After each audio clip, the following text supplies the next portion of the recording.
Audio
Good morning. I'm not sure if anybody can hear me.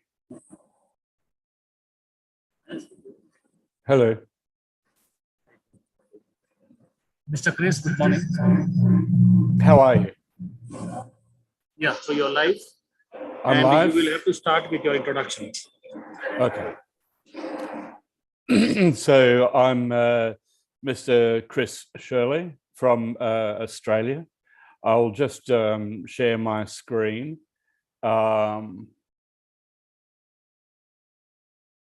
So if I can share this, and I'll give you some setting about where we are. So once I'd like to thank you very much for asking me to attend, inviting me to attend this esteemed conference. At the moment, the school I was at is in Queensland. It's about an hour and a half north of Brisbane. It was Peregian Beach College. At the moment, I'm living further north. It's about 15 hours road trip north of Brisbane.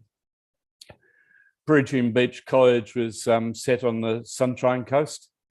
And as you can see, it has long beaches facing the surf on the east coast of Australia, and is one of Australia's favourite pastimes places to go and to holiday. The school itself is on the left-hand side there, set amongst local native trees, low set, single story, and with multiple playing fields as well. I was asked to talk about Australia's context about improving leadership skill sets, particularly for principals. The Australian government established the Australian Institute for Teaching and School Leadership in 2011. And since that time, this body has brought together various esteemed people from across the world to articulate what schools principals might need, will need, and also what skills teachers will need for Australia's education system to improve. These standards were called the Australian Professional Standards for Principals. There's a similar set which I'll address later for teachers. That standard is a framework that is set out by these the AITSL about what teachers, principals should know, understand and do to succeed as a principal or a school leader in the Australian context. At this stage, the standard is voluntary for principals. There's no requirement for principals to undertake and prove that they are at any particular standard. But a number of schools now are indicating that they would like principals who are applying for leadership in their school to address the principal standards. So that is becoming part of a selection criteria. In Australia, there are two main types of schools. There are government schools and non-government schools. The government schools across each state and territory in Australia is accountable to each state. So in Victoria, they're accountable to the Victorian Education Department, Queensland similarly, and these schools are usually referred to as state schools. In the non-government school context, there are a variety of schools that are accountable to a number of bodies. They're accountable to the Australian government, to the state government, and to their local system or to their school board, depending on how they are situated. So you'd have independent schools, you'd have faith-based schools. There would be Muslim, Buddhist, Uniting Church, Catholic, Church of England, a variety of faith-based schools. And then you'd have schools established on an educational philosophy such as Montessori. There are 5 standards that have been articulated for principals to aspire to. They are leading, teaching and learning, developing self and others, leading improvement, innovation and change, leading the management of schools, and also engaging and working with the community. Each of those 5 standards has been articulated across 4 proficiency levels. So if you are a principal new to being a principal, there's a description about what you might be able to achieve there, through to what a principal might be able to achieve when they have been at a school and have been doing an excellent job. These slides, I realize that you won't be able to read, but they have been provided to the conference organisers. This slide is just to indicate that, say, in the first standard, leading, teaching and learning, these standard, as the other 4 standards, are articulated across 4 areas, from left to right. There's a description on the left-hand side as to what an incoming new principal would do. And number 4, to the right-hand side, is a description of what a principal there would be able to do to succeed at that level. So I'll just read out level 1, and it says there, the principals promote parental and carer engagement as a key aspect of raising the achievement of all students. They support the development of a strong school governing body that is truly representative of the community. They lead an inclusive curriculum and school culture that provides understanding of and respect for Aboriginal and Torres Strait Islander cultures. And they build partnerships with the local community and external stakeholders, so they are aware of the vision and values of the school and can contribute to its success. So that description at level 1 is more or less focused on the school itself and what the principal can do at the school to improve the school as an educational institute. Whereas at level 4, the description reads, the principals lead the school as an inclusive, outward-facing organisation. They link with and provide support to other schools, the ineffective community family engagement. They draw on best practice nationally and internationally to embed a culture of inclusion and high expectations for all, and take steps to tackle the effect of disadvantage on learning. They develop a mutually supportive, collaborative and trusting relationship with the community to ensure that the engagement, they are engaged in the life of the school. They collaborate effectively with other schools and agencies to provide an excellent education system which all young people can thrive. So at level 4, the focus for principals looking to develop that skill set is more around what the school can do outside of its own area and internationally and nationally as well. And the principal leading those types of schools would have very, very strong local school cultures, but also have an impact wider than their own school, both nationally and internationally. If a principal decided, and again, I realize you can't read this A3, but it has been provided. If a principal decided, and there's no set way of being able to go about indicating what level you are at as a principal, this principal indicated that on the last criteria, they are operating more at level 1. They have identified that they're operating at level 2 for 1 and 3 for the other 2. They haven't identified any on the level of 4 basis at the moment.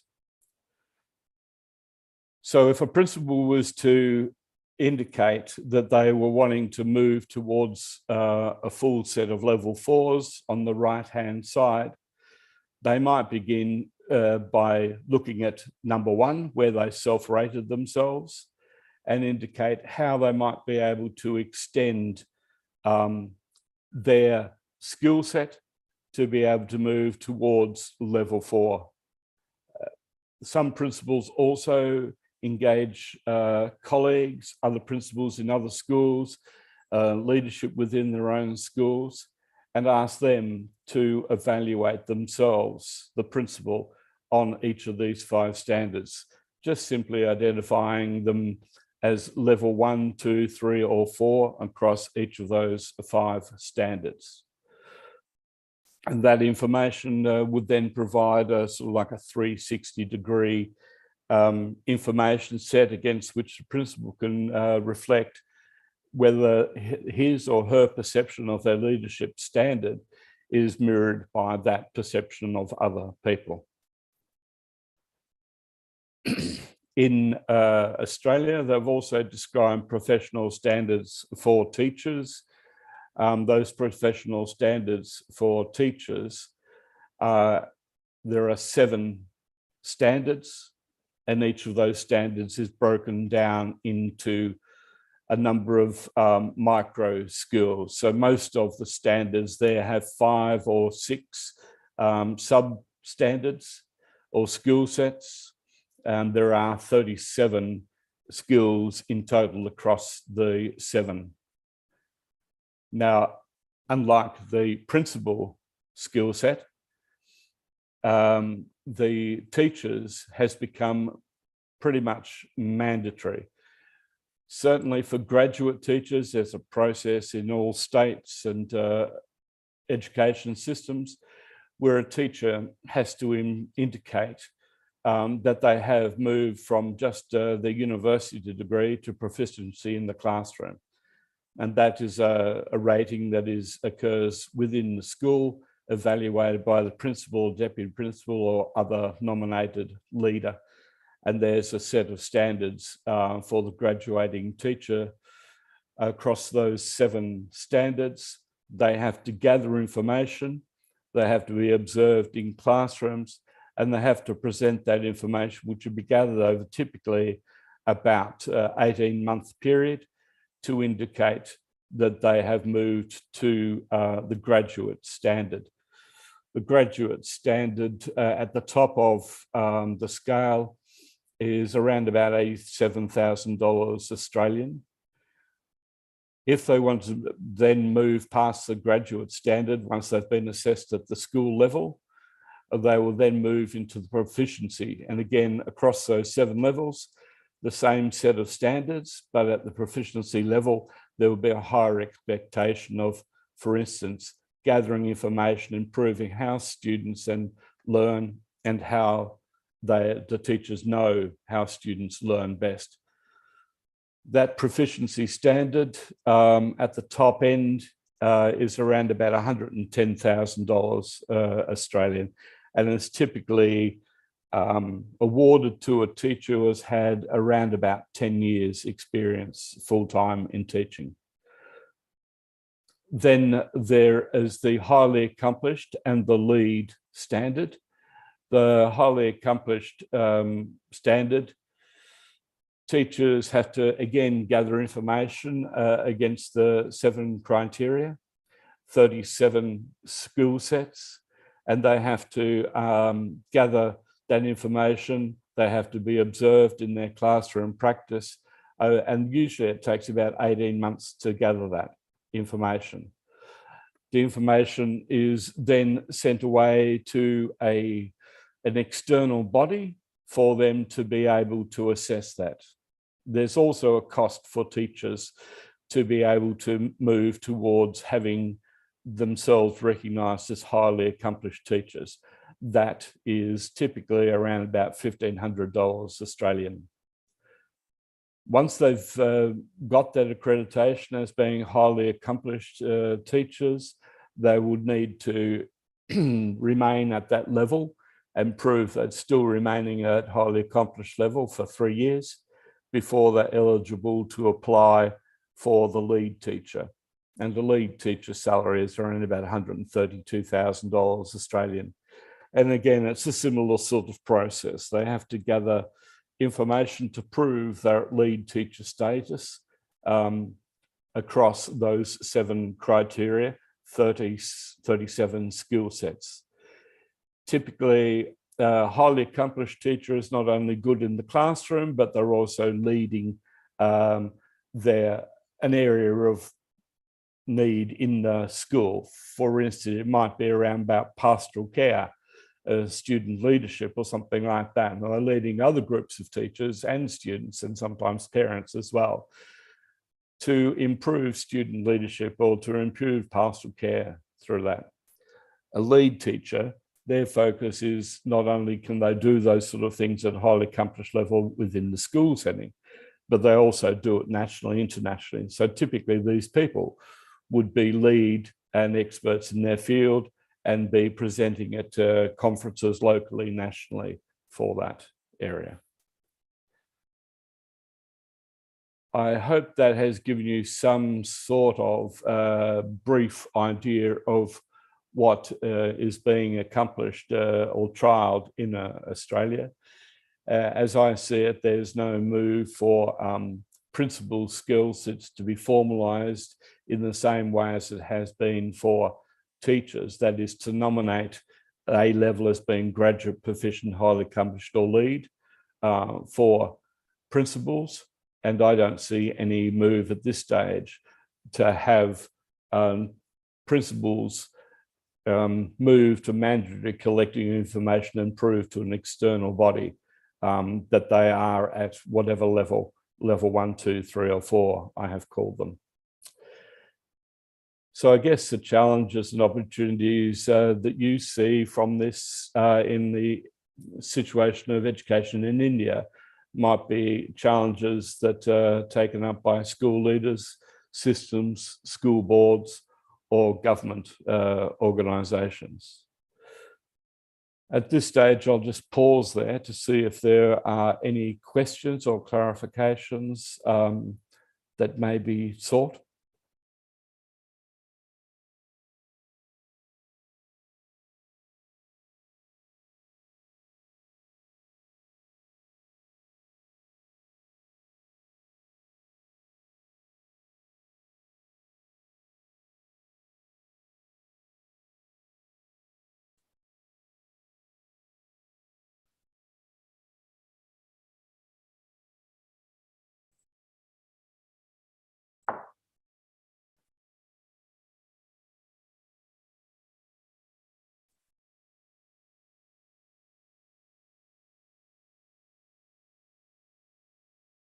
Sorry, did that come through?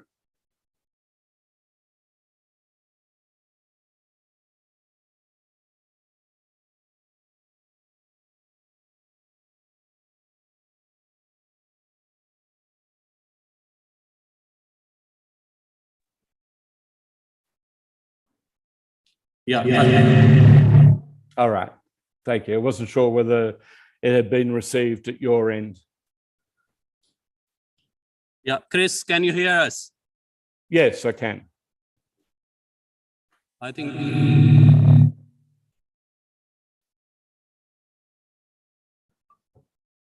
Yeah, Chris, can you hear us? Yes, I can hear you. Can you hear me? No. Hello. Hello. Chris, can you hear us? Yes, I can hear you. Can you hear me? Chris? No. All right, so we'll put it off. Thank you, Chris. Chris.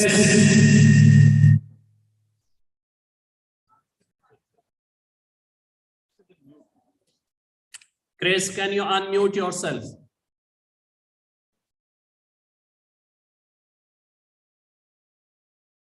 Chris, you are muted. All right. Is that Okay. unmuted now? Chris, can you hear us? Yes, I can hear you. Chris?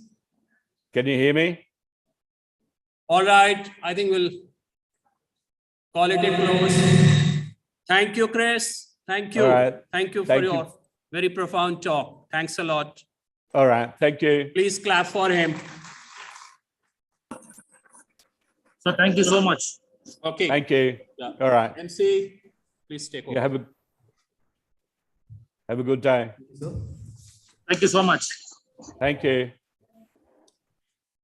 Let's move on to the next speaker, speaker number 2, Dr. Prachita Malik.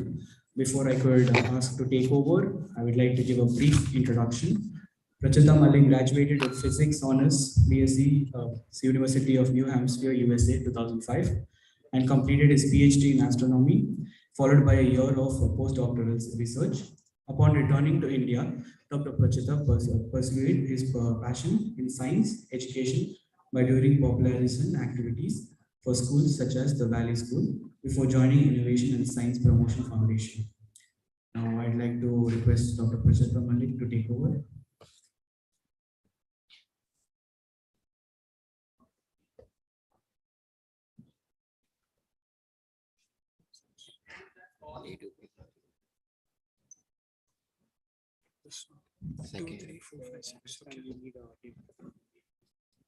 Yeah, something small here because I start with the demonstration. Just then I'll touch. Don't slideshow first.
an experiential science program, then we would love to partner with you and make that possible.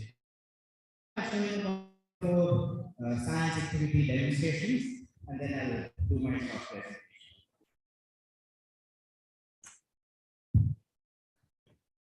So the idea here is that one can use very simple materials to make quite a large selection of exciting toys or activities or experiments or models. We're very conscious of the fact that what we make should be possible for a child to do in a certain amount of time and has to be age appropriate, and it should connect to something either in terms of fun or motor skills for the younger children, and as they grow older, obviously, to the concepts as well. So we work with children from first to 10th grade, and the word TAC that we hear in our organization, Think TAC, that comes from the word tactile. So all the activities that we make, we strive for them to demonstrate the science principle rather than being static models. Because the whole idea of observing and making observations is part of the learning process. So I'll start by using this small straw, and with me I have a piece of cake.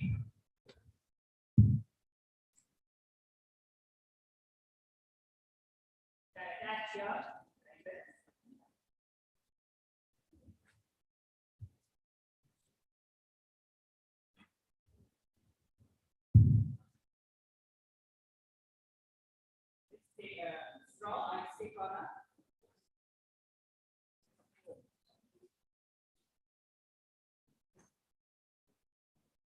idea here is that I straw exactly with the other edge. And take another similar straw with tape and attach it perpendicular to the first straw, but I block half the hole of the first straw.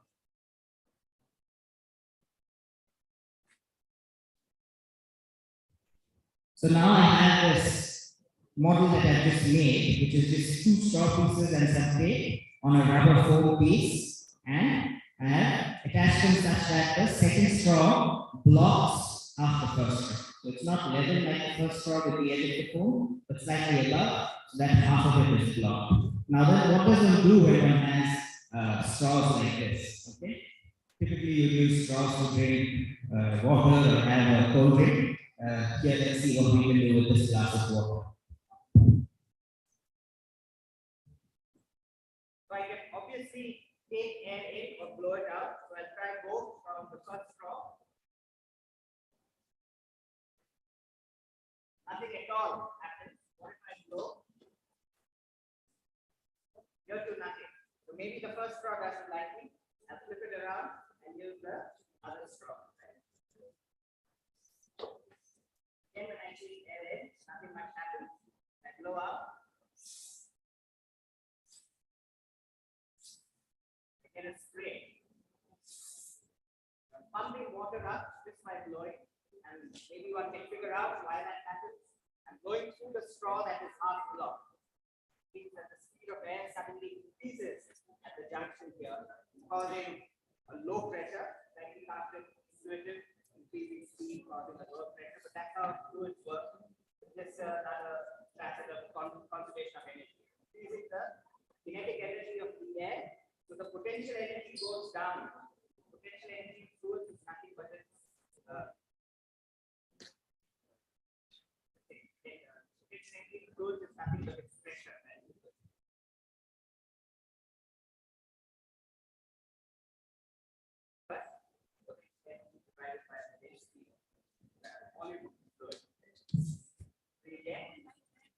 Lowering in the pressure, also known as Bernoulli's principle, but even a young child can make this and observe that from one is spray and from the other. Of course, it becomes spray because the water as it comes up and it's breaking away small amounts. So very fun activity.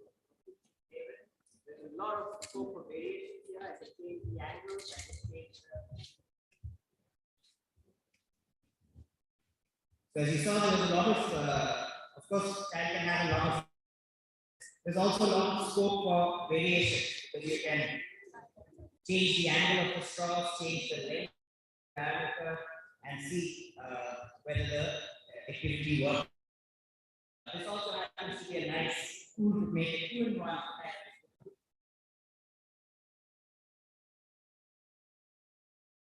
Into the and becomes a nice sprinkler. With this, I can actually sprinkle water out as well. And it's another pump. It's another pump, and it's a kind of a model of a centrifugal pump because I'm rotating it and getting water to come out. So here I have a very simple activity using creating more than 2 minutes, or at least 2 in fluids, and how you can make simple pumps and how they actually work.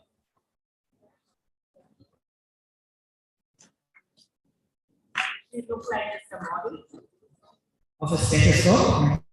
We'll say it's like that. But it's also one that actually works. And again, made with very simple material children may use in our classrooms all the time. So made with some rubber tubing. There's a metal wire inside to give it this kind of binocular shape. And these tubes are taken through a bottle cap where we make a hole. And we put a balloon on top of that, and that acts as a vibrating membrane. So if I actually put this on,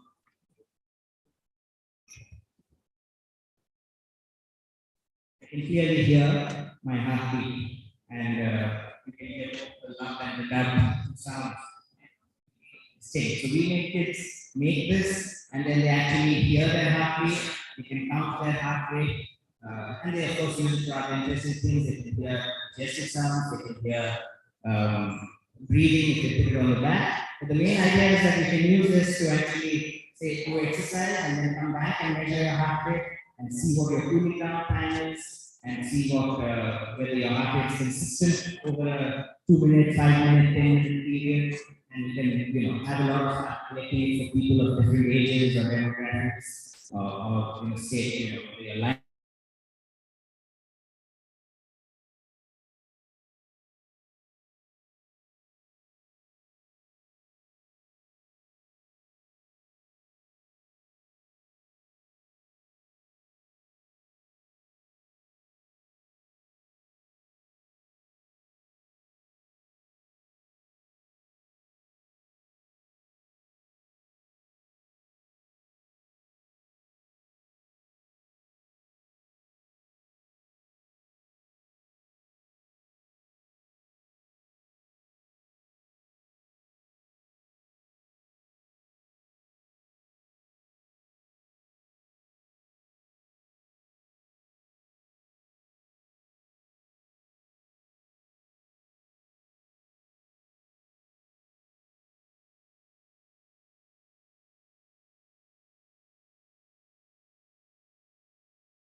Now, there's a lot of scope for variations here, of course. You can use different metal combinations, you can use a different separator.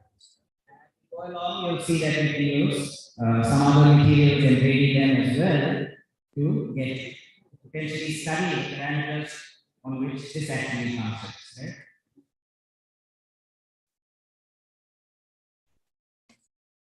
Again, copper wrapped around the filter paper and the magnesium. With me, I also have this very common electronic component called the LED or light emitting diode, and this allows current to flow in only one direction. Right? That's what the diode means. So the longer leg is a positive that has to be connected to the copper and the negative to the magnesium. But before I do that, I made two cells because I want to connect these two cells in series. So what that means is actually connecting the magnesium of one with the copper of the other and making sure there's a connection there. Magnesium is slightly different, so to make sure it doesn't break and make sure that this connection stays secure at least to the course of this experiment, right? So then I get these two ends close enough to each other, see which the longer leg is, put that in the copper, the shorter in the magnesium. And theory tells us that this should then, the LED should glow. But of course, it's not glowing, there needs to be something else which has to go into that separator. So any kind of electrolyte, so any ionic solution is good enough for this to actually work. So I have my glass of water, that itself may be good enough because it's mineral water, drinking water, or whatever, which has some dissolved salts in it. But just to make sure, I have some citric acid crystals with me. Put that in the water.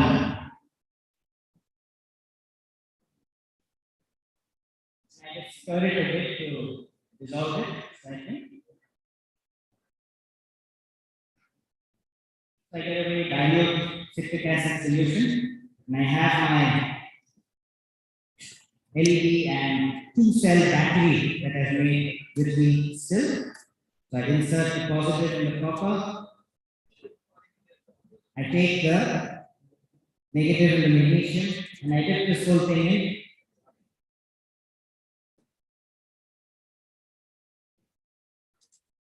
And I get my battery to work as well. So this is your DIY do-it-yourself battery made with 2 metals, a separator, and an electrolytic solution, and of course the LED to show that it's actually generating enough electricity. So it so happens that one cell with a magnesium copper combination makes about 1.2 volts of voltage, but the turning on potential of a red LED is about 1.3. So that's why we need a minimum of 2 in this combination of metals to make the LED glow. And of course, the scope for exploration here is enormous. Not only can I try different metal combinations, I can try series and parallel LEDs. I can put more cells in series and try and blow more LEDs connected in series and get, if I'm given one of those values, find the other value, so on and so forth. I can try different other LEDs and see if they have a different turning on potential. And of course, this stays glowing for several hours till the filter paper actually dries up. And then you can wet it again and it will start glowing again.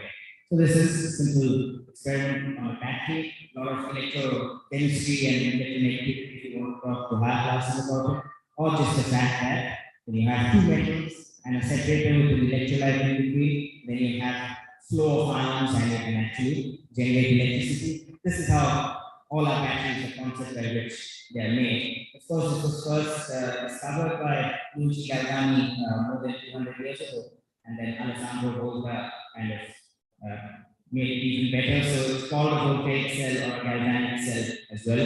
They had different interpretations of it. One of them thought it's used to play with 2 metals and frog legs. So you think that the animals producing electricity is what Galvani used to say, and then Volta kind of improved on that interpretation, but still thought it was due to the physical properties of the metal that the electricity gets generated. It's only Faraday later who said it's actually the electrochemical reaction happening at each electrode that is unveiling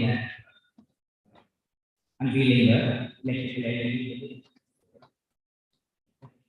electrolyte and the flow of electrons. Okay, short presentation on what our journey has been with experiential science in the classroom. I hope I still have some time.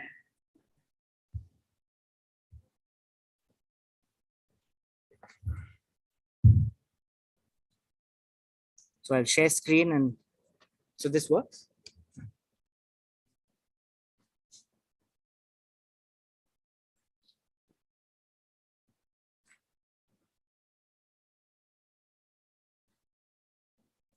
So do you need some water? Shall I get some water? Yeah, sure.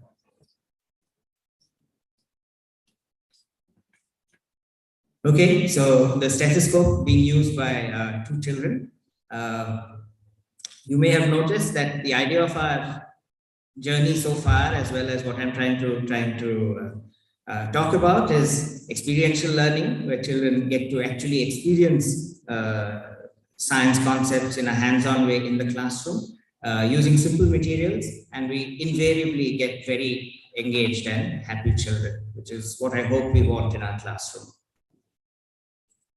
So we've worked with more than 60,000 children, 25,000 teachers across many states in India and in various settings. So private schools, government schools, urban and rural schools, and so on. And we always, all of us know that there are gaps in the system. Whenever we do workshops like this, teachers love it and say that, oh, this is what we need to do in our classroom. We have, when we do it for government programs, we have the BEOs and the DEOs coming in and they say, oh, this is exactly like how science education should be. But then why isn't it so like this in the classroom? So everyone appreciates the value, but still not much is happening. In fact, over the last 10, 20 years, there's so many resources available as well. You could see such simple activities. All our activities are available open source online. Anyone can procure these materials and do these activities, but are they actually happening? No. So what is it that really is needed in schools to make this a reality? One is, of course, there has to be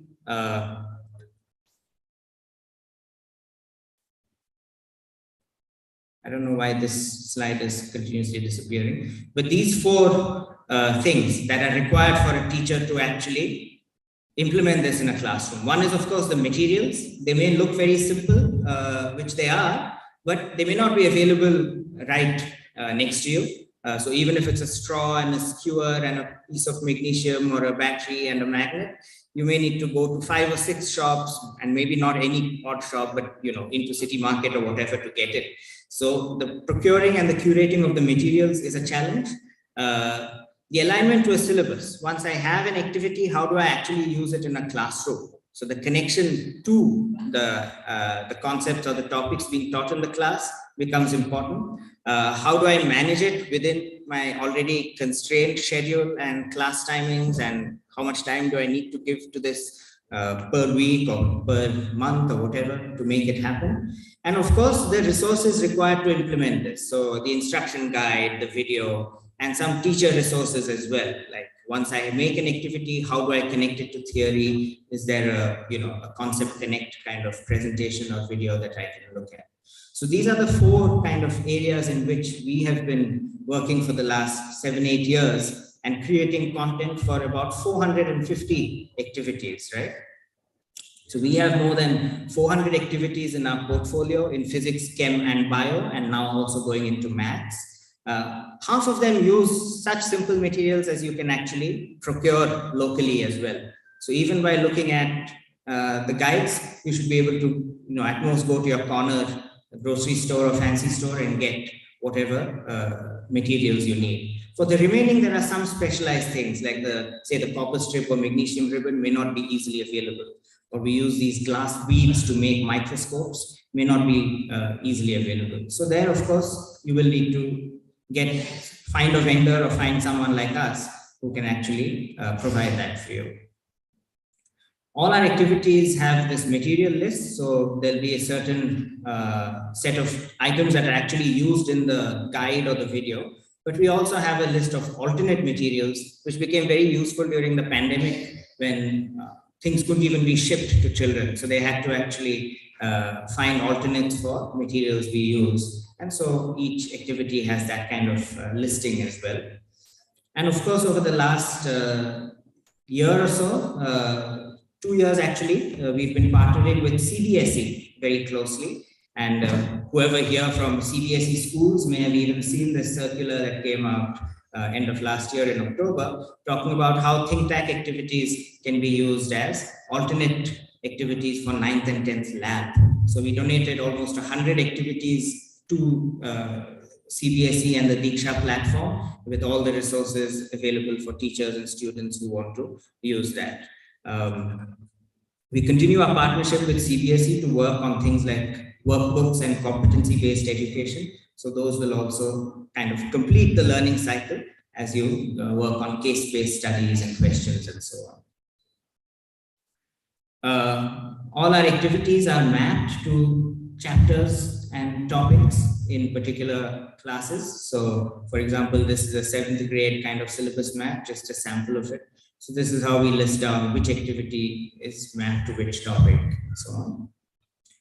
And we have found that schools often want a different set or a different number of activities to be implemented in the classroom. So some like 14 or 20 activities for the year, some like something around 8 or 10, and some like 5 or 7 activities. So we have these 3 kinds of programs available, annual programs available for children throughout India for grades 1 to 10.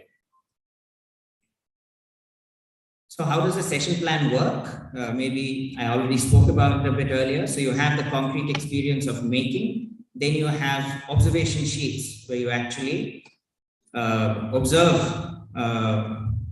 do experiments with what you've made. For example, I showed you the battery. I can see if the LED glows or not when I use just 1 cell or 2 cells or increase the number of LEDs. So those would start coming into my observation sheet, which are all already kind of curated by us and made depending on the grade of the child. So that's your reflective observation. Once you've done that and you start connecting that to actual concepts and what your theories are, your hypothesis that you made before the experiment might change. So that's when you're actually making a concept connection.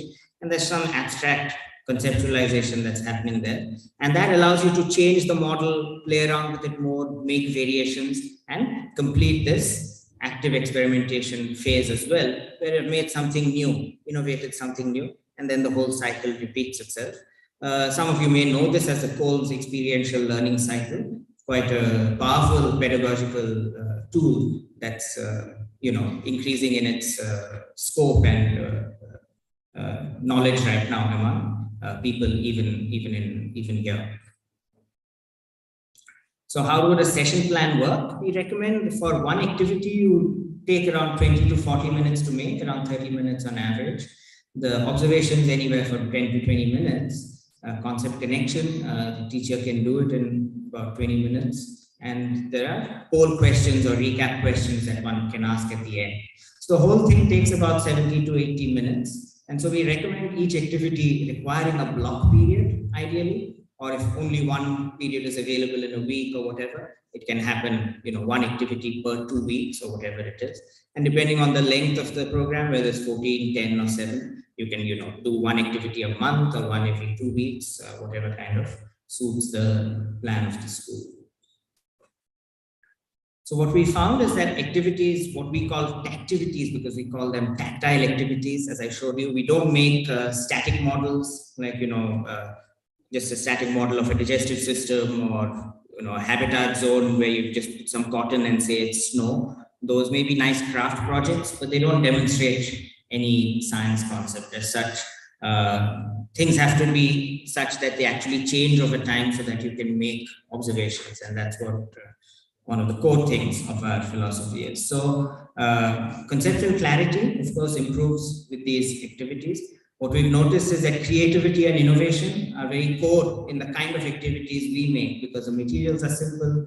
You can try various variations. They're not just plug and play like a formal science kit. You're actually getting raw and processed materials. So there's a lot of scope for flexibility, spontaneous exploration. And of course, as we've gotten aware of these terms coming into with the NEP and the push towards experiential learning and 21st century skills, scientific and critical thinking also gets addressed. Several of those competencies get addressed through these activities. So from just starting off thinking that children should have an experiential science program, we've realized that now, not only that, but there are all these tangential skills that also get developed, like critical thinking, creativity, science and maths literacy, communication, collaboration, and so on. So teacher empowerment is required, assessment for learning, so not assessment of learning, but the assessment tool itself should be one where children learn from it while doing the assessment. And it's the whole thing of things being concept or competency-based, case-based questions, etc., rather than knowledge-type questions, which are still happen to be the cornerstone of the Indian examination system and so on. And of course, there needs to be the support and the access for all. So simple things like even low memory devices and all that can easily store our guides, and people have access to YouTube and so on, so they can see videos as well if they actually need access to the resources.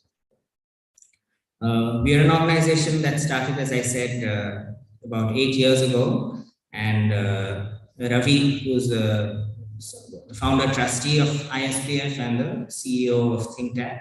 So 4 of us co-founded ThinkTac, Ravi and Vishal, my colleagues, and then of course Raghu and myself. We all have a slightly different background. Ravi's been an entrepreneur for 25 years and originally had a MTech in computer science. Vishal worked in the industry as an IT person for 11 years in a company called Synopsys after getting his master's at IIT Delhi. And he got disillusioned with the education system once his daughter was of school-going age. So he and his wife both quit their jobs and decided to get into education full-time. So he's been further 11 years that he's now been in the education space. And of course, I come with a bit of a science background. So I did my PhD in astronomy in the UK and came back to India wanting to work in the grassroots education space. So I was lucky to find ISPF and then found ThinkTac with my colleagues. And Raghu handles a lot of and he brings the kind of a non-science perspective as well. So he's based in Mysore and he works on all the school partnerships. If any of you eventually come to me and contact me, eventually I'll put you in touch with Raghu, who will take you through the process of enrolling with us and understanding how the program works. So that's the end of this presentation. I'm happy to take questions. You can always note it down and interact with me or connect with me on phone as well later. But I think there are probably a couple of minutes to take questions as well.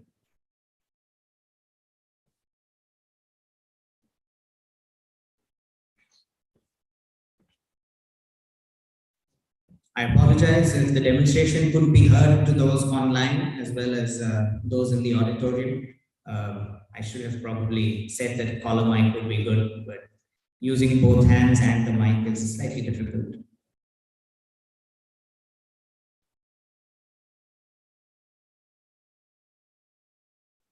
Okay, thank you.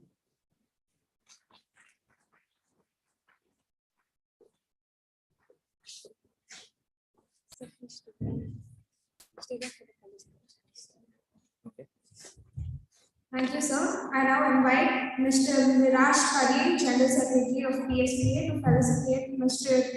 Prachota Malik.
Thank you, sir. Now we have a small video presentation. So if you could focus your attention towards the screen.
So I'm going to name them for the purpose that they all have amazing solutions for each one of us there for our schools.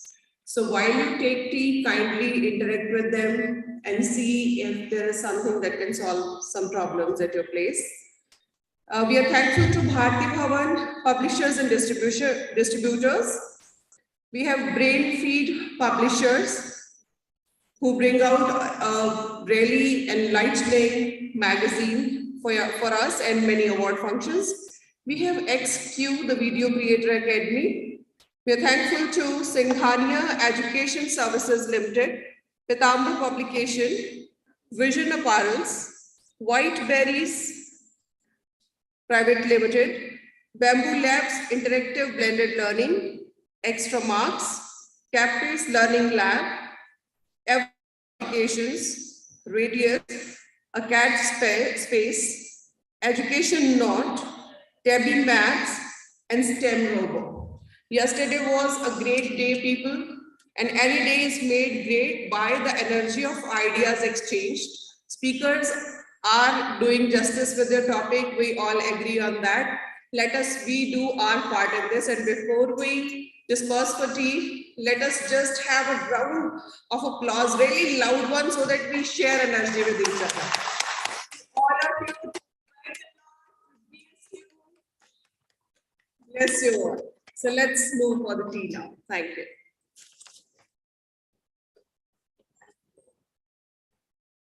Thank you, ma'am. Now we'll have a short break of 15 minutes. Tea and snacks will be provided outside. Our committee will guide you towards the exit. Please be back within 15 minutes so that we can continue with the program without any. Thank you. Bengaluru, that counts as the third top startup city across the globe, opens up a new and exciting opportunity for all innovators to come on board at the Dayananda Sagar University.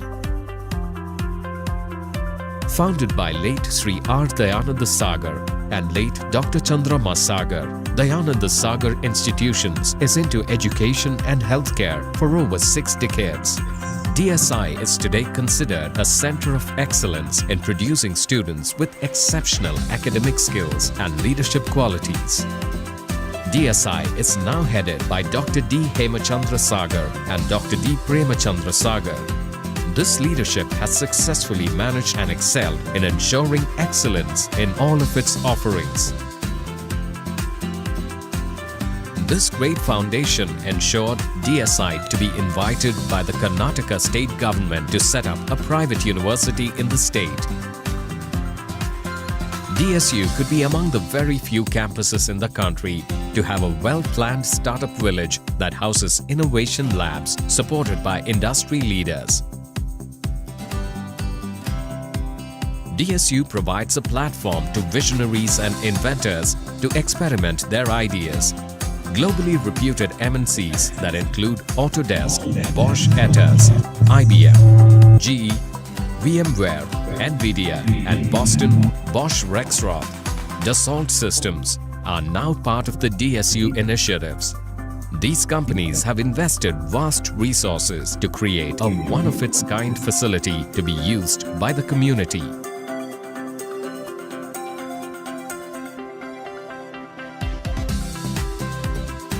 Joining this great movement is the support from industry bodies, Indian Electronics and Semiconductors Association, Manufacturers Association of India, and Indian Institute of Science in Bengaluru. The Startup Village will now receive guidance from Arizona State University, Rochester Institute of Technology, and Illinois Institute of Technology, Chicago. With a reputation for innovation, are strong backers of the DSU initiatives. Distinguished individuals from industry, academics, research, government are lined up to mentor each of the entrepreneurial ideas to ensure all good ideas meet with success.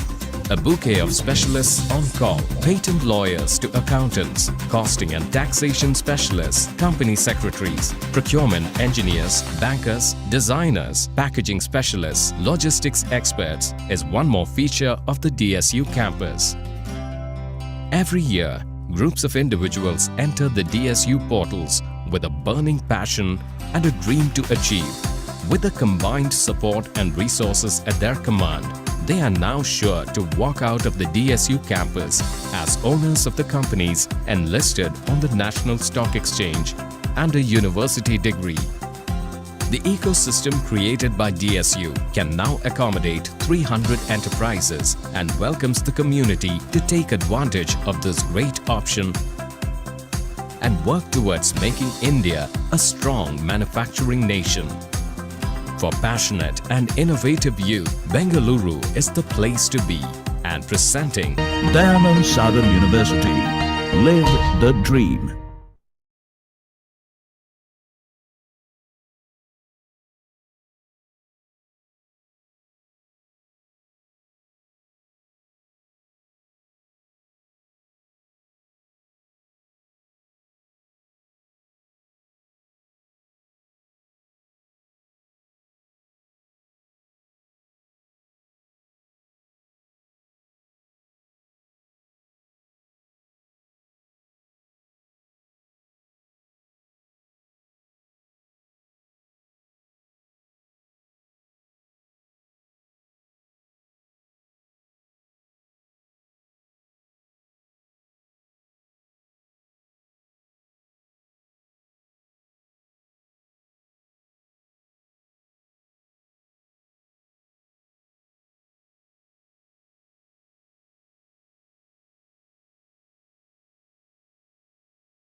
Bengaluru, that counts as the third top startup city across the globe, opens up a new and exciting opportunity for all innovators to come on board at the Dayananda Sagar University.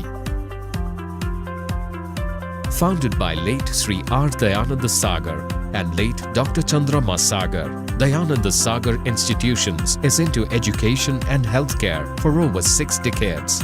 DSI is today considered a center of excellence in producing students with exceptional academic skills and leadership qualities. DSI is now headed by Dr. D. Hemachandra Sagar and Dr. D. Premachandra Sagar. This leadership has successfully managed and excelled in ensuring excellence in all of its offerings. This great foundation ensured DSI to be invited by the Karnataka state government to set up a private university in the state.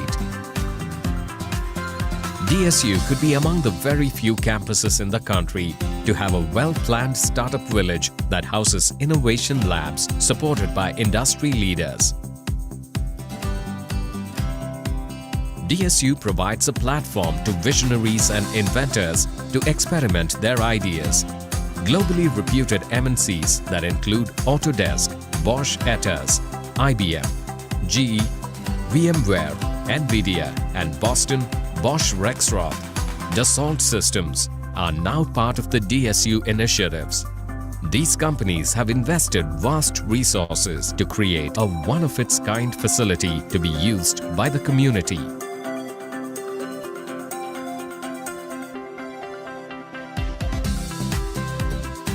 Joining this great movement is the support from industry bodies, Indian Electronics and Semiconductors Association, Manufacturers Association of India, and Indian Institute of Science in Bengaluru. The Startup Village will now receive guidance from Arizona State University, Rochester Institute of Technology, and Illinois Institute of Technology, Chicago.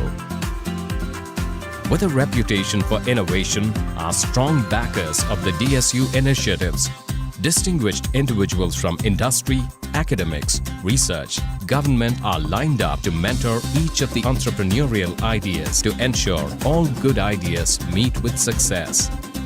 A bouquet of specialists on call, patent lawyers to accountants, costing and taxation specialists, company secretaries, procurement engineers, bankers, designers, packaging specialists, logistics experts is one more feature of the DSU campus. Every year, groups of individuals enter the DSU portals with a burning passion and a dream to achieve. With the combined support and resources at their command, they are now sure to walk out of the DSU campus as owners of the companies enlisted on the National Stock Exchange and a university degree. The ecosystem created by DSU can now accommodate 300 enterprises and welcomes the community to take advantage of this great option and work towards making India a strong manufacturing nation. For passionate and innovative youth, Bengaluru is the place to be. And presenting Dayananda Sagar University. Live the dream.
exercise. So do it so that you can. Oh, I'm feeling like God speaking from universe. Yeah. So you can access all the parts of your brain. So now for the next exercise, next speech, next presentation, I want you to be highly awake and full of energy. Why? Because this presentation is going to be done by none other than our super guru, PSPA's honorary founder, Dr. Ashok Pandey, who is the director of Alcon International, who is mentor to thousands of teachers and principals like us. His school is a place to visit. His policies are something to emulate. And just one more thing I'll tell, because sir is telling me stop, don't say much.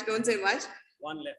Yeah, all right, sir. So the way he empowers his teachers and the way his teachers have reached places in their life, his school has been taken as a case study by IIM Ahmedabad for their strategic leadership course for the principals.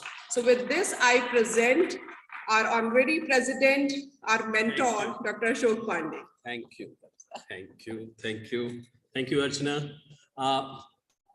Mirash, if you're there in the room, can you give light full house just for next 5-6 minutes? Light full house, please. Is it possible? No? Light full house. Do we have light full house now? No. And that hand mic.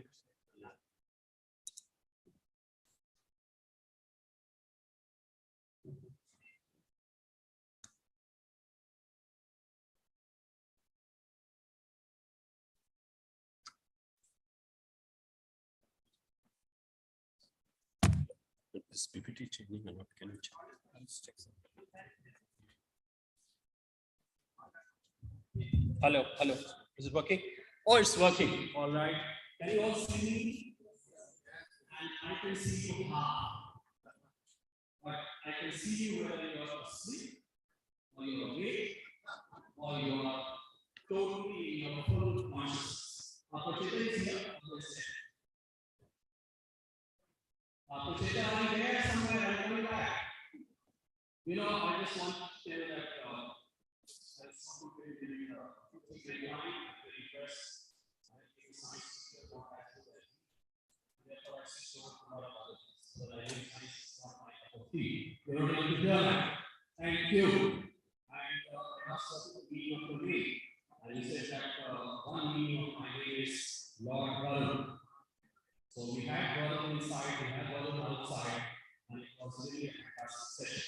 And I said, whatever little Hindi that I am, my consciousness says that Procheta means somebody who can awaken the consciousness of words. And he said, yes, sir, this is the meaning I like. And in the future, I will only this meaning and not word. So that is the conversation we had. Wonderful. Thank you very much for coming back. And thank you, Archana, for speaking many words. Only speak a few words. So what we're going to do now is we will do a very small. Yesterday we all danced. Remember, those who are here, those who are not here, and missed a life opportunity. And today we are going to do 5 minutes of meditation. 5 minutes.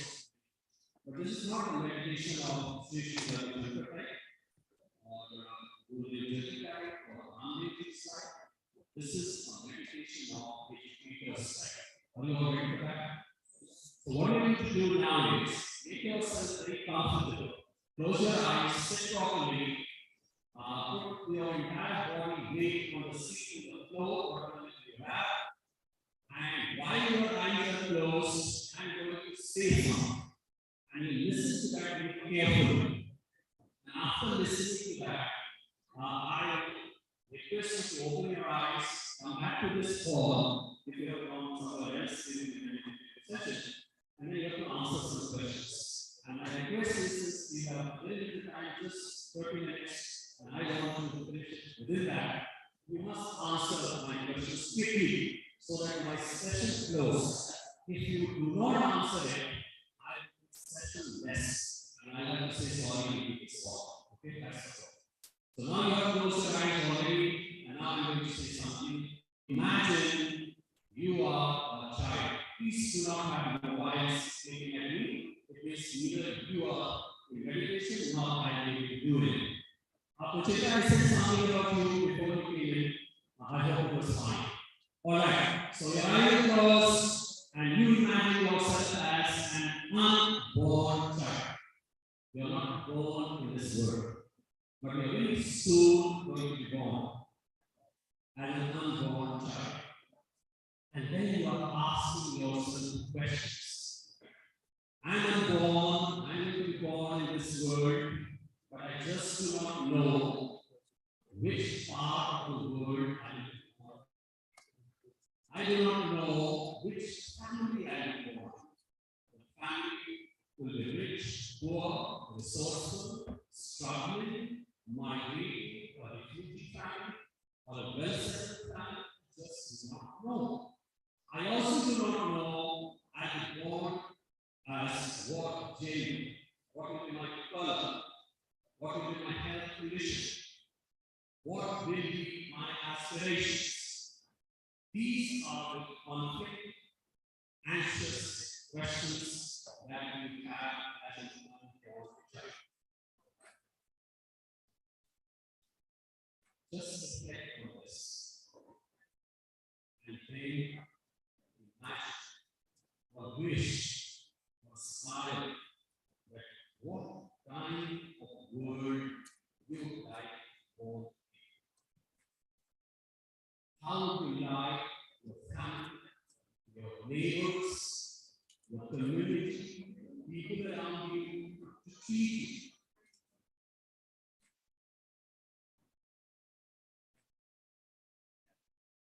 So, this is the question. If you have answered this question, you open your eyes, and wherever you're seated, just talk with your voice, because we cannot reach you. You know, I'm at 6 feet height, so I have to jump like a wall, and then I have to climb up like a mountain to reach you. So that is not possible. You just answer what is the answer to the question. How would you like me to teach you, or what would you like to have in this world as you get born? Anyone? Yes? Say as you are. Contented. Yes, ma'am? Happy life. Anyone else? Yes. Healthy child. Excellent. Yes, it's what? Oh, sure. Very good. Very good. Very good. That is even better. Yeah. Last and accepted. Anyone? 3, 4 more answers. Oh, you want to be here? Yeah. Loving family and a happy life. Anyone from that side? Uchenda? Respected. Yes. Yes, ma'am. Yellow side. Happy life. Someone in the middle, nobody can answer. Yeah, come on. Kindness. Yes. Peaceful life. Teamwork. Thank you very much. Yeah. Safe and protected. Excellent. Anyone else? 2 or 3 answers you give me, and my session will go. Yes. Love. Yes. More opportunities to work. Yes, absolutely. Anyone else? Secure life. Last man. Yes. Sorry?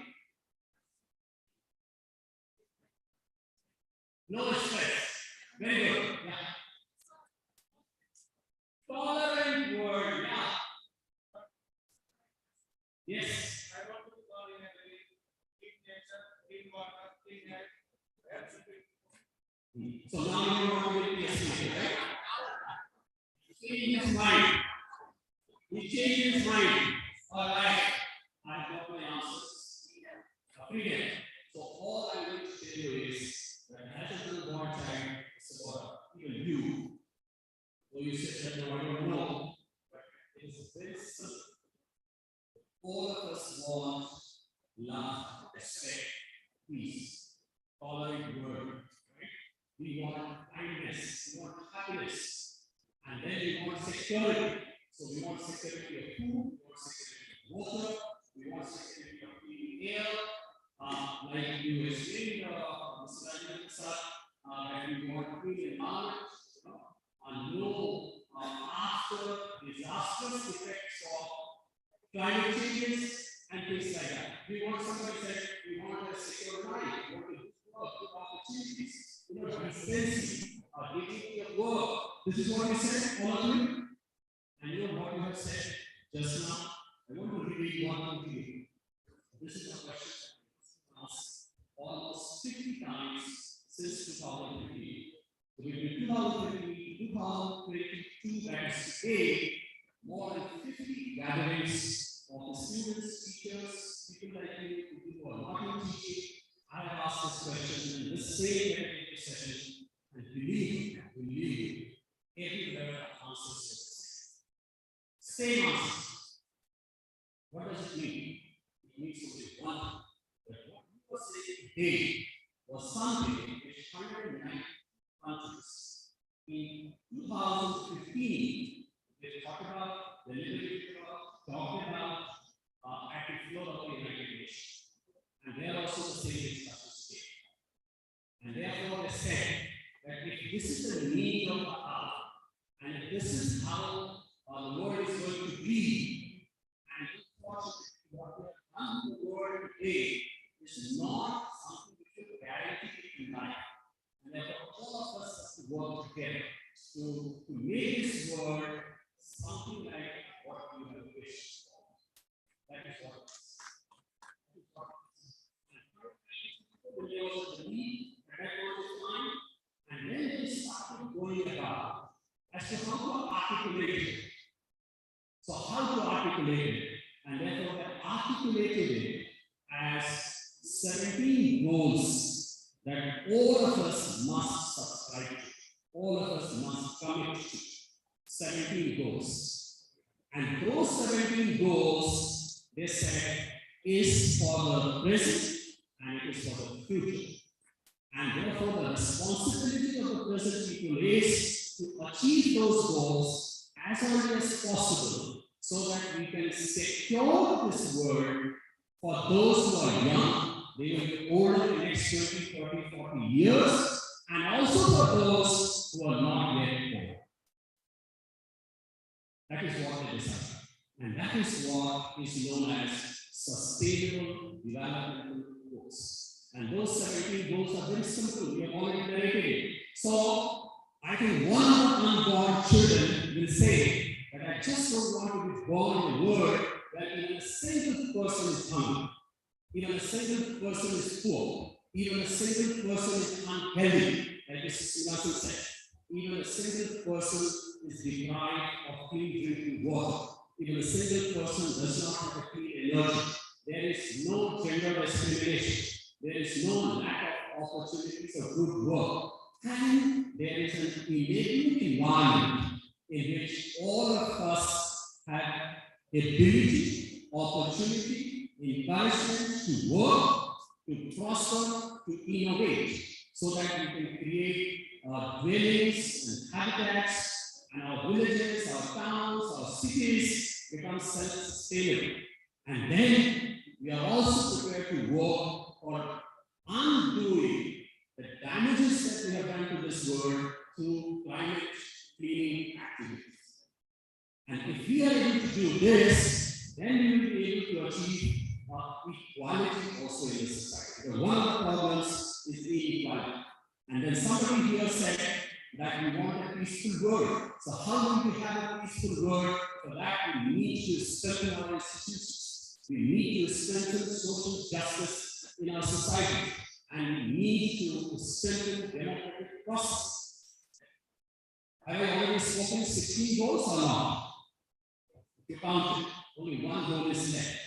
And when these 16 goals were decided, somebody got up in the United Nations Assembly and they said, everything you have said, and it was almost about to be closed, that we will have only these 16 goals. And then somebody got up and said, please wait, Mr. Chairman.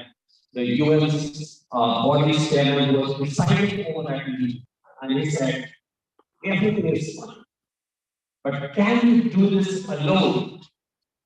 And then everybody went into a busy game. No, we can't do it alone. Then how do we do it? We can only do it with collaboration and partnership.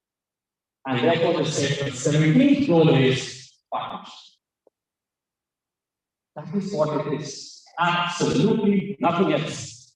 Now, please tell me, what is new in this? The new in this is reimagination. New in this is aspiration for this world. New in this is how all of us should come together. Now, if this is a philosophy, and if this is a new value system, and therefore we have to create a new curriculum around it. We have to create new pedagogies around it. We have to create new assessments around it. And it should be embedded in our curriculum. Then only we can prepare the children from class 4 to class 12 to be the ambassadors of a sustainable world. That's what the message is. When this United Nations were deliberating upon it, Ban Ki-moon was the Secretary General, and in his famous statements, he said that we do not have a second plan B, because there is no second B planet on which we can live. Forget about the science.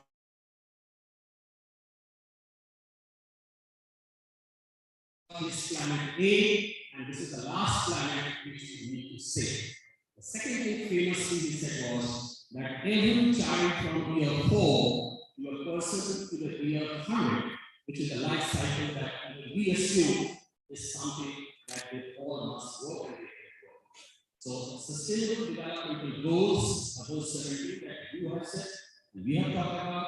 It is for everybody between 4 to 100 to do it. And for educators, of course, it is a very great responsibility that we are able to do it.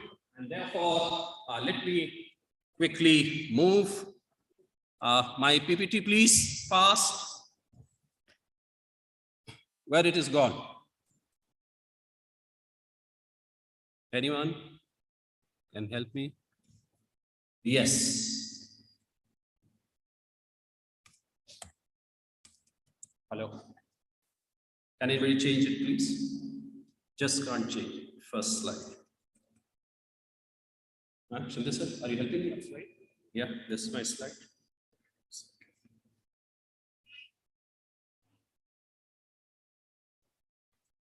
Next slide, please.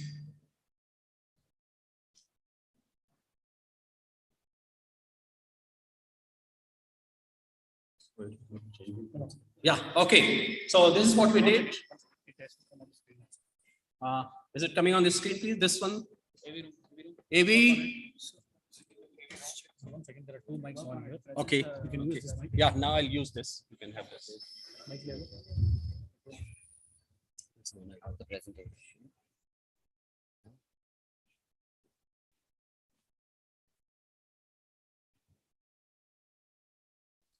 One second. Yes. Okay, and I can change it also.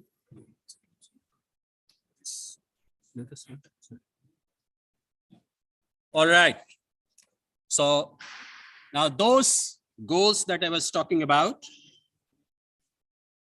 I've got 15 minutes, I'm just checking time, are based on these 5 P's. So we talked about people, very important, our planet that we talked about, and we want prosperity for everybody. And with prosperity, we need peace. We need peace. And I said partnership. So sustainable developmental goals have got these 5 pillars. We call it 5 P's. Very easy to remember. Who are the first concerned people? We are the people. And we are on this planet. We want prosperity. And then we want peace. And we can do it only with prosperity. Very easy to remember, right? Now these 5 ones are converted into 17 goals, which I talked about, and it is here, it is available. You don't have to bother about it. And I have narrated all of them, okay? So these are this. Now only one thing I want to tell you here, which is very special for me at least, goal number 4 is quality education for all and a lifelong learning. Now, goal number 4 is a stand-alone goal, and at the same time, it is a fulcrum or pivot for all the other goals, because the entire knowledge, understanding, skill, and applicability about all the other 16 goals will come only through high-quality education. So we are in education. We have to provide high-quality education to make them future-ready, and also we have to instill all these qualities in them. So, but how will we do it? And for that, we have to see some kind of compatibility between the nature and the learning. The learning is same as nature. So what are the qualities of nature? At least 2 or 3 qualities of nature that I'm going to talk to you. One is that in nature, we know everything is interdependent. And in learning also, everything is interdependent. The nature is also very adaptive and very resilient. In education also, we have to take these 2 qualities. In nature also, we see anything can come at any point of time. It is not in our control. And the emergencies, the pandemic was one, tsunami is another, the drought is another, excessive rain is another, forest fire is another. So we must be ready with these emergencies, and which cannot be predicted. And the another thing that we have to borrow from nature is diversity, and so are the people. And therefore our learning must also adapt to those diversities. And the nature, if you study it very carefully, you will find that the nature functions on mutuality and reciprocity. And in learning also, I think this mutuality and reciprocity is something which is very, very important. And therefore, 2 or 3 things we have to realize as educators, that what has happened over the centuries. The first thing that has happened is that we have lived in a world which is causing problem to us today, because that world was exploited, extracted. So most of our energy sources we drew from the fossil, petroleum and oil and gases, and then we extracted everything from the nature. And we felled trees to build houses. We felled trees to build roads and highways and dams. So I'm not questioning here the wisdom of it or judiciousness of it or the reciprocity of it, that if we have cut 5,000 trees, did we plant 5 lakh trees or not? I'm not going into that detail. I'm only stating the fact that this extractive, exploitative world or the habit that we formed has created most of the problems. And therefore, what did we do? And then we started talking, oh, no, something wrong has happened. And therefore, let us reduce, let us reuse, and let us recycle. And we all started becoming the champions of recycling and reducing and things like that. But the actual answer will come only when we start rethinking as to what has happened, reimagining, re-innovating, and restoring and replenishing the damages that we have done. So if that happens, I think that will require a different kind of curriculum, a different kind of pedagogy, or different kind of mindset to bring about. And the whole idea is that by doing this, we should again try and go back to the nature. There is a seat for each one of us in the lap of nature. And due to the reasons that I explained to you just now, and you know it more than that, we severed our relationship with nature. And that is why the problems are there. And therefore, let's go back and claim our seat in the lap of the nature, and then you see how things change. And therefore, what we need to do is that, you see, if we want our children to grow, I think in one of the talks, this thing emerged, that they all have to have a good, decent job. That is fine. But the whole world has proved, let me tell you, that the technical qualification alone is no guarantee for your contentment, for your success, for your flourishing. Aristotle, many 100 years ago said, when he was asked by his own students, that, that what is the meaning of education? And Aristotle, in his very, very typical style, said the meaning of education is just the flourishing of the human beings. And then his students were very curious to know from him that what is the meaning of human flourishing? This was a question and answer session. And Aristotle again simplified it by saying that as far as I am concerned, the human flourishing means only two things: flourishing of your intellect, cognition, and flourishing of your character and persona.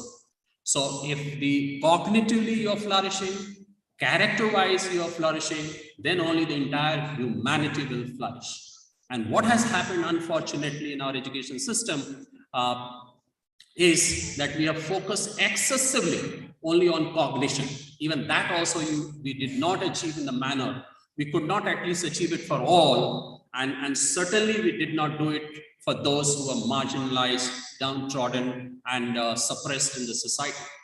And in any case, the character building has gone into the oblivion for many, many decades, at least in this country.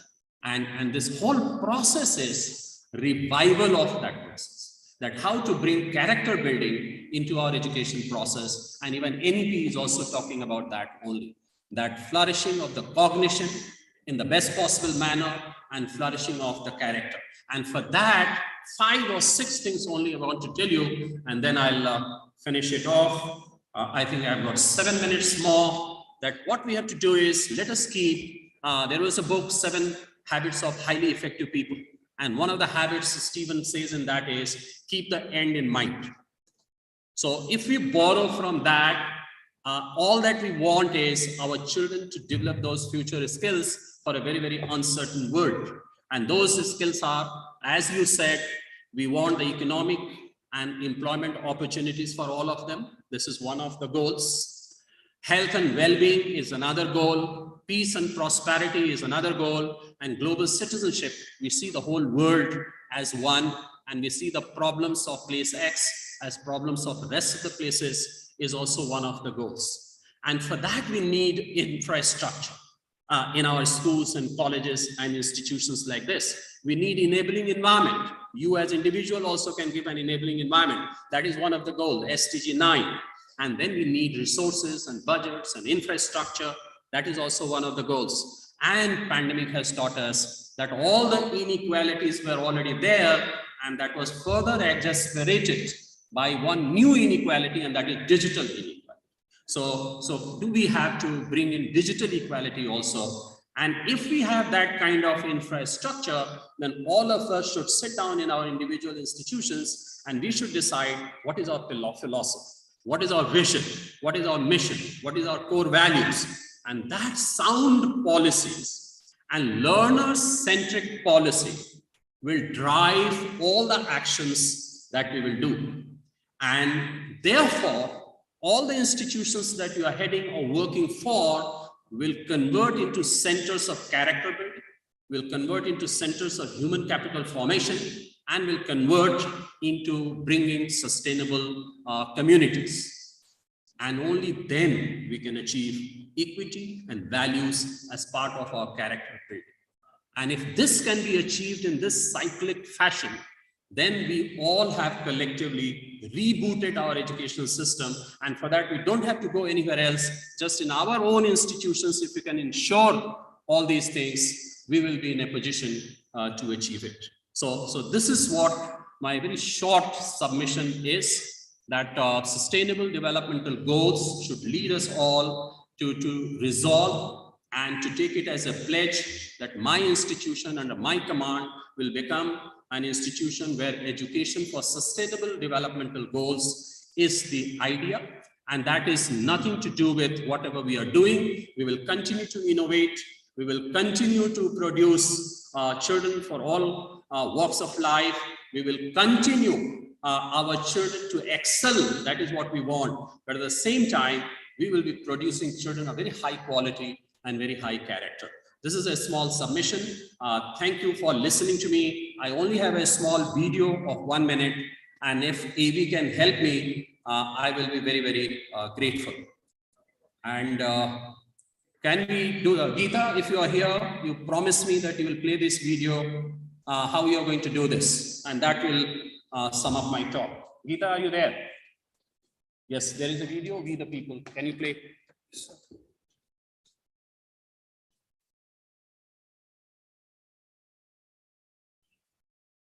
Yes.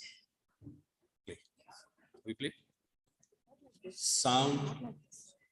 Sound. Just 1 second, please.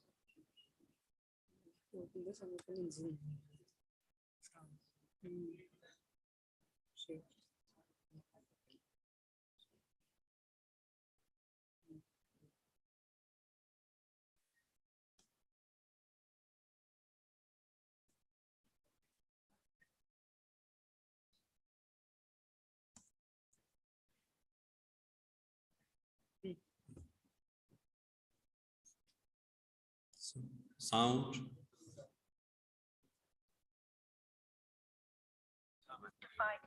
Yeah. And inequalities. Yeah.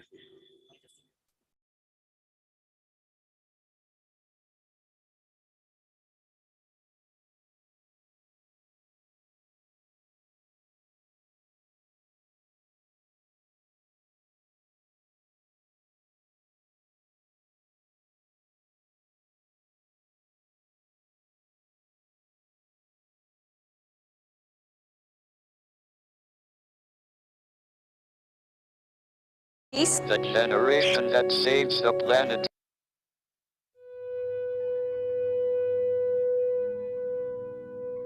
We can be. We must be the first generation to end extreme poverty. The generation Most determined To fight injustice and inequalities. The generation that saves the planet from climate change. And this is how it will get done. The global goals. A 15-year plan For everyone. Everywhere. with no one left behind. We will live in a world Where nobody anywhere lives in extreme poverty. Where no one goes hungry. Where no one Wakes in the morning. asking if there will be food today. We will live in a world where no child has to die. Diseases we know how to cure. And where proper health care Is a lifelong right for us all. We will live in a world Where everyone goes to school. and education gives us the knowledge. and skills For a fulfilling life.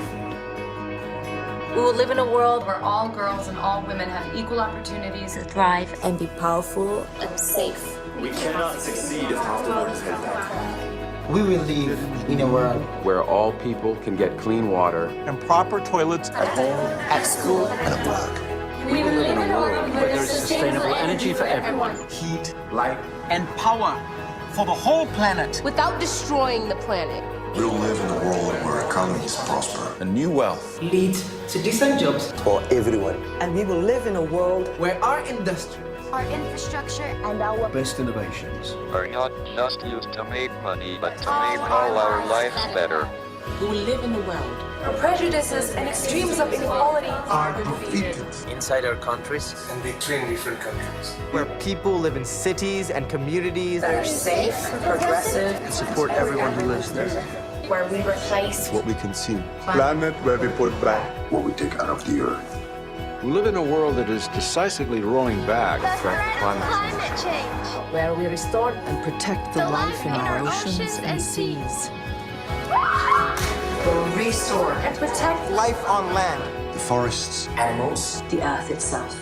With peace between and inside countries. Where all governments are open. And answer to us for what they do at home and abroad. And the justice rules. With everyone equal before the law. Where all countries and we their people. Work together. Partnerships of all kinds. To make these goals a reality. These are the United Nations global goals For sustainable development. Let's get to work.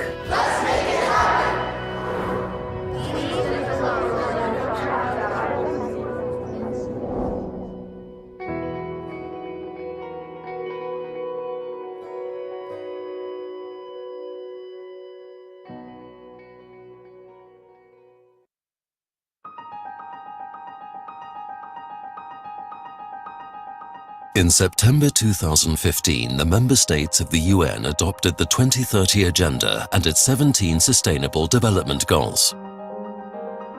Under this unified agenda, the international community combined the commitments to sustainable development that were made at the UN's Rio+20 conference with the process of renewing the millennium.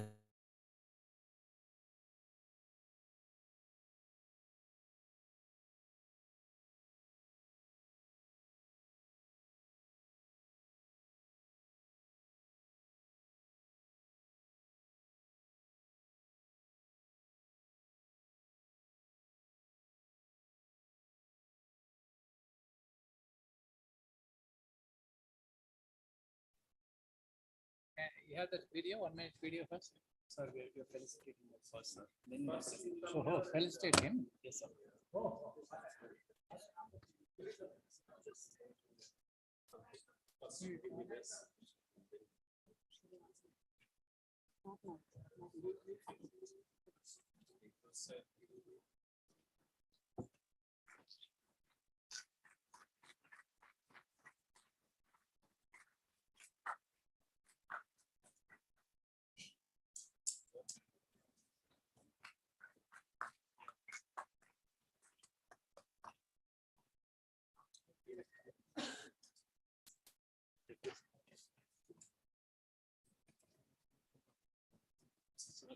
Just can. Yeah. So I have, please come here, sir. I have something very special to share, and hold your breath. Are you ready? Are you ready, Archana? I'm holding my breath. So, Mr. Srinivasan, my first boss. I don't know So what being a boss. I worked for a school, my first school, and he was the vice principal. And he was more than the principal, and that is why I'm saying he was my first boss. So thank you, sir, for all the training that I received under your tutelage. Thank you very much. Thank you. I'm very glad to see you there. Thank you. Thank you so much.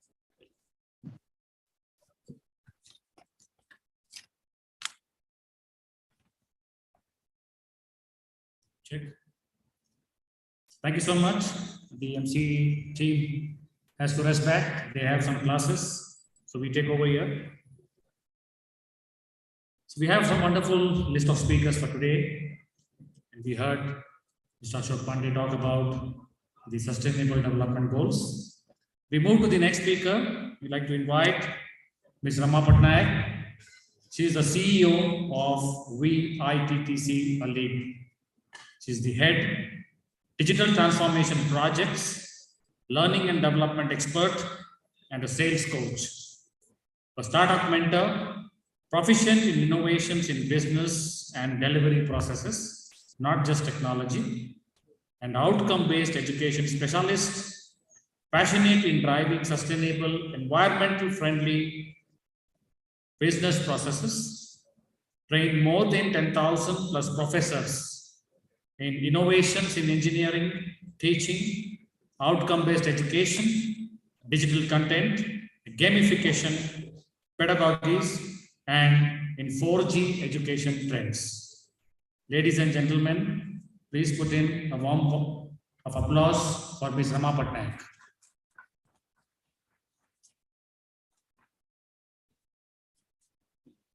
Can you help me with the presentations, Geeta?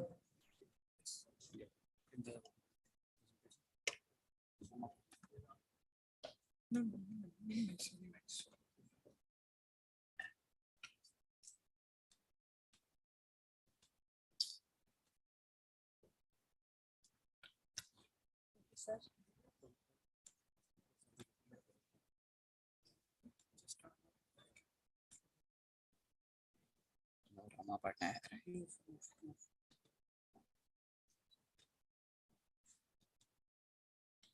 Adobe.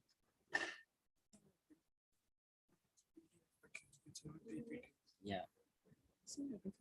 This is a PDF.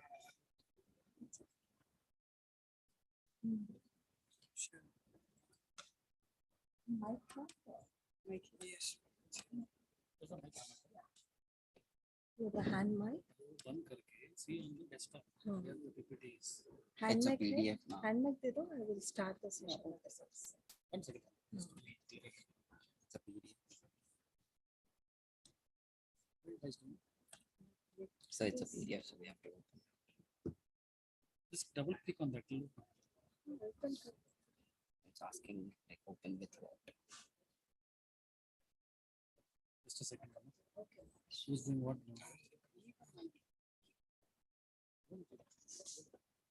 So I'm talking about digital transformation. 1 second, Rama. So do I look safe? Where is on the Share desktop this is it? Zoom, that's it. Where is it? Tell me here.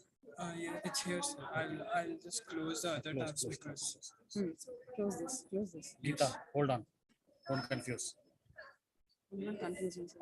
Give the hand mic, please. Open this. Now we go. This. Sure. Yes, Yeah. Amma. Hand like this. To be devised. So the question is, when did the MDG end? Again, 2015. So the Sustainable Development Goals were adopted in year 2015 and will be ending by 2030. So these new sets of goals, known as the Sustainable Development Goals, they are different from the Millennium Development Goals in a sense that, again, the Millennium Development Goal just expired and the Sustainable Development Goals started. The MDGs are focusing on developing countries, whereas the SDGs are more universals and applies to all countries of the globe. The MDGs have 8 goals, whereas Sustainable Development Goals have 17 goals. So what are these SDGs? A set of 17 goals for the world's future through 2030, backed up by a set of 139 detailed targets and negotiated over a 2-year period at the United Nations. And also it's agreed by nearly all of the world's nations on 25 September 2015. And so let's delve into these 17 SDGs. The first 5 of the SDGs are essentially reiterating some of the same goals that were also covered under the MDGs, essentially the unfinished business of the MDGs. These are goal number 1 for the SDGs, no poverty, essentially end poverty in all forms, in all its forms everywhere. Goal number 2, end hunger, achieve food security and improved nutrition and promote sustainable agriculture. Goal number 3, ensure healthy lives and promote well-being for all at all ages. Number 4, ensure inclusive and equitable quality education and promote lifelong learning opportunities for all. And goal number 5, achieve gender equality and empower all women and girls. One thing to note in here, even though these are very similar to the MDGs, but if you look at them carefully, they do not only apply to developing countries, they also apply to developed countries, because if you think carefully, poverty is found in almost all developed countries. Hunger or food security or lack of nutrition is also seen in many parts of the developed society. And then if you look at each one of them, you'll see that these goals are worded in a manner that irrespective of whether you are a developed or developing nation, you can actually make these goals as your own goal for the country. And that's what makes the SDGs different from the MDGs. Even though these 5 goals were unfinished business of the MDGs, they were not achieved properly, now they have been revised in a much broader manner. So goal number 6 to 11, these are new areas that are covered by the SDGs. And they are goal number 6, ensure availability and sustainable management of water sanitation for all. Goal number 7, ensure access to affordable, reliable, sustainable, and modern energy for all. Goal number 8, promote sustained, inclusive, and sustainable economic growth, full and productive employment, and decent work for all. Goal number 9, build resilient infrastructure, promote inclusive and sustainable industrialization, and foster innovation. Goal number 10, reduce inequality within and among countries. And goal number 11, make cities and human settlements inclusive, safe, resilient, and sustainable. In these new areas, you'll notice a word that keeps on coming over and over again, more or less. Look at goal number 6, the word sustainable. Goal number 7, sustainable. Goal number 8, sustained and sustainable. Goal number 9, sustainable. Goal number 10, it's not in here, but it's implied. Goal number 11, sustainable. So again, these are the sustainable development goals. In fact, the word sustainable is kind of repeated in many of them, one way or the other, or is implied by the specific wording. Green agendas, starting from goal number 12 to 15. So goal number 12 ensures sustainable consumption and production patterns. 13, take urgent action to combat climate change and its impacts. Acknowledging that the United Nations Framework Convention on Climate Change is the primary international intergovernmental forum for negotiating the global response to climate change. Goal number 14, conserve and sustainably use the ocean, seas, and marine resources for sustainable development. Goal number 15, protect, restore, and promote sustainable use of terrestrial ecosystems, sustainably manage forests, combat desertification, and halt and reverse land degradation and halt biodiversity loss. Again, 4 goals known as the green agendas.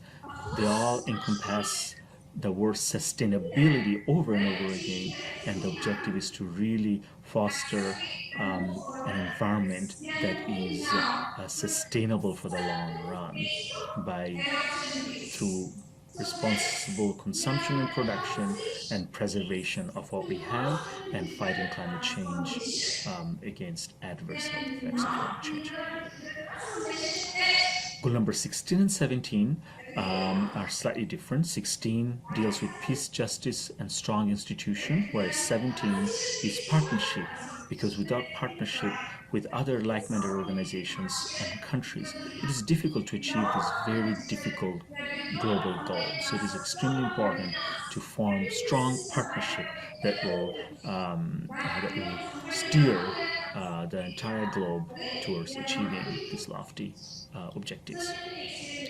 So, in summary, what is new and different about the 17 SDGs? First of all, the word universality is extremely applicable here. First and foremost, these goals apply to every nation and every sector. So cities, businesses, schools, and organizations all are challenged to act, and this is called universality. What is new? Integration. Second, it is recognized that the goals are all interconnected in a system. We cannot aim to achieve just one goal. We must achieve them all. This is called integration. And next is transformation. It is widely recognized that achieving these goals involves making very big, fundamental changes in how we live on Earth. This is called transformation. Alright, so let's do some quick concept checks. How many goals are there in the United Nations Millennium Development Goals? That's correct, there were 8 goals. How many goals are there in the United Nations Sustainable Development Goals? D, 17 goals. Alright, so what are the similarities and differences between the MDGs and SDGs? A critical thinking question. So think about them, the similarities and differences, by going over the slides, and you'll be able to understand the 2 concepts really well. Alright, thank you. Today, we're going to talk about the Global Development Agenda. I think like most of you are graduate students in international studies, so you are familiar with the term Millennium Development Goals and Sustainable Development Goals. Am I right? Right? Okay, so when I ask a question to you, or when you have any comment, please turn on your microphone in front of you, okay? Okay, so we will briefly talk about the Global Development Agenda today. So I'm just briefly going over the MDG and how MDG transformed to SDG. Then we will discuss about the viewpoint from 8 proponents in international development, and also there's some skeptics. So we will see each side of argument. And finally, we just take a look at the new trends for international development in the 21st century. Okay, so anyone knows what is the MDG Millennium Development Goal number 1? Okay. Okay, so when you answer my question, please turn on your microphone. He answered that extreme poverty and hunger, right? So that's the MDG number 1, extreme poverty and hunger, right? So in 2000, September, when UN General Assembly gathered in New York City, the head of state from 189 countries, they just signed the UN Millennium Declaration. And they said that, we're going to achieve these 8 Millennium Development Goals by 2015. So that's the basic structure of MDG.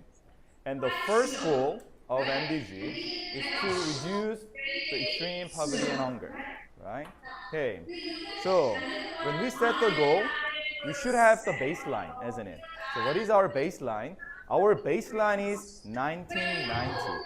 So compared to the level of extreme poverty in 1990, we would like to reduce the extreme poverty by half by the end of 2015. That's the MDG number 1, right?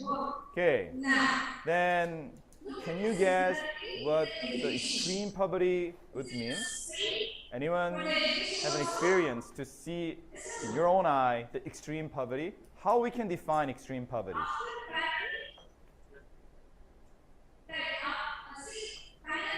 Okay, please turn on your microphone. Thank you. Okay. Extreme poverty may be the people without any basic needs, food, water, and clothes, and house. Yeah, people without basic needs. That's correct. If the people cannot meet the basic needs, we can say, you are in extreme poor situation. Yes, but as you see that there are many ways to define poverty, isn't it? Right? You can define poverty in like economic manner, or you can see socially or politically.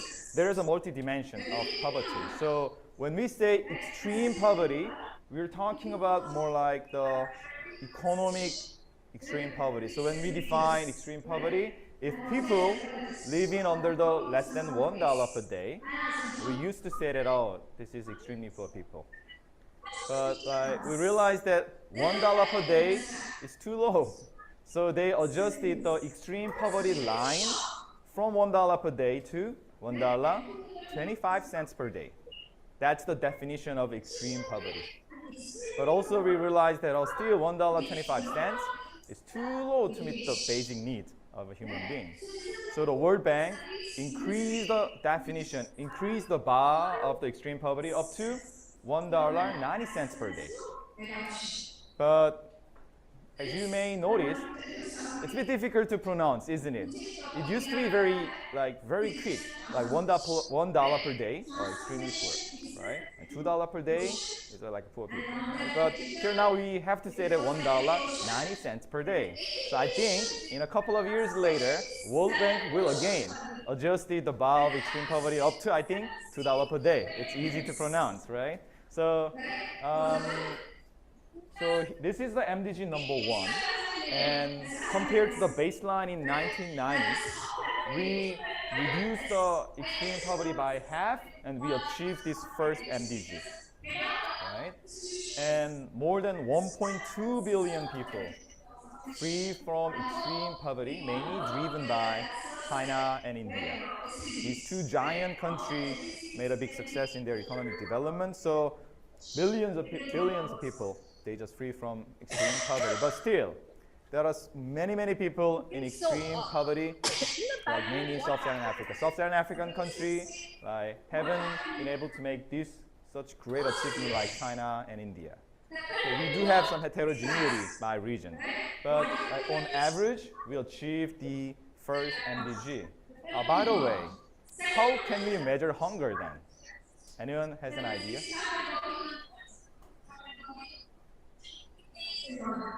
Please, yeah. Ingest of calories. Intake calorie is a really good measure for the hunger. So usually, when we have some survey, we ask, what did you eat yesterday? And we just calculate calorie intake. But there is a much easier way to ask this question. The basic question we ask is, how many meals did you have yesterday? So usually, expected answer is 3 meals, isn't it? But if the people are really poor, and they may say, oh, I have only 2 meals per day, or like 1 meal per day, right? So that's like a really good question to measure hunger. And we also ask this another similar question that, did you feel hunger before you go to bed yesterday? Anyone feel hunger yesterday? So the yesterday dinner was not enough, right? So we also ask those kind of questions, but in detail, as your colleague mentioned, we also ask, what did you eat yesterday? I eat meat 3 times. How many grams? And I eat like egg, and I eat vegetables, and we calculate the calorie intake. So here, the extreme poverty and hunger are the main and number 1 target.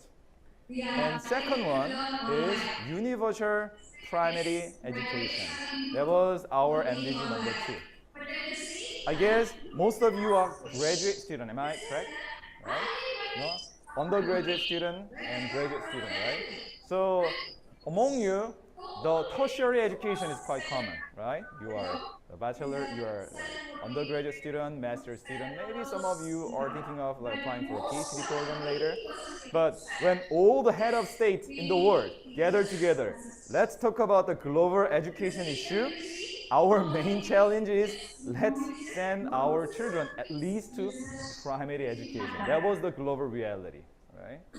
So here we achieved this MDG number 2, universal primary education, like more than 90%, right? But still, like we have to meet the gap 10%, but 10% like mean almost 5 million, 5.8 million children, they still out of like primary school, the basic education. So that's number 2. The next slide. Okay, anyone knows MDG number 3? Yeah. Gender equality. Gender equality. I know. You already have my lecture slide, right? I know. So, yes, that's a gender equality. But gender equality also has many dimensions, right? We may talk about gender equality within family. Also, we may talk about the gender equality within politics. For example, when we select the members of parliament, at least 30% of the seat should be taken by women. Those kind of things also, we say, gender equality in politics. It's a multi-dimension, right? But in Millennium Development Goal, we were very specific in gender equality. That's gender equality in education, right? So in MDG number 2, we're talking about, let's send our children to primary school at least. That's our MDG number 2. And MDG number 3 is, when we send our boy to school, let's send our girl to school as well. That's our MDG number 3. Right?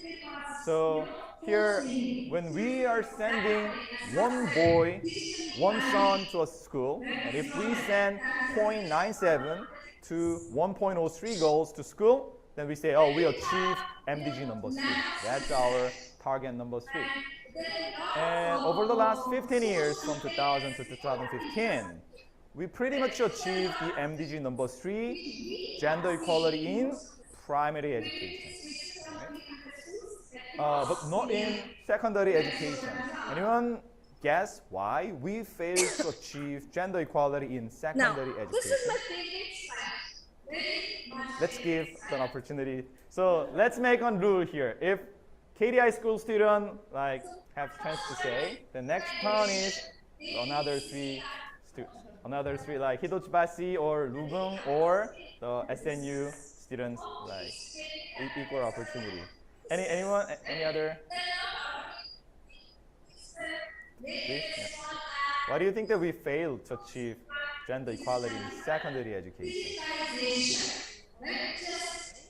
Oh, early marriage is one reason, yes. So when we just visit a school, the primary school in least developed country, for my case, Malawi, Ethiopia, like girls in 6th grade, 7th grade, they dropped out. And I asked, why these girls drop out? And she got pregnant, she got married or something. So early marriage is like a one big reason, but it's not the main reason. Okay? They forced to work. They forced work. Child labor is also the big barrier for the children's education, not only for boys but also for girls. Yes, Professor. When you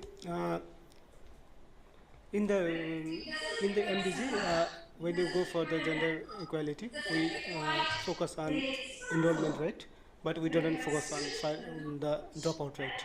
That is the main reason. Whenever the student goes from primary to the secondary education, in the case of the girl, there is a high dropout rate due to the main reasons said by my friends, maybe the child labor and the early marriage.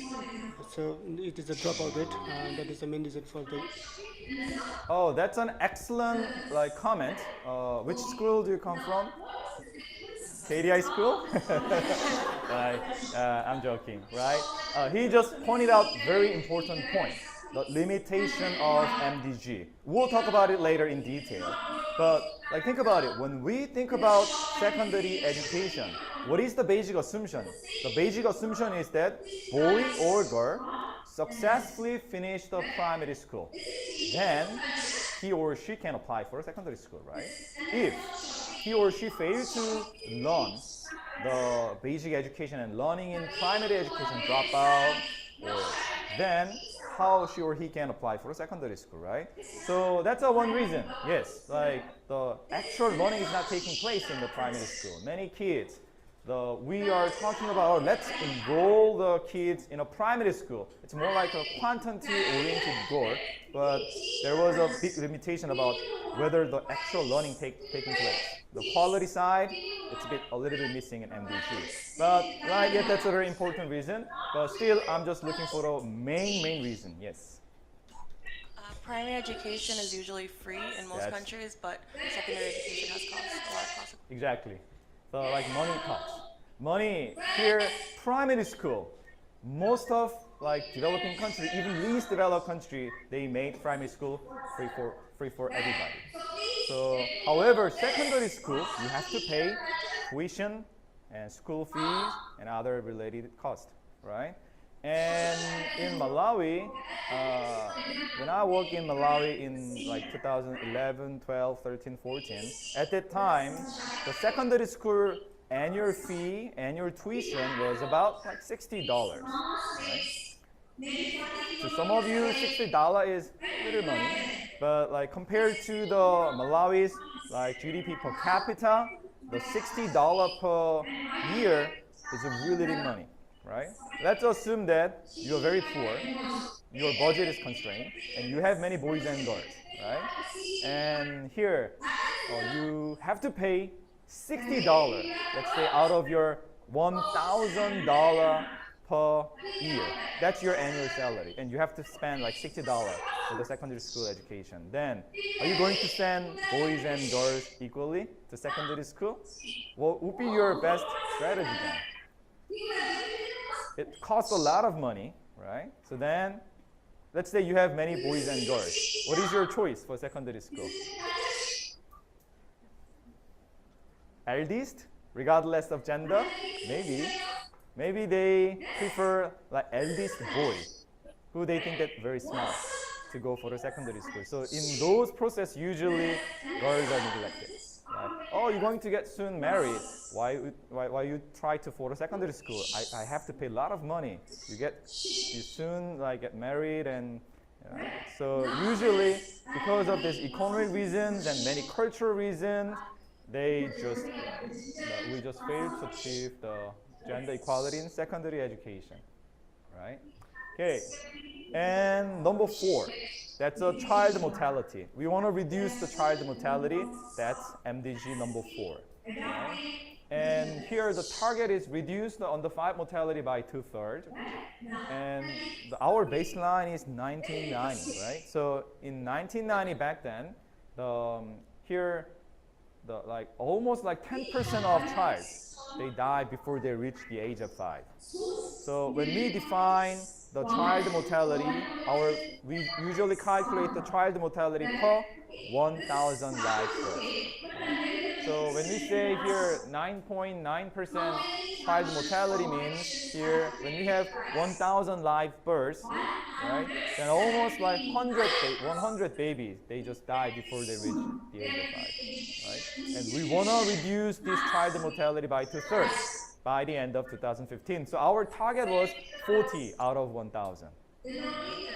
And as you see that we reduced the child mortality down to 5.3%, but still we failed to meet our target, 4%, right? And so still more than like 6 million child, they just die. This cannot mainly, happen overnight. like, No located in the climate can sub-Saharan cause this kind of transformation. And let's think about what is the main cause for this child mortality. Anyone? By the way, anyone have some sense of child mortality in like advanced country per 1,000 live births? Of course, we do have many different measures. When we measure the first 7 days, like mortality, it's early mortality. First 28 days, it's like a neonatal mortality. And when we say first 1 year, it's an infant mortality. And under 5 mortality, there are different measures. But roughly speaking, here, anyone knows in like South Korea, per 1,000 live births? Maybe I think in the developed country, the child mortality is 0.3. Yeah, like usually like 3 to 4 kids per 1,000. Yeah. But now we used to have like 100 out of 1,000. Then we reduced to like 53 per 1,000. But still, we haven't met the MDG goal. And what is the number 1 reason, I think? Yes, please. Malnutrition. It's kind of like fundamental cause, isn't it? Like 50% of your health disease in a least developed country is attributed to the like malnutrition, right? But can we think about more direct cause? Malaria is also really killer to children. Yes. Maybe like malnutrition, but lack of water, clean water. Lack of water. Yes, water and sanitation is also very, very important. When the babies and children are drinking unsafe water, it causes diarrhea. So diarrhea is kind of like a number 1 reason for this child mortality. And think about it, like in order to treat diarrhea, you don't require a specialist, right? Simply you have rehydrating. I think that's enough. Some fluid with salt.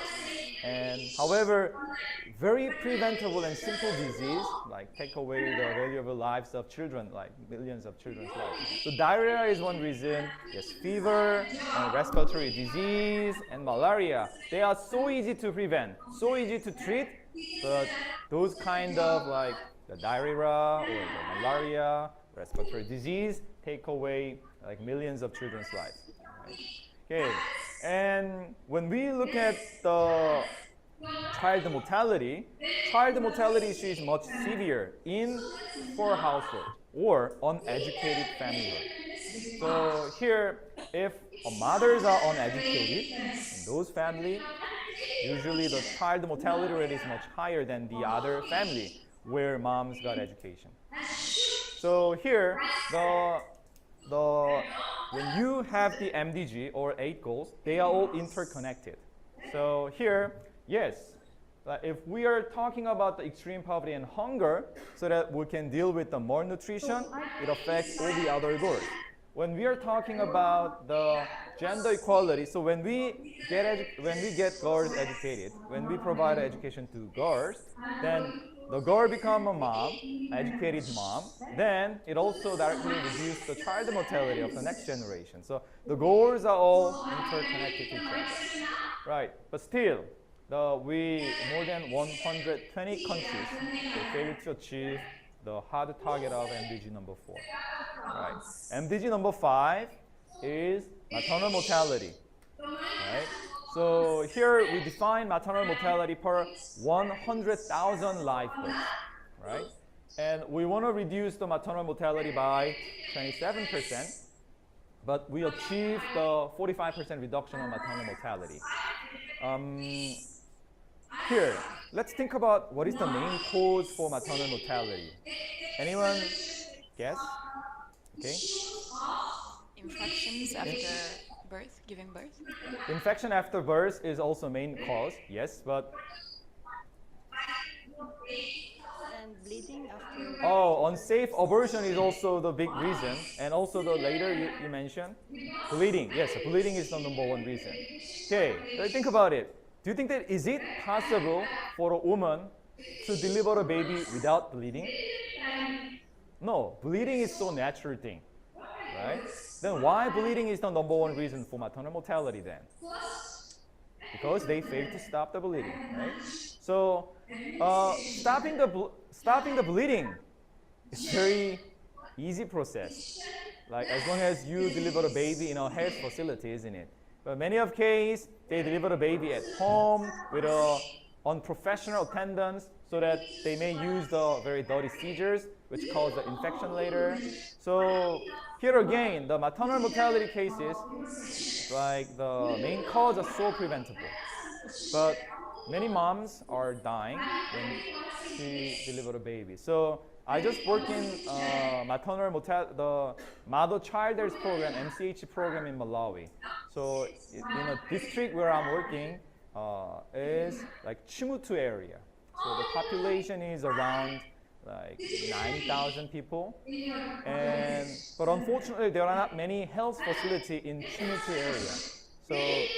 But in Malawi, nowadays we achieve the health fertility rate up to like 90%. So most of women deliver a baby in a health facility. But like 10% like still deliver a baby at home. And then you are susceptible to the much bleeding and infection issues. I think the fertility rate, health fertility delivery rate is different by country. For example, Malawi is like 90%, but for example, Ethiopia, the health fertility delivery rate is like very low, like I think 30% or 40%, right? So here, that's the one reason. And here, for South Asia, India, or China, they reduce maternal mortality by 2/3, but still, the sub-Saharan African countries are lagging behind. And prenatal service care, it's up to before you deliver a baby, like it increased from 65% to 83%. We also do have some big achievement in MDG number 5, but still a long way to go to meet our original target. Okay, and number 6 is infectious disease. We want to treat and deal with infectious disease such as HIV/AIDS, malaria, or tuberculosis. Right? And we do have significant reduction on HIV/AIDS, malaria, and tuberculosis. Here, let's take an example about malaria. Anyone knows how to transmit like malaria to person? What is the main mechanism? Transmission mechanism, okay? Mosquito, yes. So usually mosquito bite a malaria infected person, then to another person, and they transmitted malaria virus to the other people. And anyone has an experience to get malaria before? Yes. So here, usually in Asia, we do have like malaria, but the type of malaria is slightly different than in the sub-Saharan Africa. So, I have so much, the type of mosquito are different, but malaria is a really right. Thank you so much. So usually for us, we have such a good nutrition for more than 20 years or 30 years. Anybody has a good nutrition more than 40 years here? No, right? So has been a good nutrition, right? And we have to diet, we have to lose our weight. Thank you so much, Raman. For us, if I think we you shook just everybody get digitally. malaria, then it's Thank you really so much. painful. We will just but request taking you a to stay back on medicine, stage. soon you will get off. I'd like to request Ms. For very Archana Gaba like young and Mrs. leaders, Vikri Sharma, babies, the or executive board members of for people PSPA. under Please has been on facilitate malnutrition for a Mr. long Mohan. time, maybe malaria is too much for them to resist. So usually malaria mosquito, right? They are flying like after we say like 10 p.m. to up to 4 a.m. in the morning. So if you are sleeping under the mosquito net, that is one of the best way to prevent malaria, right? So there was a global mobilization to malaria mosquito.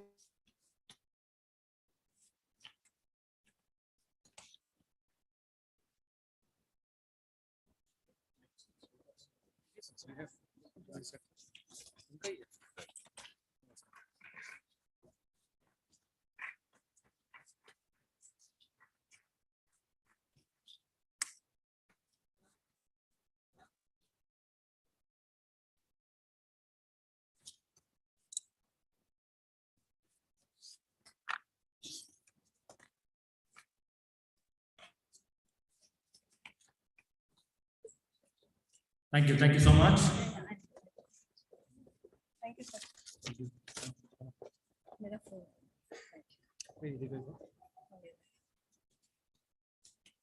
We now move to the next speaker.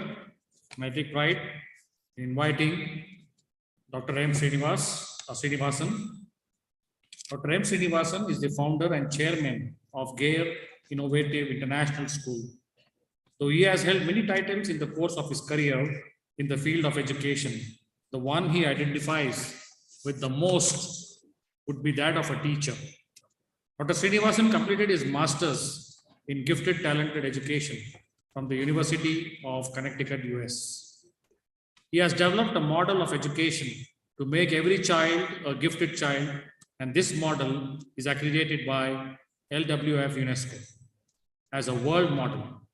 Dr. Srinivas and his family returned to India to build their school beyond walls. Their dream school took shape in Bangalore in 1995, and they are happy to be involved in growing dreams and nurturing the imagination of supple minds. Mr. Srinivasan was also awarded an honorary D.Lit, the Doctor of Literature, by the Government of Karnataka and the university for the pioneering and futuristic model of education that he has heralded in India. Ladies and gentlemen, with a round of applause, I'd like to welcome Dr. Srinivasan.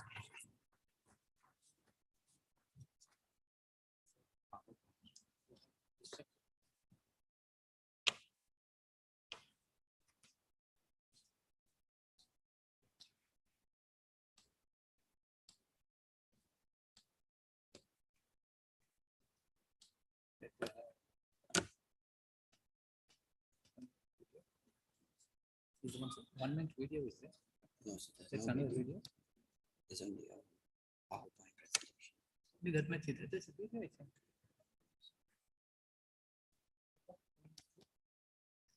Just 1 second. Go to that. Is it a part of the PPT? No, it is Separate. Sir. It's Separate? separate. It's not in the file. Topic is separate. We did not change this one. Okay. You can cut your topic. What you have given. No. I sent a video. Yeah, it is given, sir. Give them 2 videos. The 1 minute video first. But as you know, that environmental issue at macro level is hard to like agree on, right? So what about like reduction on CO2 emission, right? What about the global warming? It's really difficult for some critics say, oh, China, you have to cut your CO2 emission. Then China replied that, oh, you advanced country, you polluted the air, you polluted the environment for the last like 50 or 100 years. Then why do you blame me that I'm just like developing my economy? So you have to take a price for this environment. So here, it's really difficult to have an agreement on this macro level, right? And as you know, that recently the United States, they decide to just take away from the Paris Agreement, right? So that was a really like a big disappointment. However, so when we had MDG, we realized that it's very difficult to set the MDG goal related to the macro environmental issues such as global warming, climate change, and we reduced the MDG number 7 at the micro level. So okay, it's very important to talk about the macro level environmental issue, but it's really difficult to have an agreement. So let's talk about more micro level issues. So we're talking about more micro level environment for us, like clean water and sanitation. So even though the title name is environment, but main component is also related to health issue, right? So we achieved that access to safe water increased to 86%, but again at macro level we failed to effectively and directly handle climate change, global warming, CO2 emission, deforestation and biodiversity, etc. And number 8 is a global partnership. So when we have some global development agenda, you know that MDG has 8 goals, right? And sustainable development goal, how many goals? There are 17 goals, right? And usually always, the last goal is always global partnership. So in order to achieve the previous goal, let's increase our partnership more, right? That's a global partnership, right? So here, let's quickly summarize the achievements of MDG. So the MDG contributed to the paradigm shift from economic development oriented to the social and human development. And also it has big contribution to poverty reduction, and it presents clear, succinct, measurable, and time-binding outcome. And it works as an international norm. But this one is very unique one, right? So if you just read many UN declaration, एक आदमी एक suitcase लेके circus के manager के कमरे minimal. Why? Because the United Nations and many international organizations, they declare something, and that's it, right?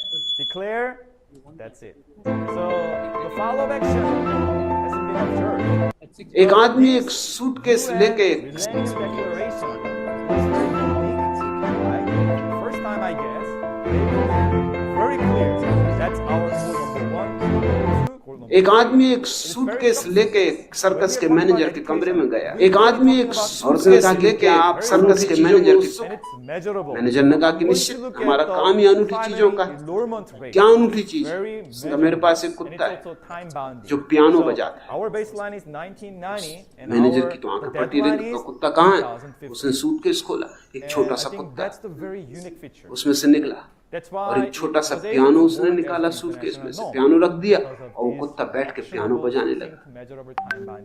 क्या गजब का साज उसने छेड़ा। मैनेजर तो भौचक्का रह गया, सांस रुकी रहेगी, बहुत खेल देखे थे। एक आदमी एक काम ही उसका ये था, इसी तरह की चीजों पर उसका सर्कस चलता था। और तभी एक बड़ा कुत्ता अंदर आया।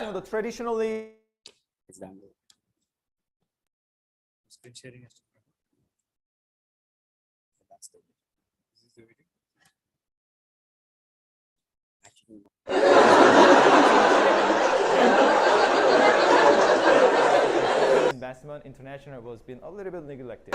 एक आदमी एक सूटकेस लेके सर्कस के मैनेजर के कमरे में गया और उसने कहा कि क्या आप अनूठी चीजों में उत्सुक हैं? मैनेजर ने कहा कि निश्चित हमारा काम ही अनूठी चीजों का है।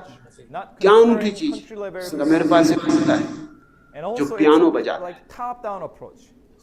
मैनेजर की तो आंखें फटी रही, सूटकेस लेके सर्कस के मैनेजर के कमरे में गया और उसने कहा कि क्या आप अनूठी चीजों में उत्सुक हैं? मैनेजर ने कहा कि निश्चित हमारा काम ही अनूठी चीजों का है। क्या अनूठी चीज? मेरे पास एक कुत्ता है जो पियानो बजाता है। मैनेजर की तो आंखें फटी रही, कुत्ता कहाँ है? उसने सूटकेस खोला, एक छोटा सा कुत्ता उसमें से निकला और एक छोटा सा पियानो उसने निकाला सूटकेस में से, पियानो रख दिया और वो कुत्ता बैठ के पियानो बजाने लगा। क्या गजब का साज उसने छेड़ा। मैनेजर तो भौचक्का रह गया, सांस रुकी रहेगी, बहुत खेल देखे थे दुनिया में। काम ही उसका ये था, इसी तरह की चीजों पर उसका सर्कस चलता था। और तभी एक बड़ा कुत्ता अंदर आया। 1 year later, और उस छोटे कुत्ते की गर्दन उसने पकड़ी और बाहर ले गया। मैनेजर तो देखते रह गया, वो आदमी भी देखते। मैनेजर ने कहा भाई ये मामला क्या है, ये कौन कुत्ता है? उसने कहा ये इसकी माँ। वो उसको डॉक्टर बनाना चाहती।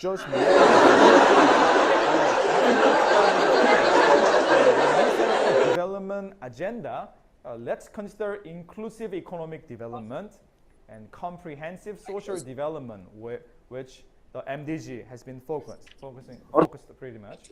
And peace and security and environmental sustainability, it's more macro level. So that's the 4 core pillars we want to incorporate after post-2015 development agenda. And 2013, UN high-level panel of eminent persons on the post-2015 development agenda, they issue a report on new global partnership, eradicating poverty and transform economies through sustainable development. And they present 12 goals, right? Number of goals increasing, isn't it, from 8 to 12 here. Why? Because it reflects about the limitation. Oh, we haven't touched the many important issues in MDG. For example, like here, we haven't touched the human rights issue. We haven't touched the inequality issue. We haven't touched the investment, international trade. That's why when we prepare the post-2015 development agenda, usually like a presented goal is much larger than previous MDG, right? And your 2013 UN Secretary General report, A Life of Dignity for All, accelerating progress toward the Millennium Development Goal and advancing the United Nations Development Agenda beyond 2015. And actually, they expand their mapping from like 4 pillar to 6 pillar, and now they present 15 goals. The number of goals are increasing. And 2014, like this UN Open Working Group, they follow, this is a very important document, Rio Plus 20 report, the future we want. It's a very foundation-like report. So if you are interested in the sustainable development, and I think this is a must-read like document, the future we want. And basically they follow the philosophy from future we want. And they basically present like 3 pillars. 1, economic development. And 2nd pillar, social development, like human development. And finally, 3rd pillar is sustainable environment. And this is the big 3 pillars, right? And they presented 17 goals, right?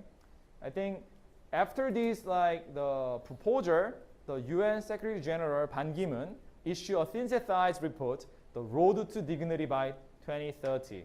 So actually this report like include nowadays the 17 Sustainable Development Goal.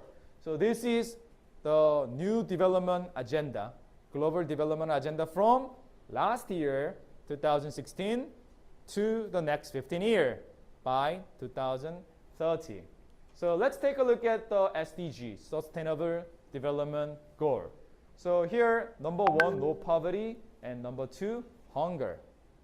It used to be MDG number 1 as combined, right? So still, we emphasize that no poverty, no hunger is the foremost goals for SDG. And number 3, good health, right? It's like in MDG, like the MDG goal number 4, child mortality. MDG number goal 5, maternal mortality. MDG 6, infectious disease. They are all related to health issue, isn't it? Right?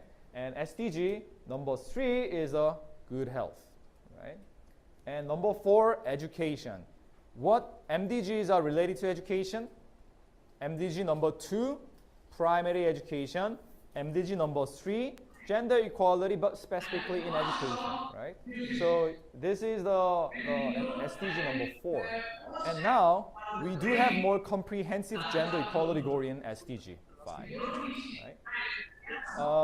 And also MDG number 7 was environmental sustainability, but was mainly at micro level, the water and sanitation. But now we have a separate SDG goal 6 clean water and sanitation. And later we emphasize the more macro level environmental sustainability level. And number 7, renewable energy we haven't touched during MDG. And good job and economic growth is a very traditional topic, but hasn't been touched in MDG, but now got a lot of attention in SDG. And innovation and infrastructure, and reduce inequality is now become like a new and important development agenda. Here, when we are talking about the reducing inequality, we may say that, oh, let's reduce the inequality between rich country and poor country. But at the same time, we can talk about the within country inequality is increasing. So even though you're advanced country or you're a developing country or least developed country, you do have an inequality in domestic, right? So the one big paradigm shift is that for MDGs, mainly about the developing countries issue, right? So, you should reduce the extreme poverty. You should reduce the child mortality. You should achieve the primary education. Actually, those issues is not the relevant issue in advanced country, isn't it? Like primary education is so common, right? And but if you take a look at SDG, like this renewable energy, so good job, reduce inequality, that like many of those sustainable development goals can be applied both to developed country as well as developing country. Now we have much comprehensive frame. And here we also talking about the sustainable city, responsible consumption.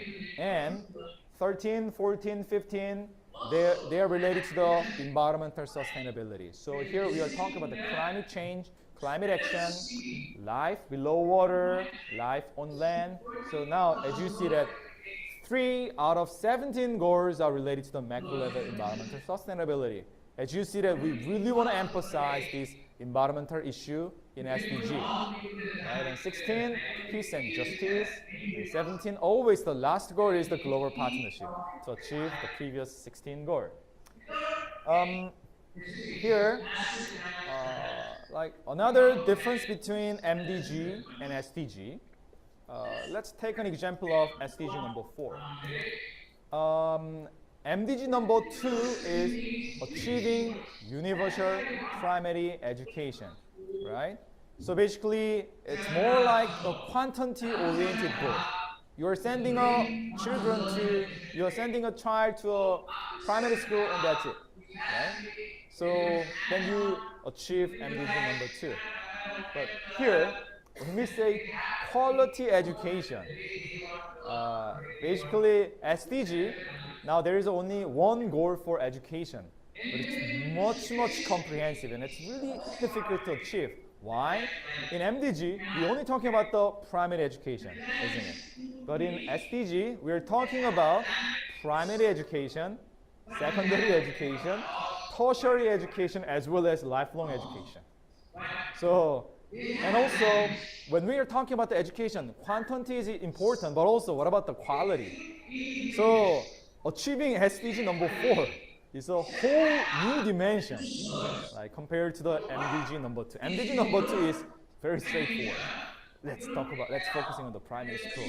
Sending a boy or girl to primary school, that's it. But now you're talking about primary school, secondary school, tertiary school, lifelong education, as well as what about quality, right? So here, let's say you successfully send children to primary school. And least developed country context, if you visit like primary school, what happened? Usually there's one classroom and there are like 100 children in a classroom. There is no chair, there is no table. Of course, there is no like and time to time, teacher absent, right? So then, okay, we send children to school. Then we achieve MDG number 2, but actual learning is not taking place, right? So when we're talking about the quality education, it's a big challenge, right? So SDG has more goals than MDG, but each goal has much depth. So it's a really big challenge, and some of people are very pessimistic. Oh, that's too much. That's impossible to achieve. But some of them are very optimistic. Oh, we should give it a try, and like you should go big, otherwise go home. So it's a big challenges and big global development agenda for the next 15 years. Anyone has a question or comment on SDG? Yes, please. Turn on your microphone. Thank you. Actually, I have questions. So actually, we know that MDG is focused on the developing country, but SDGs will be comprehensive. It's too huge. Just like you said, go 4 or go 8. The less developed country economic growth target will be 7%. So actually, for many less developed country or developing country, emerging economic area, it's very hard to achieve it. So my question is, from MDG to SDGs, what's the the government, each state's government attitude towards these big goals for the difference between developed country or developing country? So yes, that's a good question, but hard to answer because like each government has a different like approach and attitude. But I can say for Korean government attitude. So as you clearly pointed out that SDG are both for developed country as well as developing country, right? But previously in MDG frame, like, oh, MDG is your target for developing country. For advanced country, we're going to help you. Those kind of attitude was like present in MDG frame. But now SDG, oh, even for advanced country, United States, France, Belgium, or Korea, South Korea, or Japan, we really have to consider how to achieve reducing inequality in our country, how we can achieve like climate action, how we can contribute to the climate action, to the global world as a like advanced economy. So, but still, some countries frame, especially for advanced country, is that we should like help the developing country to achieve SDG. Like thinking that SDG is not directly applied to mine. So I think in South Korea, when we prepare the SDG, the main frame is that how we can assist developing country to assist the SDG, to achieve SDG. But the little discussion has been taking place in South Korea, how we can achieve SDG in South Korea. So that's a bit like, I think this is a transition period, but the situation will be getting better. Okay. Yes? SDG, it incorporates that what to achieve, but critics used to say that it doesn't say about how to achieve the goals and targets. Is it right or wrong, Professor? I want to know that. And another is the SDG, it didn't gives the information about what is the role of the developed countries, because in my knowing, developing countries they alone cannot achieve the SDG goals, and it doesn't say much about what is the role of the developed countries. I want to verify my knowledge, it is right or wrong. So here, SDG present 17 goals, but they do also present very specific target, 169 targets. So we have huge number of targets. And here, when your colleague mentioned about the role of developed country to assist developing country, I think they also do discuss about those, how we can create partnership between developed and developing countries in this partnership for the Goal 17. And here, previously in MDG, the main actor was kind of like country and government and the United Nations. But as you see, now we have really big picture, comprehensive goal. So it is not enough to have only traditional actor. And now we have a new emerging actor as well. For example, the academia, university, NGO, firms, they all should work together to achieve this SDG for developing country as well as developed country. So yes, this is a huge comprehensive goal. That's why we do need much comprehensive partnership ever before. Okay, thank you. So let's take a look at some viewpoint who really insist that we do have more for international aid and international development. So here, one view from the international aid, official development aid proponent, they are saying that, oh, we assume that there is a poverty trap, right? And here, like poverty trap, basically, it creates some vicious cycle. So let's say you are really poor, so that you have no money to save, right? Since you have no money to save, so no investment, which make you much poorer. You became much poorer, so you don't have no saving at all, then no investment and even poorer. This vicious cycle happens. So the initial condition creates this vicious cycle. And so when the view from aid proponent who believe that there exists poverty trap, they think that the big push is needed for least developed countries to escape from poverty trap. So official development aid from donor country should be increased from the current, usually 0.3% of their gross national income to 0.7%, more than double of gross national income, according to the resolution at the United Nations General Assembly in 1970. Actually, by the way, the G7 country or G6 country, they gathered together at the United Nations General Assembly in 1970, and they promised to provide 0.7% of their gross national income to the developing country as a aid. They promised, but none of them keep their promise. So here, the aid proponents say that, oh, let's keep our promise, right? We promise that we provide at least 0.7% of our gross national income to developing country, right? So, but some of country, they meet this 0.7% pledge. Anyone knows which country? There are 5 to 6 countries meet this 0.7% of gross national income to the developing country. Yes, yes. Yes, usually Scandinavian country like Sweden and I think Belgium meet 0.7, maybe I think very, very close to 0.7. There are 5 to 6 countries who already meet this 0.7%. Norway and Sweden, those countries, right? Denmark. So here so the comprehensive development support is needed. So here, when we say in order to escape from poverty trap, we do need a big push. And at the same time, we do need a comprehensive big push. So when you have a big push, it is not enough to have only agriculture support. It's not enough to have only education support.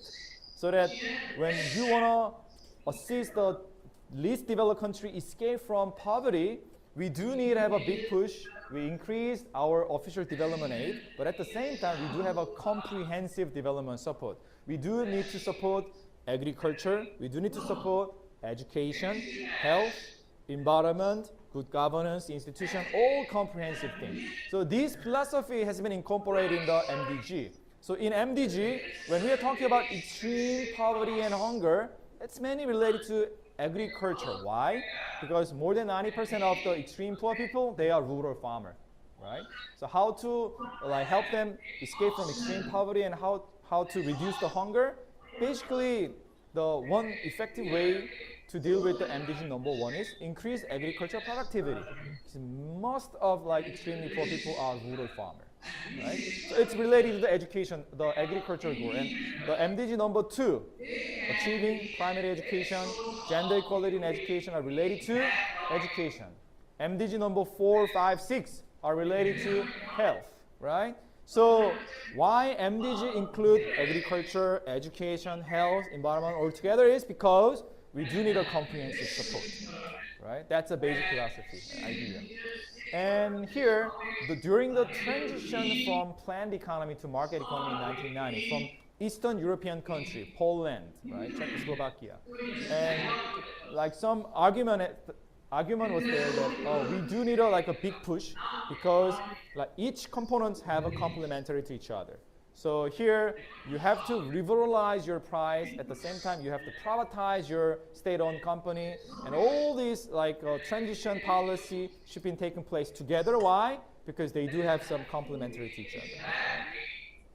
Okay, and major voice for this 8 proponents is Professor Jeffrey Sachs at Columbia University.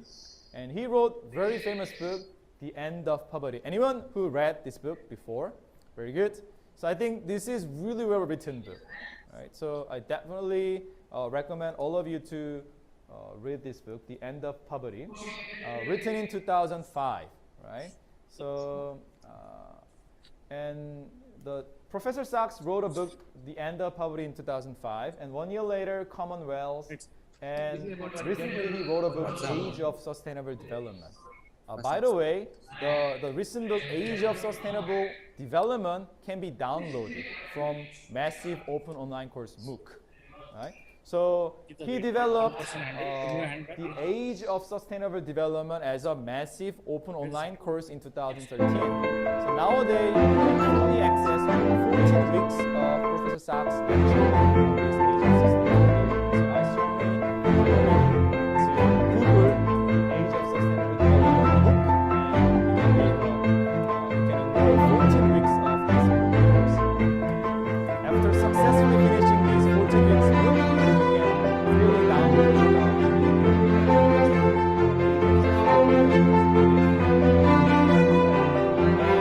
Jeff was program advisor for Poland and actually he led MDG. So he was the main architect to design and he also did a millennium project in 10 different African countries to show that when we have a comprehensive support, then MDG goals are achieved. So I lost my second in command, I lost my platoon commanders, I lost my NCOs.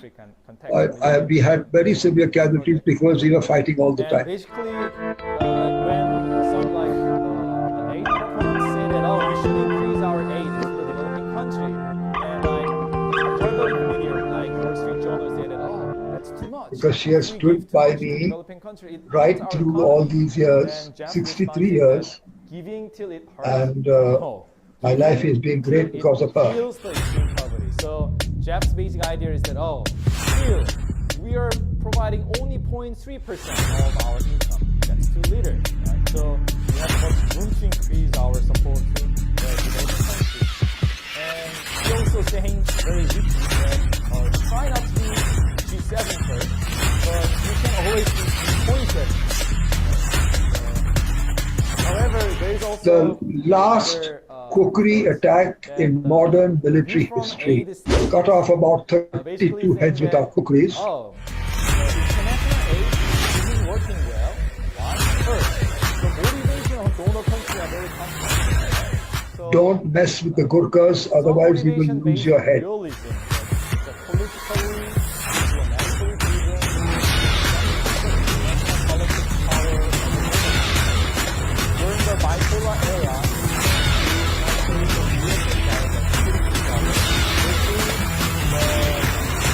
US government, like, a lot of one country, even though the country was governed by the military, the dictators of the Americans, there is a lot of USA.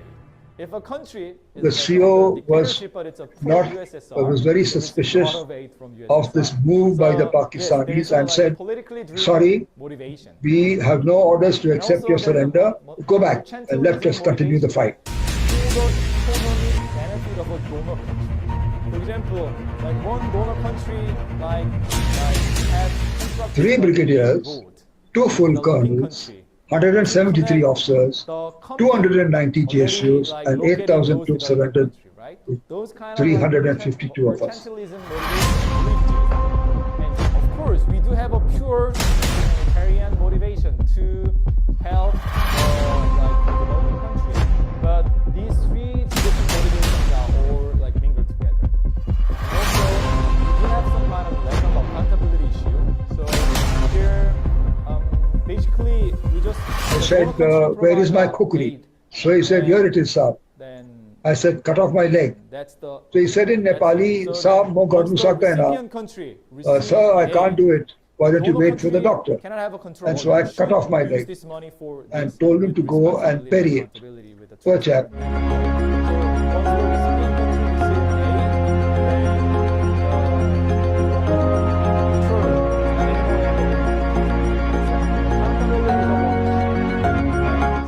not join the army to be a babu. So I said, sorry, I want to command a battalion.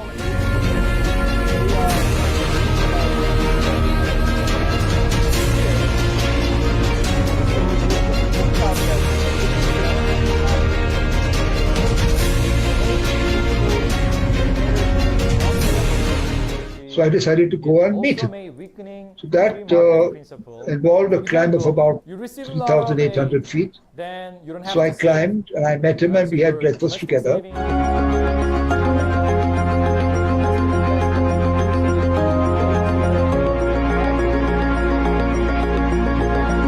So I went with him to Ladakh and clambered over snow and ice. And he came back and called for my file and said, yes, give him a battalion.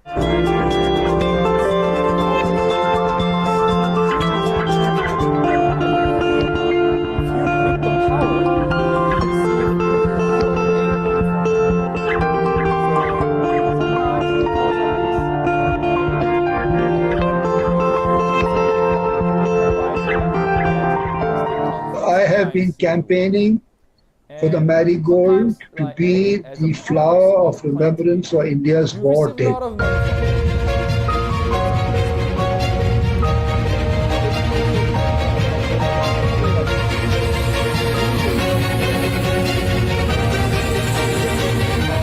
To do what you love, to love what you do, to never be afraid, and to never give up. Sometimes you have a paradox, right?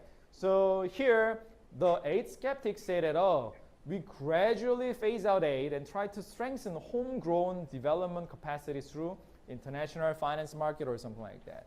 And as you may read this book, The Bad Aid, written by Dambia Moyo, she's a female economist. She's from Zambia.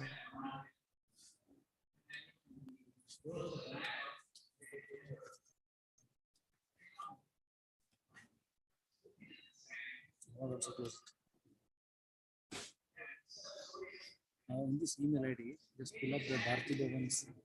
Let's also close it. This email is here. Let's also close it.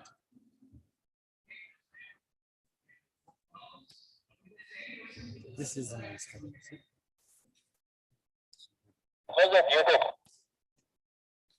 Let's play it. That's the this one, just put it on the test. Yes, Bharti. Let's put it as Bharti. Video. Yes, sir. Oh, no, no. There's a video from you again. See, not that. Not a Srinivasa, right? Just a video on the back.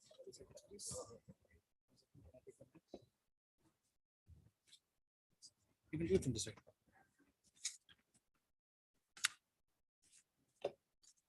Thank you so much. Check. Give the mic, please. Check. Thank you. I'd like to invite on stage Dr. Ravi Kumar and Mr. Sunil Srivastav. And we'd like you to felicitate Dr. M. Srinivasan. Dr. Ravi Kumar and Mr. Sunil Srivastav, please. So please come to the center, please.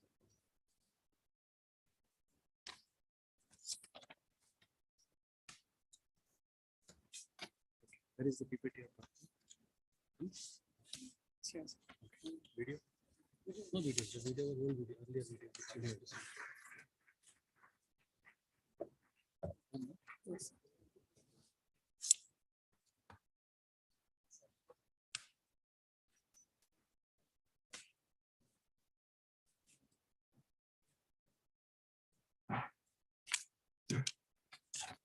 Thank you so much. I would request Dr. Ravi Kumar to stay back on stage. I'd like to invite Mr. Ashok Pandey, Mr. Rajendra Prasad, Mr. Murthy, Mr. Miresh, and Mr. Bora on the stage, please. We have the launch of the audiobook of Dr. Ravi Kumar.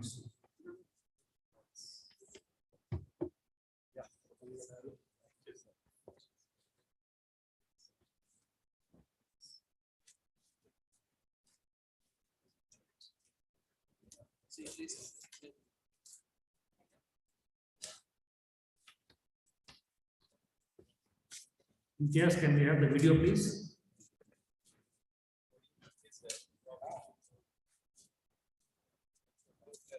Ali?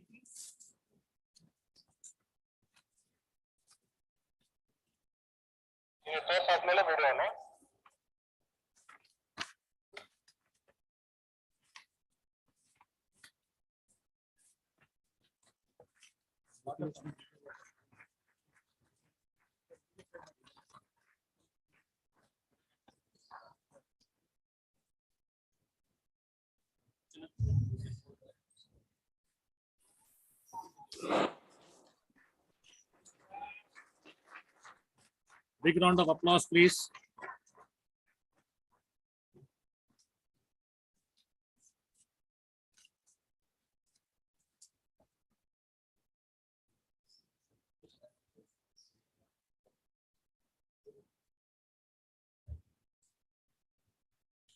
Good afternoon, everybody.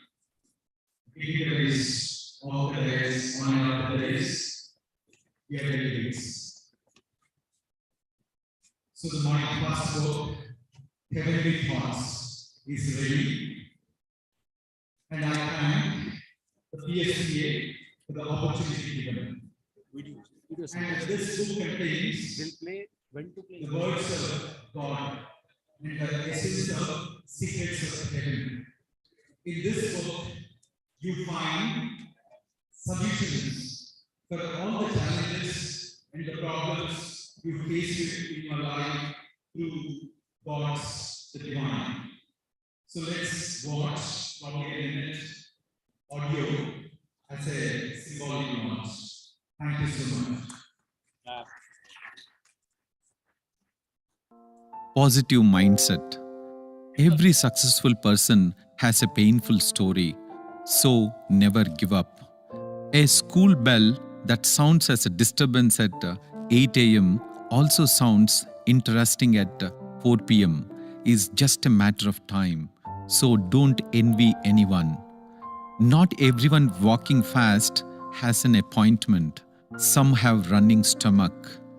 If a rose smells better than tomatoes, it does not mean the rose can make a better stew. Don't try to compare yourself to others. You also have your own strength. Look for it and build on it. All animals that exist were in Noah's Ark. A snail is one of those animals. If God could wait long enough for snails to enter Noah's Ark, His doors of grace won't close till you reach your expected position in life. Never look down on yourself. Keep looking up. Remember, the broken crayons still color. Keep on pushing. You never can tell how close you are to your goals. Be positive-minded.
Thank you so much. We now have the main sponsor for this conference, Bharti Bhavan Publications and Distributors. We have with us the regional head, Mr. Madhvesha Rao, and he would make a presentation to all of us.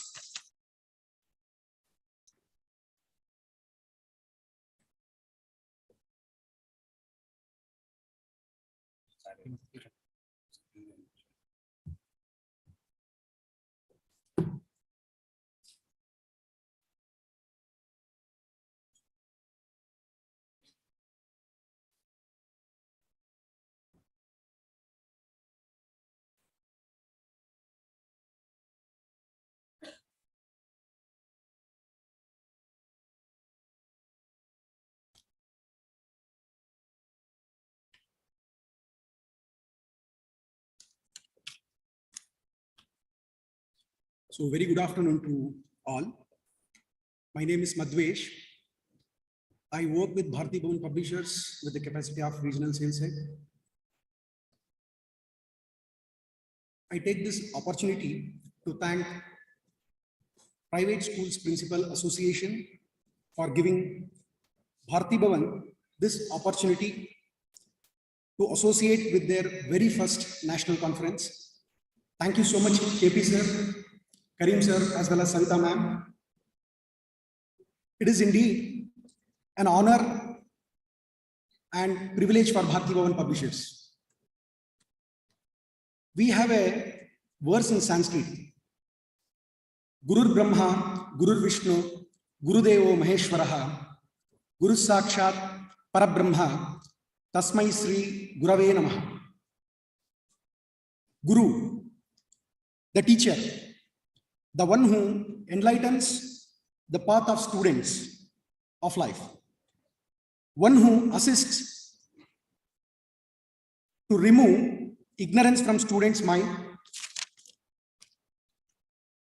one who makes them a good citizen. This tells how important that you people are to the society. So please accept my pranamas on behalf of Bharti Bhavan Publishers. Anyway, we are, we'll be, soon we'll be having a Teachers' Day celebration next week. So I take this opportunity to brief you about a 79-year young company, publishing company, Bharti Bhavan Publishers. So Bharti Bhavan established in 1943 at Patna. We have offices spread across India. We have regional offices at Patna, Kolkata, Delhi, Noida and Bangalore. Our best sellers include Concepts of Physics by H.C. Verma, Mathematics for class 6 to 12 by R.S. Agarwal, Junior Math series for primary classes authored by Asit Das Gupta. Again, we have a mathematics book for primary classes, Math Steps by Das Gupta and S.B. Prasad. Basic Science for class 6 to 8. Our World Then and Now for classes 6 to 8. And all our ICSE series. We also have books for Bihar Board. Our new entrants include an ELT series for classes 1 to 8 called The Magic Carpet, which actually follows a guided approach. It is an integrated English course book. We have My Grammar Time for classes 1 to 5. We have Hindi language teaching, Hindi textbook Vatika and Vyakaran Bharati for classes 1 to 8. New series EVS Explorer for classes 1 and 2. We have Science Explorer for class 3 to 5. Computer Science book for classes 1 to 5. We call it as Login. We have Art and Craft for pre-primary till class 5. We call it as Handiworks. These are with materials. So coming to our presence in schools, we have presence across schools in India, be it CBSE, ICSE, ISC, or in state board schools.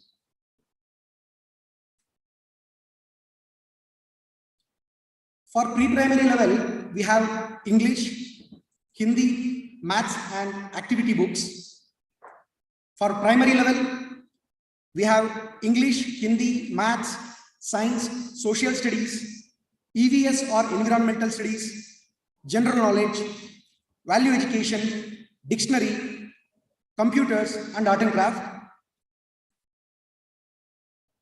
For middle school level, for NCERT or CBSE curriculum, we have math, science, and social science. For ICSE also, we have a different books, maths, science, again social science. For Bihar board, CBSE Hindi, we have all main subjects except language readers. We also have other subjects for middle school, dictionary, general knowledge, books on grammar. And these are our subject presents. For NCERT curriculum for secondary level, we have maths and science. For ICSE also, for secondary level, we have maths and science. For Jharkhand, Bihar boards, we have all languages except, all subjects except languages. For senior secondary level, we have math, science, and test preparations. Bihar board, again, we have all subjects except languages. So books for competitive exams, those who want to students, those who want to prepare for their competitive exams, they can refer our books. We have physics, chemistry, mathematics, biology, and English. For higher academics, this is an all India books, English, Hindi, psychology, physics, chemistry, mathematics, zoology, and botany. For second and third language for schools, we have Hindi, Sanskrit, Bengali, and Urdu books. For sample copies, please contact sales.bbpdblr@gmail.com. Thank you so much. Thank you.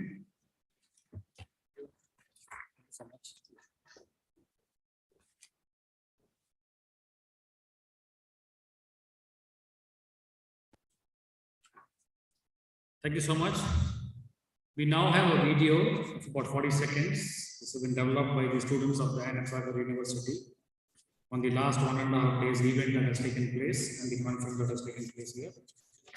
Over to Imtiaz.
really be delighted to host all of you, and we would want you to hear out on the kind of solutions that these sponsors have got, and it will really be a good value of advice to all of us.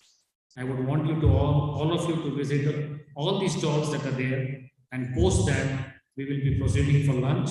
Lunch is at the same food court, which is one level below the auditorium. So thank you so much, and we will meet you after lunch. We have some wonderful line of presentations. One of the most important ones, which is going to be presented by the task force, by the person who's involved in the task force with Karnataka government on the NEP 2020. When we had done the session about 3 months back, there was a wonderful experience, and we had close to about 700 principals who had clocked on online with us, virtually with us, and we had loads and loads of questions coming in from principals post the session also. So we are fortunate enough, post lunch, we will be hosting Dr. Ganesha Bhatta, who is also in the task force of the Karnataka government for the implementation of the NEP 2020 right from the school education. So we will break for the visit to all the stalls, post which we go for lunch, and then we are back in the auditorium after that. Thank you so much.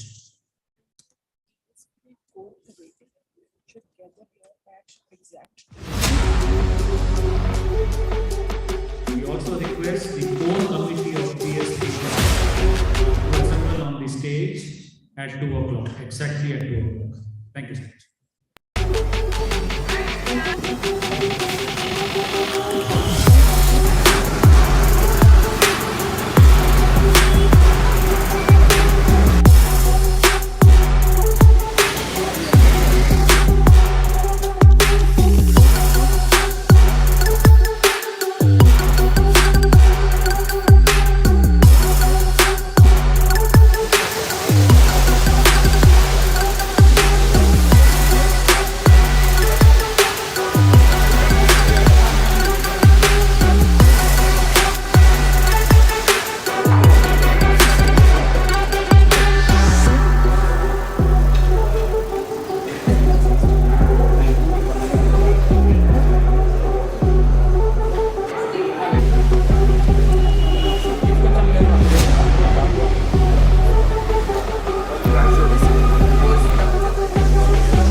Yeah.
1,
2, 3, 4, 5, 6.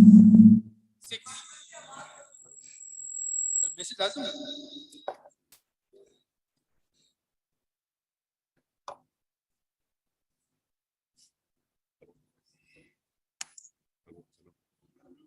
Hello, hello.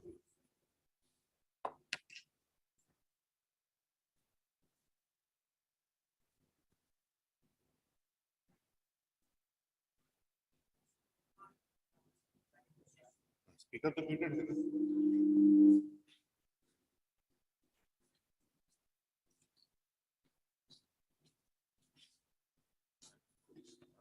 Okay, sir. ये भी off है, ये भी off है, ये भी off है. Okay.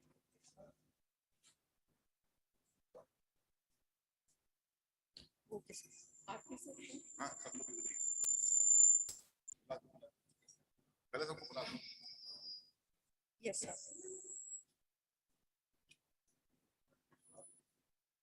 May we have PSPA core team on the stage? One second. उसका mic.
Bengaluru, that counts as the third.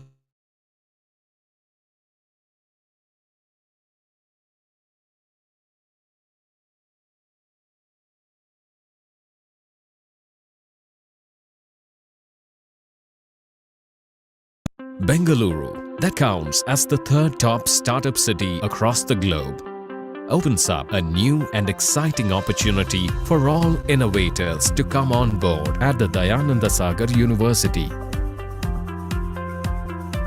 Founded by late Sri R. Dayananda Sagar and late Dr. Chandrama Sagar, Dayananda Sagar Institutions is into education and healthcare for over 6 decades. DSI is today considered a center of excellence in producing students with exceptional academic skills and leadership qualities. DSI is now headed by Dr. D. Hemachandra Sagar and Dr. D. Premachandra Sagar. This leadership has successfully managed and excelled in ensuring excellence in all of its offerings. This great foundation ensured DSI to be invited by the Karnataka state government to set up a private university in the state. DSU could be among the very few campuses in the country to have a well-planned startup village that houses innovation labs supported by industry leaders. DSU provides a platform to visionaries and inventors to experiment their ideas. Globally reputed MNCs that include Autodesk, Bosch Etas, IBM, GE, VMware, NVIDIA and Boston, Bosch Rexroth, Dassault Systems are now part of the DSU initiatives. These companies have invested vast resources to create a one-of-its-kind facility to be used by the community.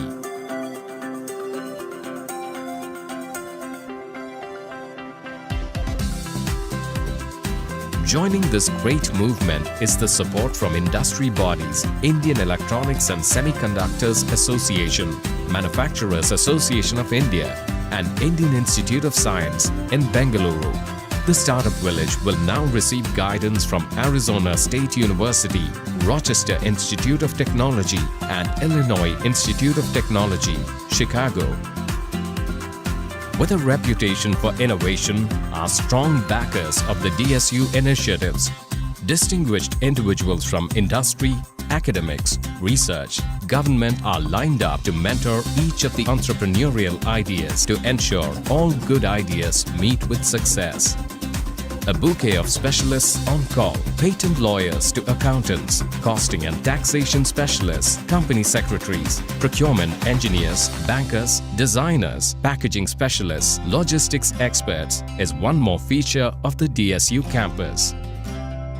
Every year, groups of individuals enter the DSU portals with a burning passion and a dream to achieve. With the combined support and resources at their command, they are now sure to walk out of the DSU campus as owners of the companies enlisted on the National Stock Exchange and a university degree. The ecosystem created by DSU can now accommodate 300 enterprises and welcomes the community to take advantage of this great option and work towards making India a strong manufacturing nation. For passionate and innovative youth, Bengaluru is the place to be. And presenting Dayananda Sagar University. Live the dream.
Good afternoon, everybody.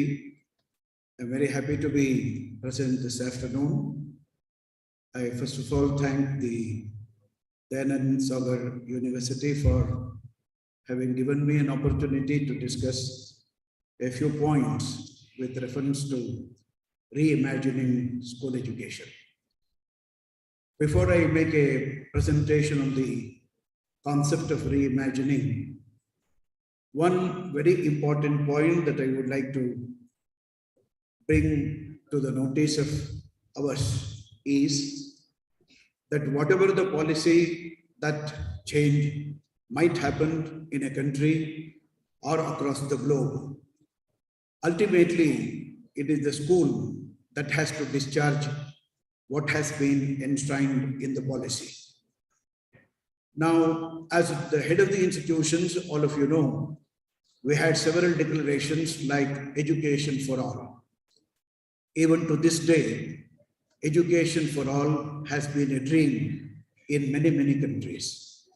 India is one such.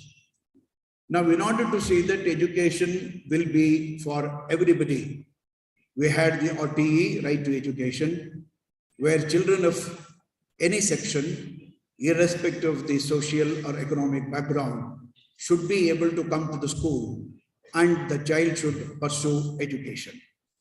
The very same thing is being reiterated in the 2020 policy too. Now, when it comes to the school, school becomes a very, very important agency in order to see that the curriculum, whatever has been given by the policy, is discharged to the students. In doing so, there are several points that we need to keep in our mind. One of the most important thing is the leadership of the head of the institution and also the teachers or the faculty who are going to work in that institution to realize the educational outcomes in terms of the declared competencies. Now, as the discussion itself is on NEP, you know about the restructuring of education. The 1986 policy, even before that, if you happen to go to 1964-66 document on Kothari Commission, it said about the 10+2+3 pattern of education, 10 years of compulsory education and 2 years of the pre-university and 3 years of university education. Now, the policy that we are holding on to now in the 2020 speaks of 5+3+3+4+4. Now, what is this 5+3+3+4+4?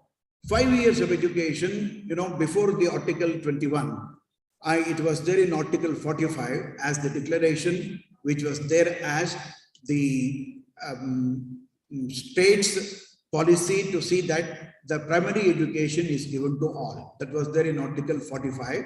It was not a right, but it was a kind of a object that is imposed on the state to see that the education is given to the children from 1 to 7th standard. Now, the National Policy of Education 2020 says the education of the child begins at the age of 3. That means the chronological age 3. And this is going to be the first year of education. Therefore, pre-primary, what we call as the pre-nursery, whatever we used to term it as, that becomes the first year. The LKG, UKG or the level 1, level 2 becomes the second and the third. And the first and the second standard is going to be merged into the 5 years of education. This is the first 5 years. The second 3 year is what is the preparatory stage. Now in this, the child is going to study from standard 3 to standard 5. Then we have the 6, 7, 8, which is called the middle school. Then we have the secondary education, which starts from 9 and ends at 12. Whatever is the restructuring that we are thinking, it is going to first come into the central schools or the CBSE pattern schools, and then of course the Navodaya school, and later on to the ICSE or whatever it is. It all depends upon the way the policy is taken forward. The Karnataka state is one which is trying to make it, but it says we are not going to restructure the whole thing as it is, but we are going to see that the curriculum is going to be continued. That means whatever the 5 years of education that is being given up to second standard, if you want to make it, the C&R rule that has to be done from the government needs to be amended. And if all these changes have to take place, it is certainly a matter of another 4 or 5 years. Now, when it comes to the education of the child, the most important thing before the presentation I would like to make is the kind of the attitudinal change that has to happen with the teachers and the head of the institution. Whatever the policy you are going to have. For example, the policy says the teacher, when he teaches here, should be able to reach the child even before he teaches the child. Now, reaching and teaching are the two different components in the process of teaching. Yesterday, I was there in a school in Ilhanka, addressing a few students of 10th standard, and they were supposed to be good learners, but I was not able to see a kind of a happiness on their face. And then, I interacted with them, I spoke to them, and then I asked the name of each child, and then I said, who are you, what are you, etc., etc. This is what is called social constructivism. Therefore, the teacher has the pivotal, what should I say, the position in the whole of the national education policy. Now, when it comes to the components of this education, it is not getting shifted. Hello?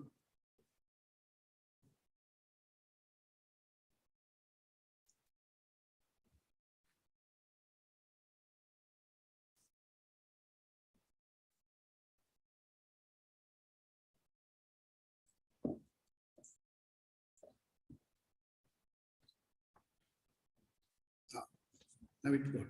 Yes. Okay, fine. Now, this is what is the thing with reference to the NEP 2020. It mainly focuses on the development of the brain of the child. 85% of the development of the child's brain happens below the age of 6. Now, if that is the condition, whatever the education that we are giving in the Anganwadis, the Balawadis, the Balavatikas, that need to undergo a lot of change. And it says the child should not be studied with one single language. Let the child be able to learn as many languages as possible.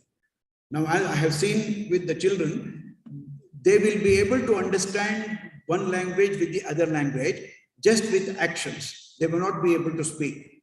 After 2 or 3 years, they will be in a position to speak the other language also.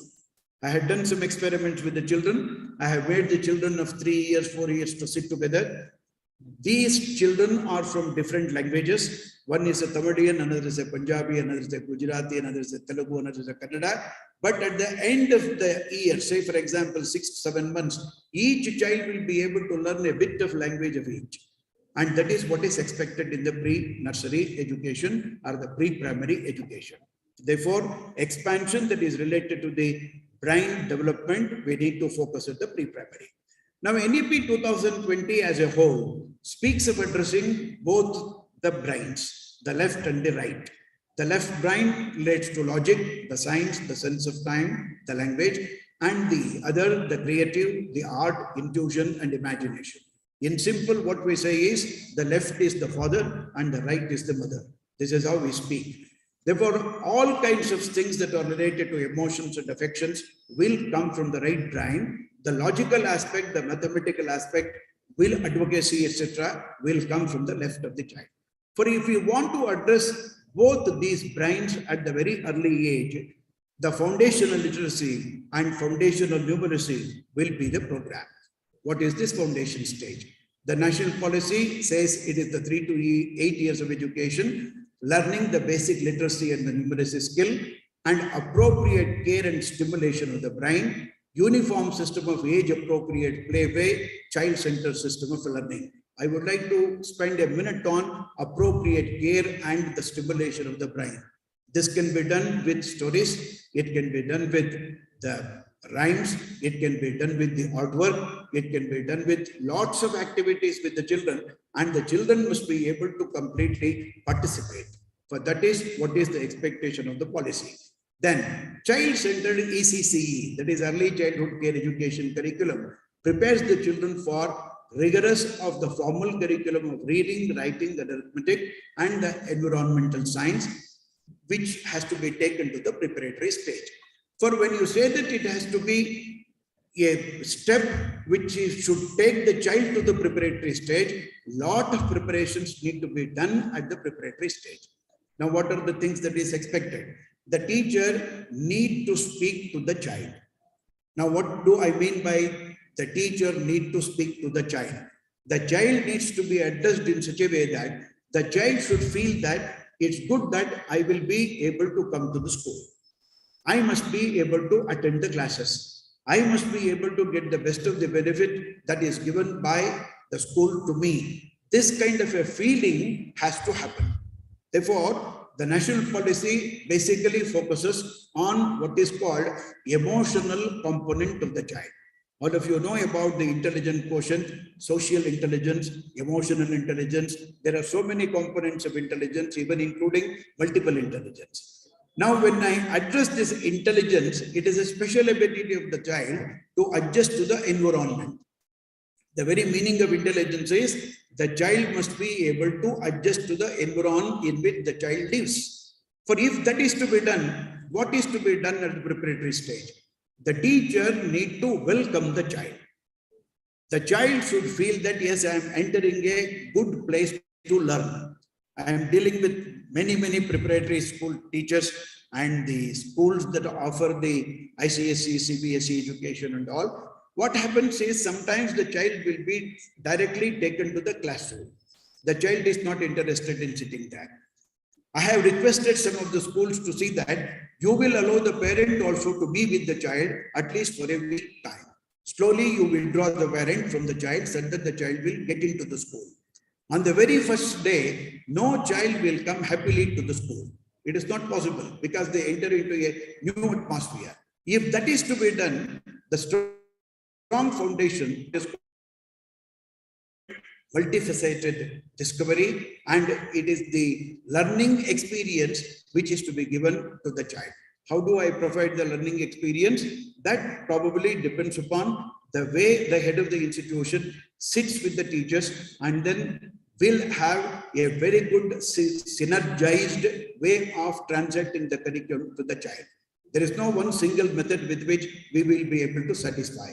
One school cannot have the same curriculum, but the 2 or 3 or 4 or 5 schools can have the same syllabus. Syllabus is different, curriculum is different. Syllabus is the structure that is being given. Curriculum is the way you are going to hold it on, the way you are going to transact that syllabus to the child.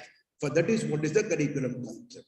I would like to make the curriculum and the syllabus concept in a totally different way. It is just like the skeleton that is all of us have. There will be no distinction between one skeleton and the other skeleton. But we're all different because of our skin structure, because of the muscles that we have got, because of the blood that we have. That muscle, that skin, that whole system of whatever the thing that we have got makes what is called the curriculum. Now in this hall, for example, whatever the details that has been given to you in the beginning on the day 26th, that is yesterday, refers to what is called the syllabus. What happens in this hall with the interaction with the things becomes the curriculum.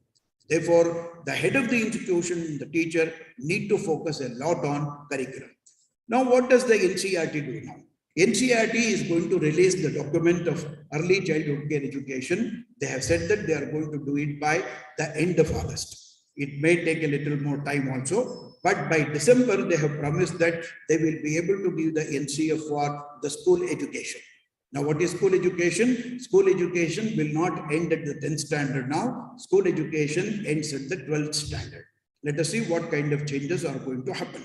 Then, ECCE's vision. It is the flexible, multifaceted, multi-level, play-based, activity-based and discovery-based learning about the alphabets, the language, the numbers, the counting, the colors, the shapes, the indoor and the outdoor play, the puzzles and the logical thinking, problem solving, drawing, painting and other visual art and craft, drama and puppetry, music and movement. Just recently, the central government, in the presence of the Prime Minister Modi, there was a program that happened to deal with the toys and education. Now, these toys, when once I speak, the toys are different from one region to the other region. Rajasthan's toys are different, our Chennapatna toys are different. Tamil Nadu Kumbakonam toys are different. Now, what do we do with the toys? The way we take the toys into the class and make the child to learn. I had gone to an institute in Maharashtra. I was just talking to a teacher who was there with the early childhood care education. I asked, how do you teach? She said, you give me a minute, sir, I will tell you how do I teach. She wrote the faces on the fingers and she made the fingers to act as the dramatists. They were the actors. And with the fingers, she was able to very conveniently teach a story.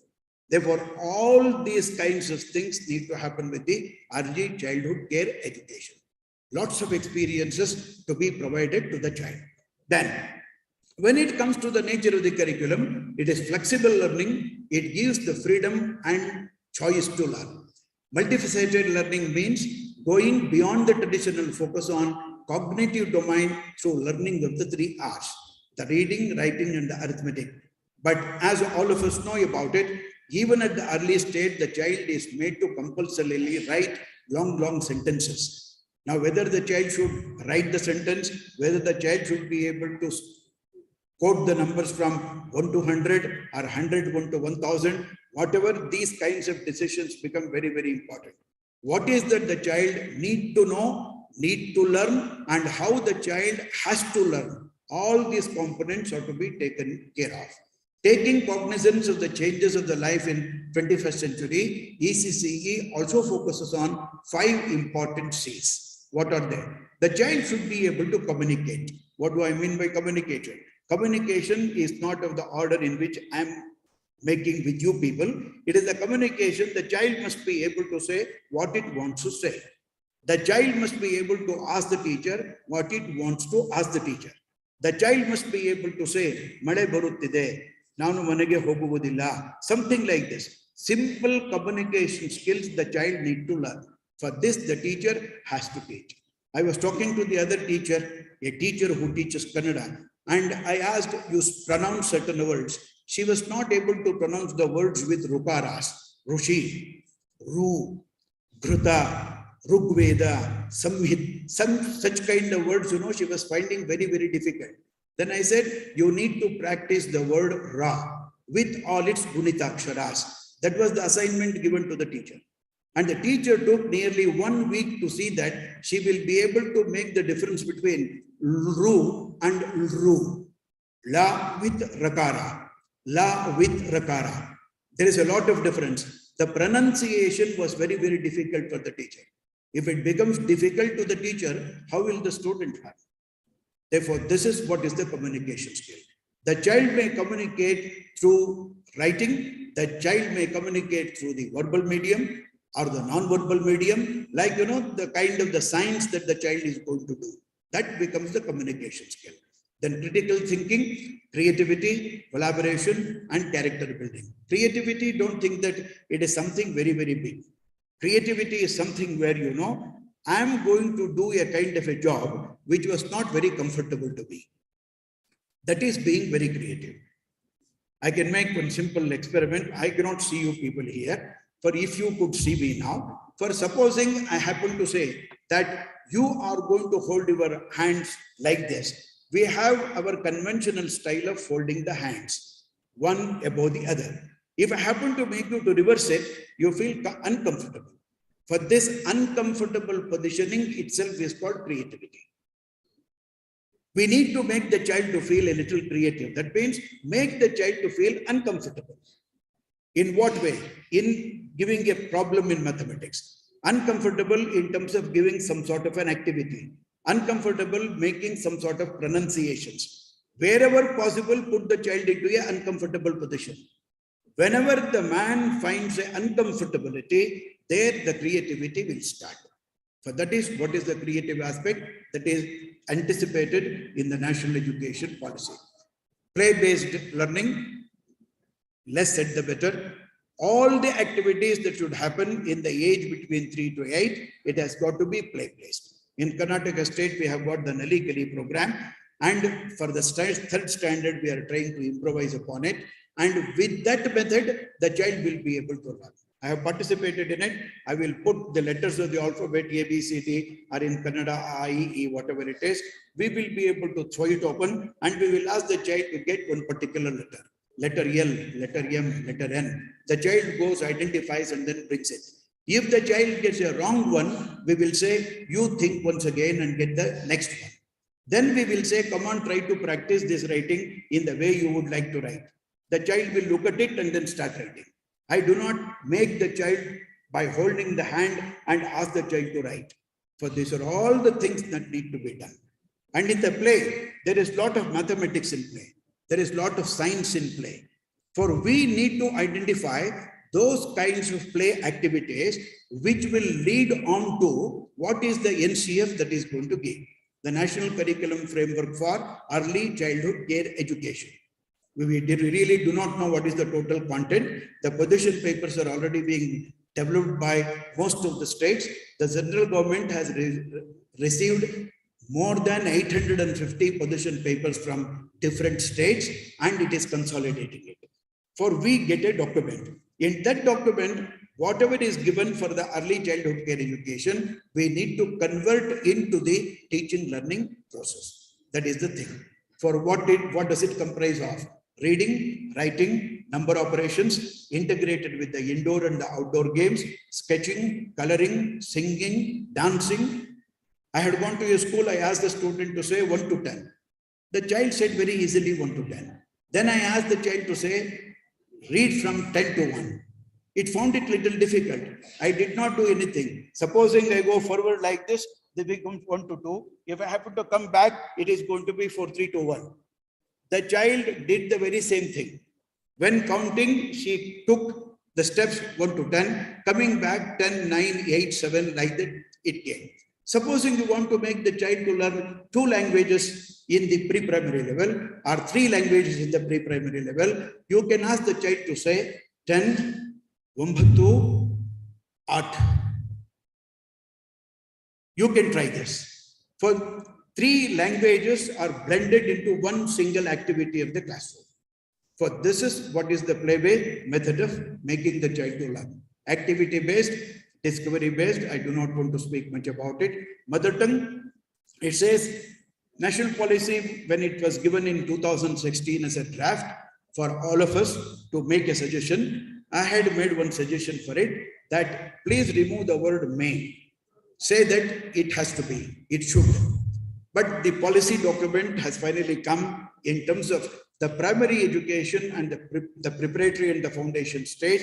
It is better if it happens to be in the mother tongue. Everybody knows that it is better, but we are not ready to implement it. Because the word it must is not there.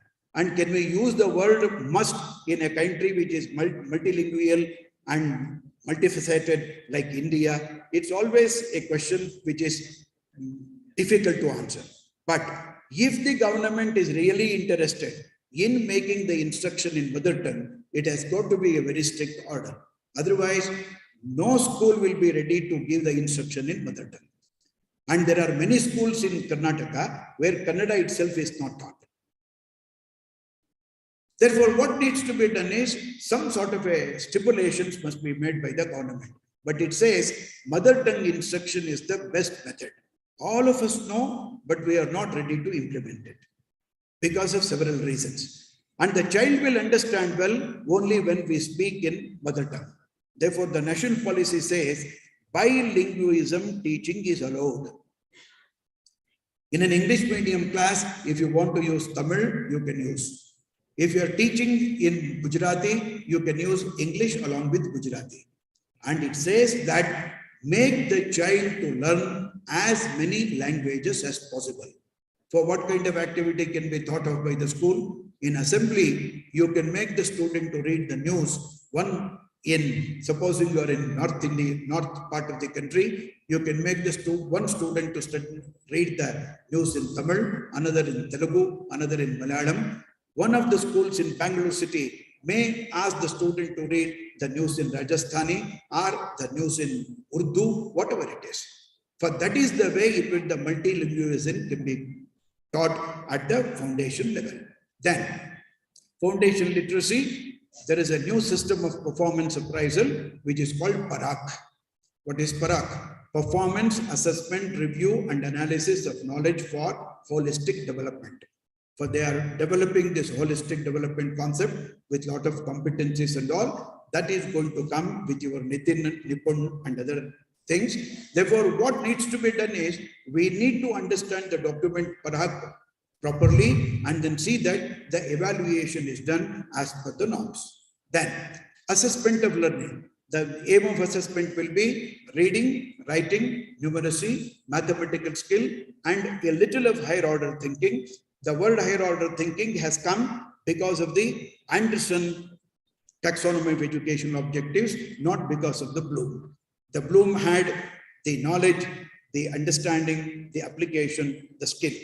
Now, the Anderson goes to synthesis, evaluation, creativity, remembering, comprehension, etc., etc. For higher order thinking will be analysis, synthesis, and application. Lower order thinking will be remembering and comprehending. There is a lot of difference between remembrance and comprehension. Comprehension is with a little understanding. Remembering is, I remember it because I have memorized it. For example, the by heart is the word that we are going to use. By memorization, we normally use it. If a child recites a poem, the way all of us recited the Jana Gana Mana or Vande Mataram, we probably have not understood what is the meaning of the Jana Gana Mana, but we still recite it. For that is what is called remembering. Understanding is, I will be able to know what is the meaning of Jana Gana Mana Adhinayaka Jayahe. Why do we say? So like that. Then goes to application, then go to analysis, then go to evaluation, etc. For that is higher order thinking. Then the new assessment reforms. What are the things? The child needs to have the analytical power, the critical thinking, the decision making, creativity, conceptual clarity. I was asking a student a few days ago, is force equal to weight? A very simple concept in physics. You know, a student who has passed the second PUC was not able to say force is weight or weight is also a form of force. In order to make him understand it, I nearly took 5 minutes by giving several examples. One student was conducting experiments on Archimedes' principle. I asked, what is the experiment you are doing? The student said that our teacher has given the weights for us and he has asked us to put the weight and see how much of water is going to be displaced. All right, this is the experiment that you are doing. Without the weight, will you be able to make the spring balance either to come up or come down? I asked just this question. You are not supposed to add any weight to it. You know, the child was not able to do. A student of 10th standard in ICSE school. Then I asked, if you want to see that this spring balance comes down, what needs to be done? When it comes down, I just did my hand like this. Even with this gesture, the child was not able to understand. Therefore, we need to give the clarity of the concepts to the child. That is very important. The difference between the mass and the weight. Somebody is talking. Normally it is not done.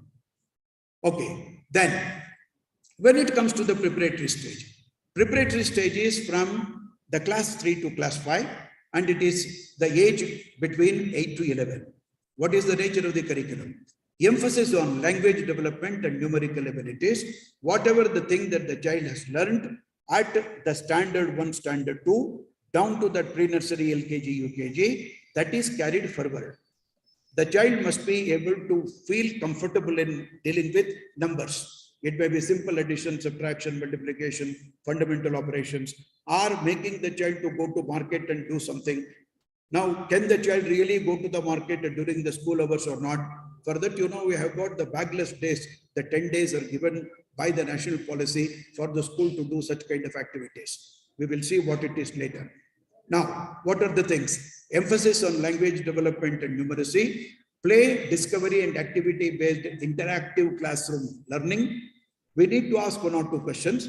Even at the end of the session, if you have one or two questions, you can certainly ask, or I can convert this set itself into a interactive session also. I have absolutely no problem. Therefore, the child must be able to ask at least one or two good questions in the class. The child should not be kept under silence, for this is what is expected at this stage. Therefore, what be done? For that, you make the child to speak, child to write, and child to communicate the way it would like to. The child can communicate in the art form. The child can communicate with the drama dialogue. The child can communicate by writing a poem. It can do whatever it wants.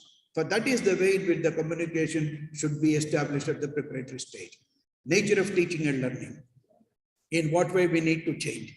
Play and activity based and also include classroom interactions and the elements of discovery. Now, discovery, don't think that the planets were discovered, something is innovated. We shall not do all those things. Discovery at the preparatory stage may be, I will ask the student to find out whether all the leaves that are there in the plants are of the same size and same color and same shape. The child will be discovering it. Discovery is not something which is very big. Small things can be discovered. And you can allow the child in the premises of the school to find out which are the plants which give flowers, which are the plants which won't give the flowers. Allow the child, just let the child go around and then say that pot number 1, pot number 2, pot number 3 are this, pot number 7, pot number 8, pot number 8, something like this.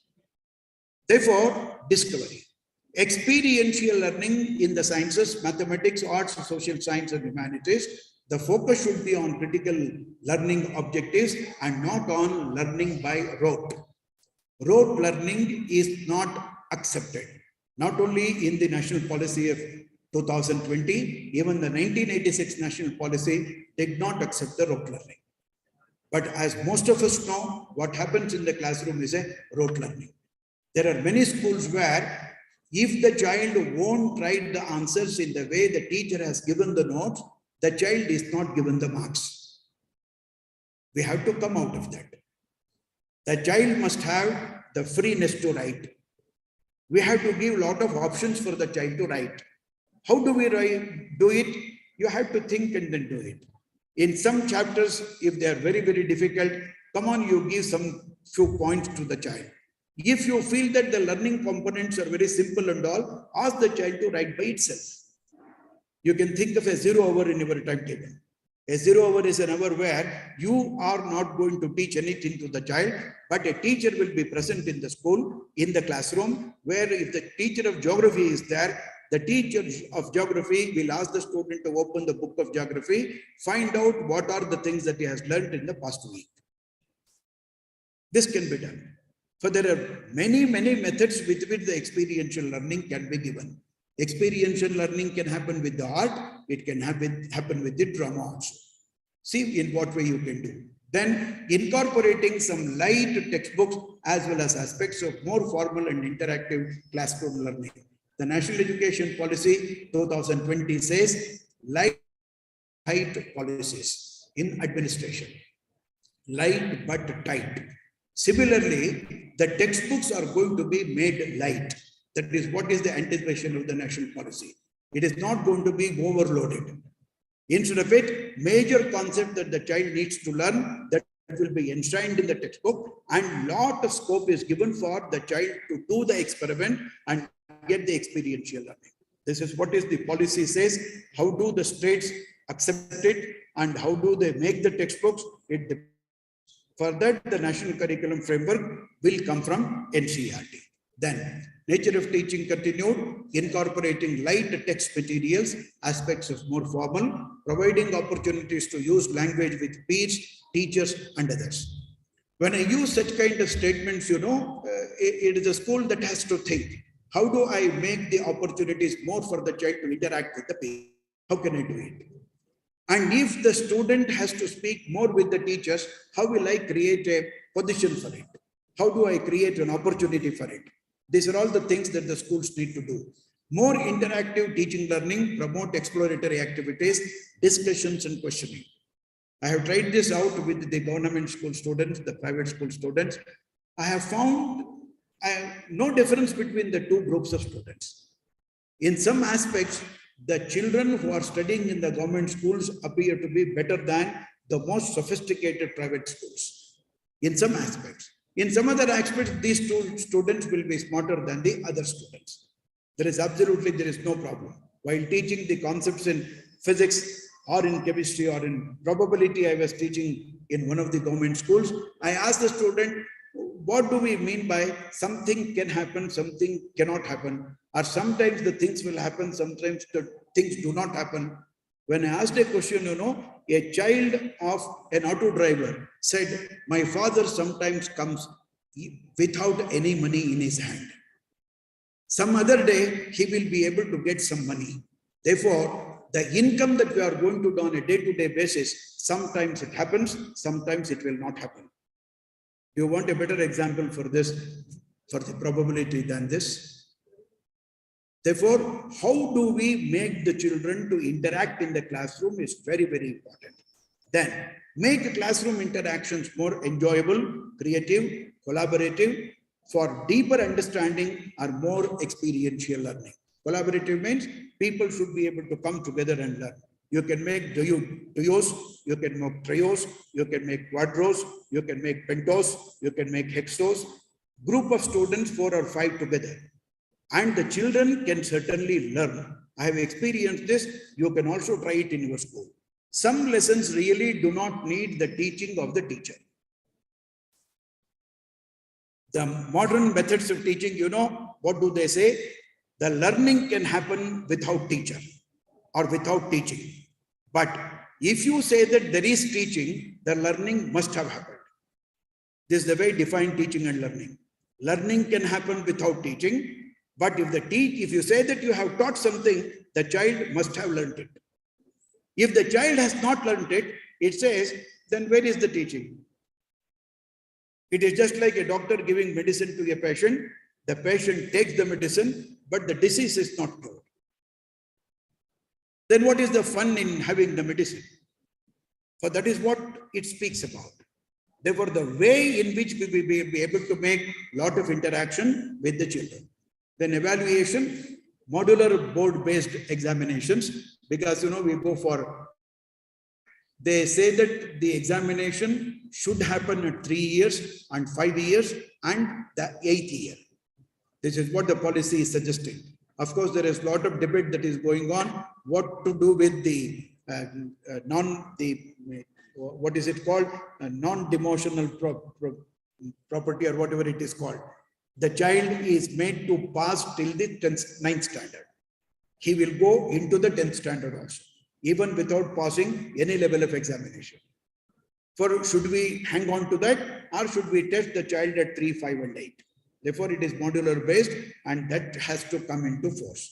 Then middle stage, it is 11 to 14 and 6 to 8. This stage will work on experiential learning in sciences, mathematics and social science. Up to the preparatory stage, it is up to the class 5. They say it is the teacher who will be able to teach all subjects together. They don't find any distinction between mathematics and the science teacher.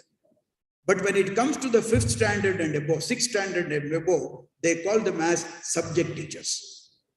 Therefore, subject teachers are going to teach from 6th standard onwards. For that is the middle stage. Then the other teachers are called generic teachers. Up to the age, the class 5, the teachers are called generic teachers. Then creativity through art forms. You have, these are the things that are happening: poetry, painting, sewing, etc. Use of technology, local artists will be utilized in the school. For this, National Policy Education says that each school should be able to identify the persons who are human talents. Talents in any field. The talent in Yakshagana or talent in Bharatanatyam or the talent in folk dance, folklore, art, craft, whatever it is. Identify them and then bring them to the school. They are not permanent teachers, but they will be able to come to the school and make the child to get the information from them. It is use of the local resources. That is what the policy says. How to do it? Of course, you need to think about it. Then, communication, oral and written communication, develop unity and understanding of cultural heritage and diversity of India. Project is to be done as a joyful activity and not involve any assessment. Some are to be assessed, some are not to be assessed. It is not for the process of assessment, but it is strictly for the process of learning. Then health and social sensitivity is another component in curriculum. Then the nature of teaching and learning, I have already told about it, but the same thing with a better rigor is followed at the middle level, and value-based learning, value to be taught to the child. And it is not that it has to happen only through the Panchatantra or the Jataka tales. That is what it says. You can teach it through Quran, Bible, any other religious programs that we have got. We can teach the values to the child, and the values of hardship, the values of hard work, and values of neat work. All these things need to be brought into the school. Now at the secondary stage, it is going to be something different, because from the 6th standard, they say vocational skills are to be introduced to the child. It is not that the classes are to be conducted. The 6th standard child, that means 6th, 7th standard and the 8th standard child, should be able to know what are the different vocations that are available in and around the school. And this will vary from community to community. And the child need to go to that place where that vocation is practiced and find out the integrities of it. What is good, what is bad, what is the risk that is involved, what is the income that he is going to generate, what are the skills and the reskillings and the upskillings that that individual is to do. All these kind of things are to be introduced at 6th, 7th and the 8th standard.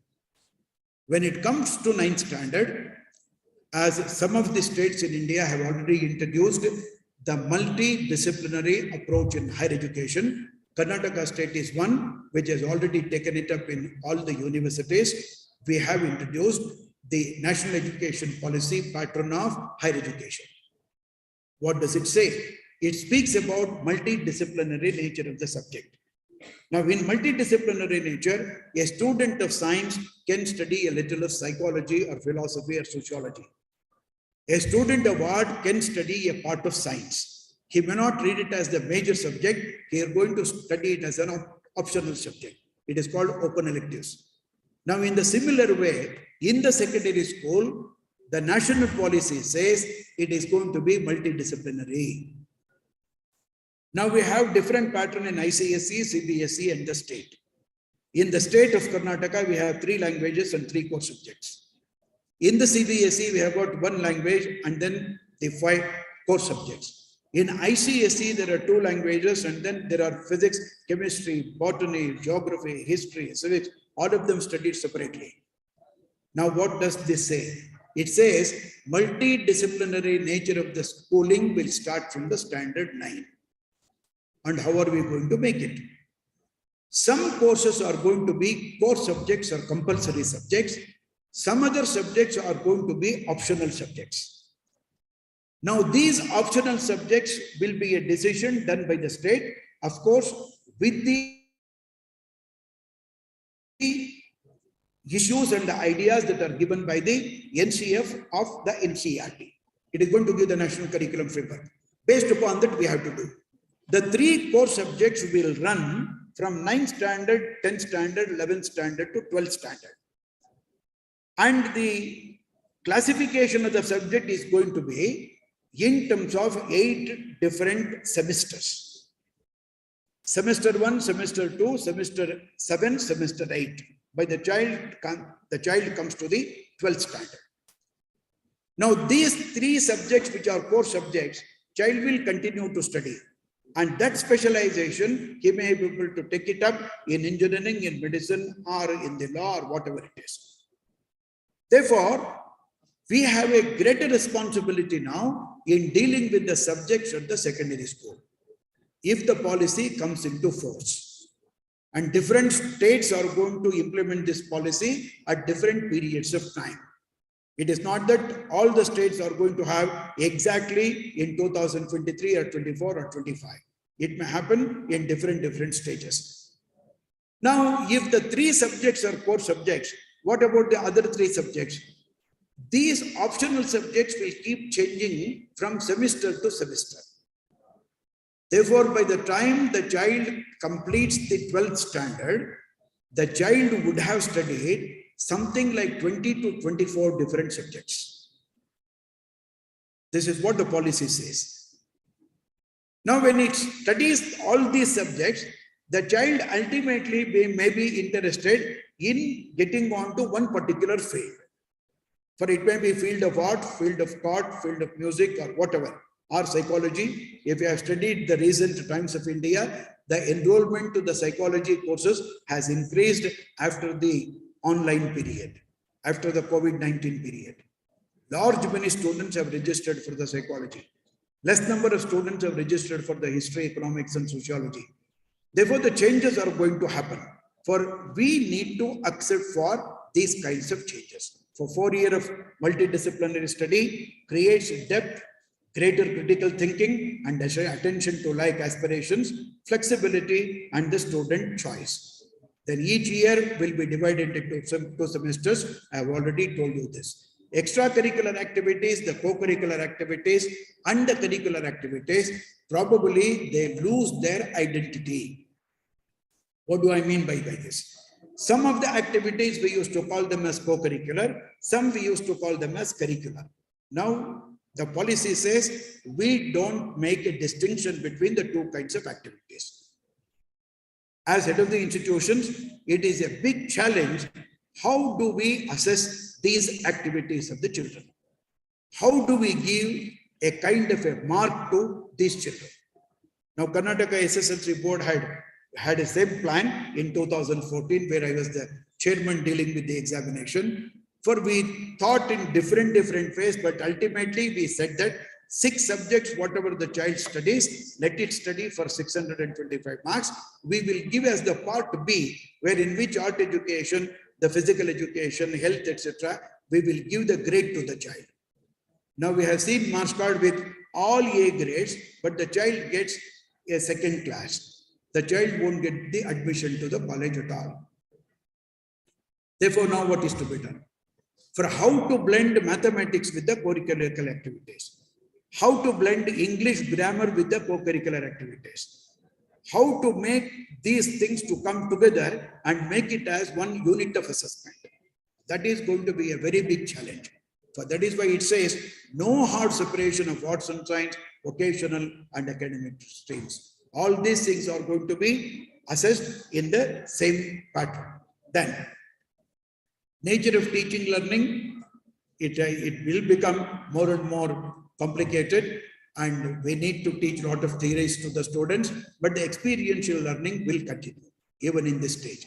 Physical education, lot of importance is given. Vocational education, slowly it is going to be introduced.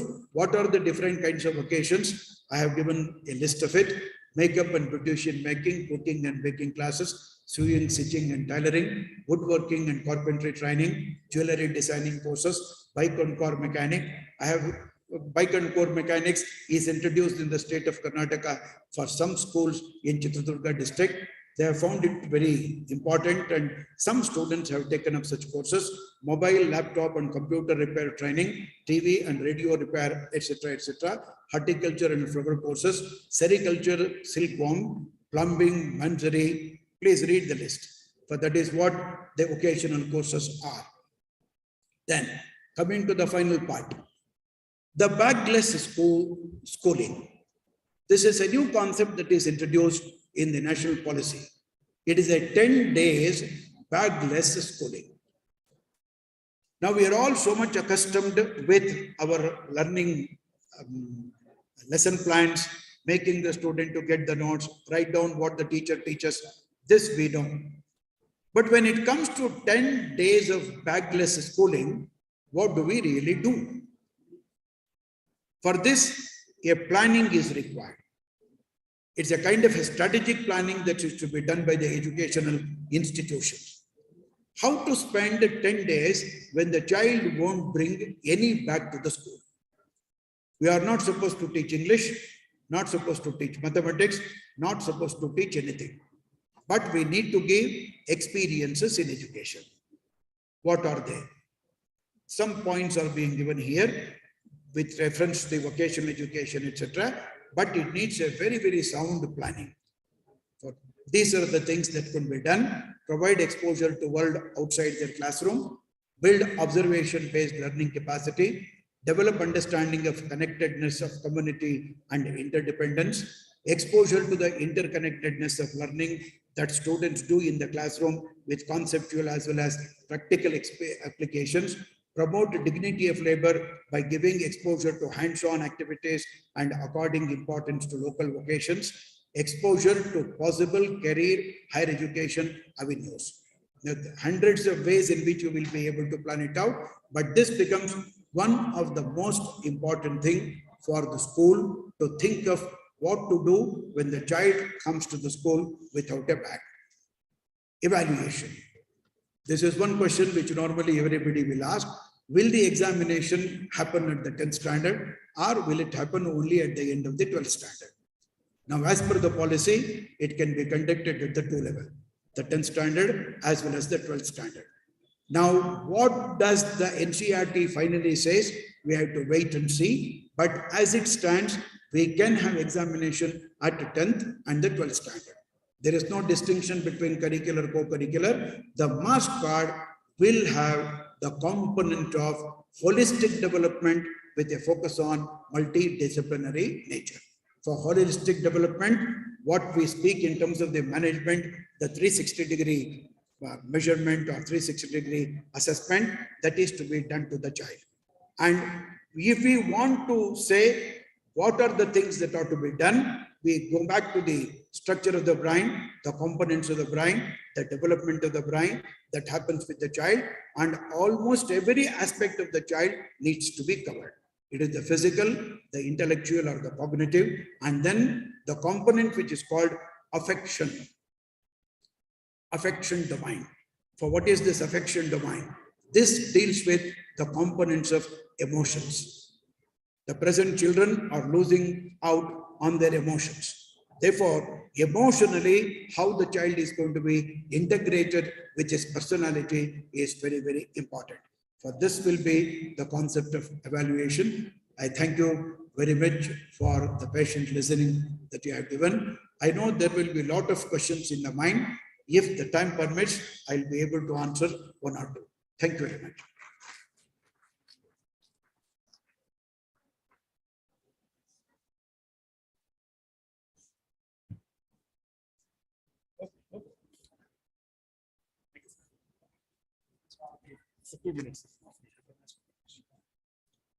Thank you so much.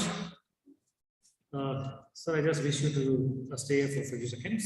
Any questions from the audience related to the presentation that took place on NEP 2020? If you have any questions, Professor is here. 1 second. Can we have the mic, please?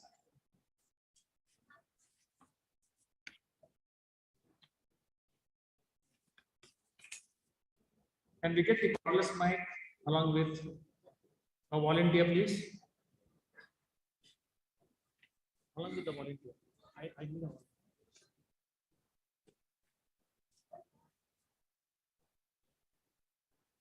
Yes.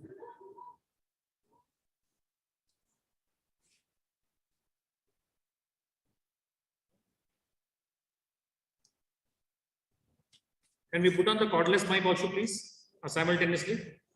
Just check on that. Just see if it is on.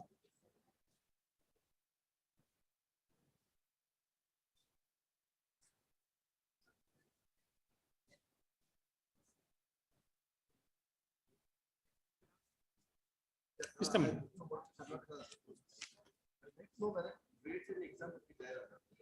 For this year? For this year? For this year? No, for next year. That decision is not yet taken by the government. For this year, no, I tell you, for this year, the 10th standard examination and the PUC examination will be there as it is. And for 2023-24, we will have to see whether the board is going to be completely merged with the SSLC or not.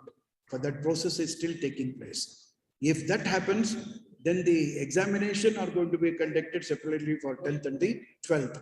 Unless we take up this NEP, multidisciplinary nature of education, which has to come into work. It will take time.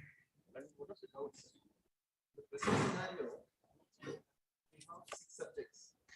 Three of a language as a core subject, mathematics and science are one social studies. So the problem is normally most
I can only speak to this as an academician, not as a person who is going to be administrator.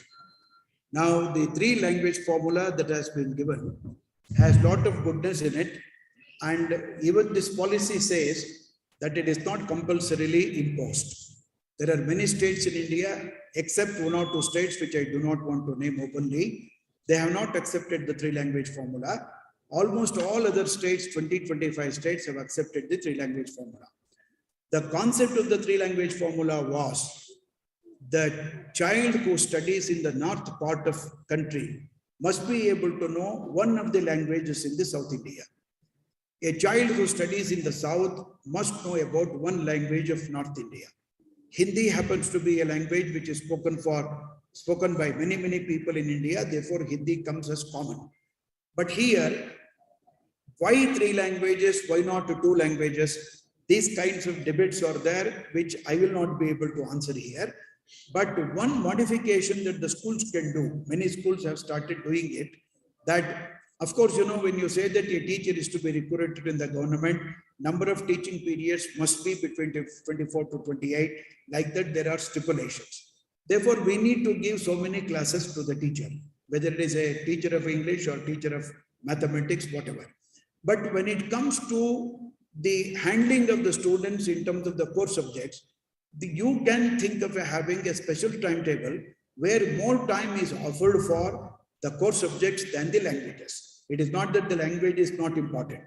This can happen with a discussion with the school. I cannot make an open discussion like this. Even in higher education, even the PUC, such kind of questions have started creeping. Teaching physics, teaching chemistry, teaching mathematics takes a lot of time when compared to teaching of English and Kannada.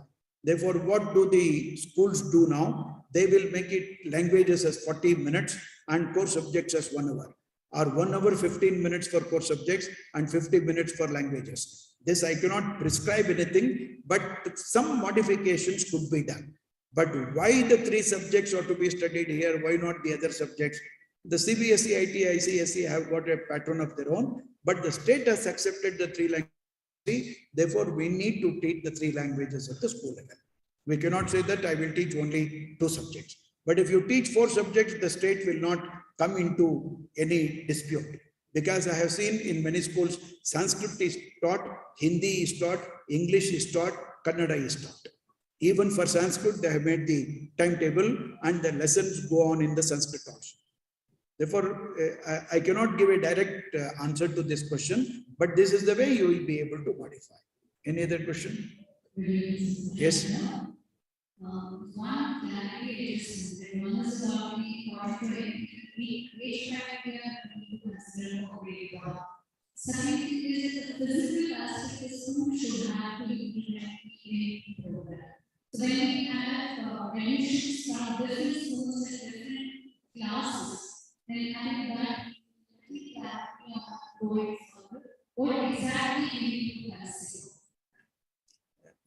become difficult for me to get what she says. Ma'am, can you just come in here? There's an echo voice. Echo is there. One is grade 1 admission, age criteria.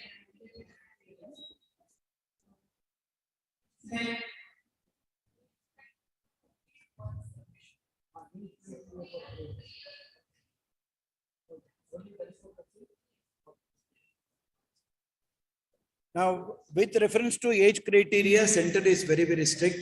It has to be at the age of 6. Now, for this, the task force that are going to be there in different states, they need to take a stand on it. Earlier, for example, if you go to 2022 April, there the admission is made with 5 years and 6 months. Earlier, it was 5 years and 10 months. And here, there is another option that is given. If the parent happens to say that I will admit the child at the age of 5, you can admit. Such kind of things were there. But with the National Policy 2020, they say very strictly, the standard one begins to the child at the age of 6. For this has to come into the force. If, for example, in the central schools, 2023 admissions are to be made, they are going to be very strict with this. Only the child with the 6 years will be admitted to standard 1. Now, what will happen to the central schools? Will they start with this pre-nursery, LKG, UKG? Lot of discussions are going on. It needs additional facilities to the central schools. And there are some schools which have already started looking into it. The admission process in the central school will have to start with the pre-nursery level itself, if the school happens to become a school complex. Otherwise, the alternate arrangements are going to be made. Okay, anything else? Yes. Over from past 7 years since we started over. In the past,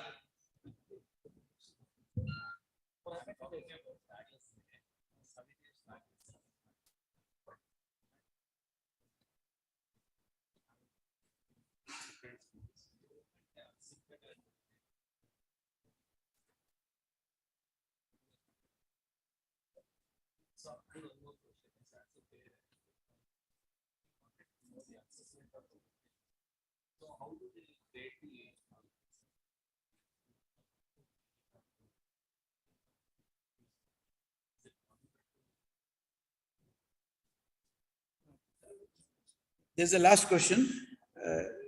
He was talking to me about the bagless day, and they have already tried out in the school.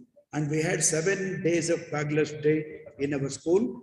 And we did have several activities, and an official permission was also taken by the block education officer. He had permitted us to do so. But later on, we are not doing it. But we have the experience. Therefore, congratulations. You can certainly do it better. You are doing it now? All right. Okay. That is one question. Second question is assessment of the child. You say, I don't think I'll be able to open my Pandora box. Assessment, measurement, evaluation. These are all some terms which are very difficult to meddle with. But studying the nature of the child and making the child to understand, or making us to understand what the child is the process which is a very tough task. Because cognitive assessment can be very easily made. Cognitive assessment will be in terms of how much marks he scores in maths, how much in physics, whether he will be able to do the laboratory exercises properly or not. We call it as a practical examination, etc. And we give an assessment. But we have the other assessments like synthetic thinking, analytical thinking, evaluation. For all these things, the teacher has to learn a lot of skills. For therefore, we speak now what is called reskilling and upskilling of the teacher. For you need to undergo a lot of training for the process of assessment itself. How actually to assess the child. How to say that this child is better than the other child. And when you say that this child is better in some way, the other child will be better in another way. I know, that's what I'm doing. It is a debate, I cannot make it open here. For K.S. Narasimhaswamy, a very, very well-known Kannada poet, says one poem for all students to be happy, all teachers to be happy. Hindina salina huduguru navu namage nenu bhayavilla. ನಮ್ಮಿಂದಾಗದು ಶಾಲೆಗೆ ತೊಂದರೆ ನಮಗೆಂದೆಂದು ಜಯವಿಲ್ಲ. ತರಗತಿಗೇನೋ ನಾವೇ ಹಿಂದುಳಿದವರೇ ನಾವಿಲ್ಲಿ, ಆಟದ ಬಯಲಲ್ಲಿ ನೋಡಲಿ ಬಂದು ಆಂಜನೇಯರೇ ನಾವಲ್ಲಿ. How do we assess them?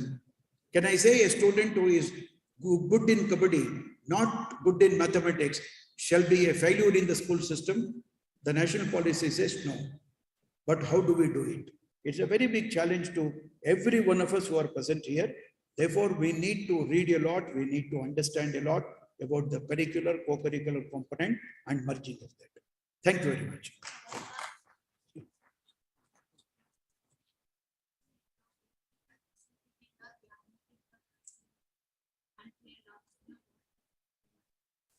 Any order that comes in the government is not retrospective. It is prospective. What do I mean? 2023 onwards, it is a 6-year age admission. If you have already made the admission in 2014, 2015, 2017, etc., that cohort of the students will continue. For them, this order is not going to be applied. It is always from the day of the announcement of the order from the government, what it says, it's going to be implemented.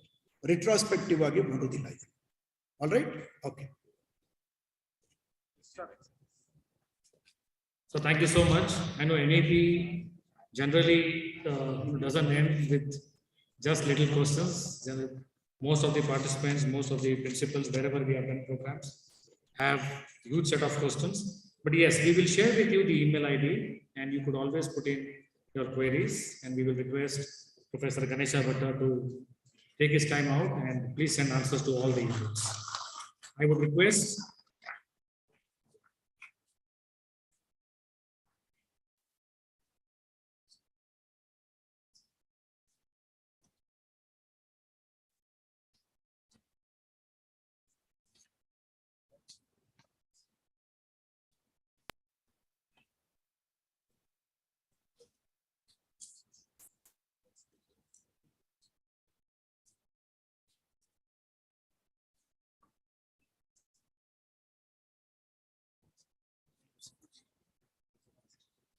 The next session.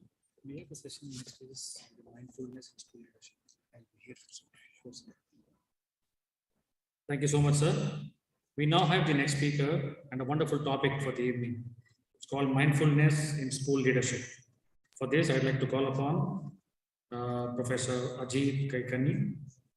He's a motivational trainer who has an in-depth of 15 years of experience in sales, marketing, production, and administration training in companies at top positions in blue chip pharma companies.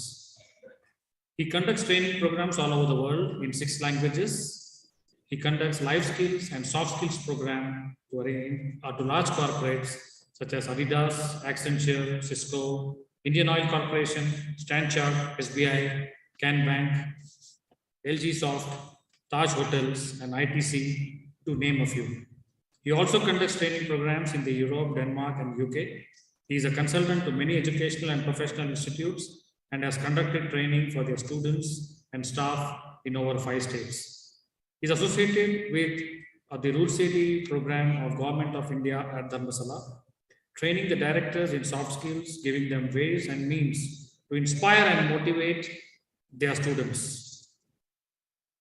The officers in Vidhan Saudha and the officers of internationally famous e-chapel of ITC to undergone his trainings to develop soft skills. May I have you on stage, please? Thank you, sir. I have a presentation.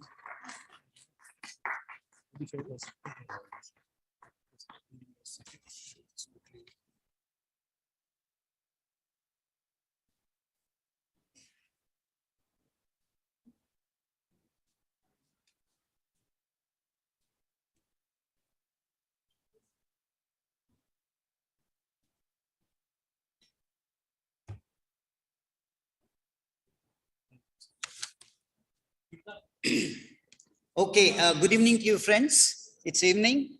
And before I start, I want to play one small game till they organize. All of you put your hands like this. All of you. Absolutely all of you. Some of you are still not doing it. We are teachers, remember. When I say 1, 2, 3, 4, 5, at the count of 5, we are all going to clap.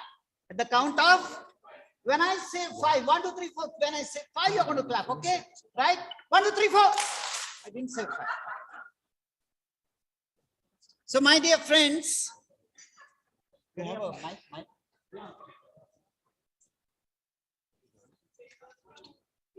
Can you put the mic, please? So my dear friends, what I'm trying to tell you is, most of us are living in this world on routines. They have got into routines, and that is why the major problem today is happening, that in schools we are not ready to take our mind in charge. A lot of plants are done outside. It is like the white ant tree is down there, and outside a lot of decoration is done, but the tree is not being clean, and therefore outside becomes dirty. But in humans, it's exactly opposite. Itni shakti hame dena, vishwas kamzor. Look at this beautiful picture. I go to the smallest villages, to the most sophisticated cities all over the world. And I realized the smaller cities, there is no problem. This old teacher who takes care of the people working on the fields, he is able to blend with all the children. And why do we have a problem? Because, my dear friends, Manusya, Usha means coverage. Man, जो मन को cover करता है, उसको हमने हासिल नहीं किया है, नहीं किया है. I've been experimenting for the last 30 years. Taking children who have been thrown out of schools. I'm very proud to say, all of them have started their own educational and all of them have started their own MSMEs and companies and their business, and they are able to take jobs. So my question is, India needs leaders. And I can give leadership to somebody if I am a leader. So my dear friends, please understand. If all India principles here, can somebody help me here? In all India principles meet, today I want to stimulate the power of the mind. I want the light on this. Hello, don't worry about this. Light. Let the lights be on. Yeah. Yeah. Okay. So the point is, I have been told, concentrate, man, but no teacher told me how to concentrate. This is not the way, you should improve. Okay, please tell me where to improve, how to improve. Not one teacher, not one parent. So when I was a schoolboy, I went to hell because those days that word ADHD was not there. But because of that ADHD, at the age of 68, I traveled the world, every day standing from morning to night and taking class. So that ADHD which troubled me in school and I was thrown out in many places, it's only because I promised to myself, when I grow big, I'm going to find out how to give direction to that. Concentrate, focus, attention, got fed up of all these words. My father made me to become a pharmacist because he served as an attendant in a pharmacy, and the pharmacist could not, pharmacists could read the prescription which my father could not. So he promised to himself, I'll make my son pharmacist. I became a pharmacist with great difficulty. But when I was the first chief pharmacist of Manipal Hospital, and I saw children getting admitted for acidity in high school, and people getting blood pressure in PUC and committing suicides, and then youth get dying out of heart attack. I said, something is going wrong in our society. And then I realized we have not been taught in our school how to take charge of our mind. Therefore, I decided no longer at the age of 35 left my job. And then 30, now we will be completing 32 years in December. 32 years. My own father, I don't blame him because 1992, I finished paying my last, bank Loans with 5 rupees in pocket when I started, my father asked me to put in hands. But I had cornered my mind, mastered my mind. Mastered means just like a ship without the mast cannot sail and be in charge, a child who has not been taught how to take charge of the mind will never be able to direct himself in life. And therefore I decided my job is now going to be how to teach children to master their life by mastering their life. Therefore, my dear friends, the only freedom in life, I didn't choose my parents, I didn't choose my body, whether to become a male or a female or to be born in. I was born in a small place called Udupi, and then my father and mother took me to Bombay, where thanks to the whole thing, the atmosphere was Marathi, Gujarati. So today I know 10 languages because every year you have to gift yourself a language, an instrument, an art, everything you have to gift yourself. But we crave for increments from outside. My dear friends, if children are taught, if children are made to understand that the filament of the bulb is the mind, and they have given too much importance to the body, the filament will not be given importance. So if that filament, which is your mind, is given importance, and you take charge of it, the beauty is the bulb. If it is covered with a cloth, it will not give light. But comparison, conditioning, criticism covers our intelligence, and we have a big problem. Primitive Marx has beautifully put by the previous speaker. I mean, intellectually I understand, but practically ability to do is a big problem. And therefore, my dear friends, one prayer which changed my life when I was in high school was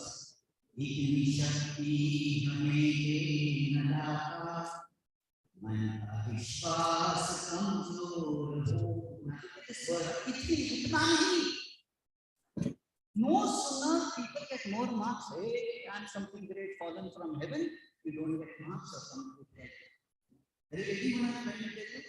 So marks getting was given so much importance. Marks, money, material is the fruit, but the motivation, mental monitoring is the root. We have never been taught how to water our roots. We have been polishing the fruit. And in the back pain, I realized, my friends, that when you polish the fruits, marks, money, material, then the problem starts.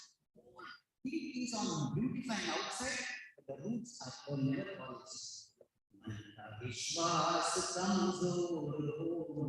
Look at this. Vishwas, jahan vish nahi vaas karta hai. Shakti, jahan shakt nahi hai. These effort. Our Indian language is fantastic.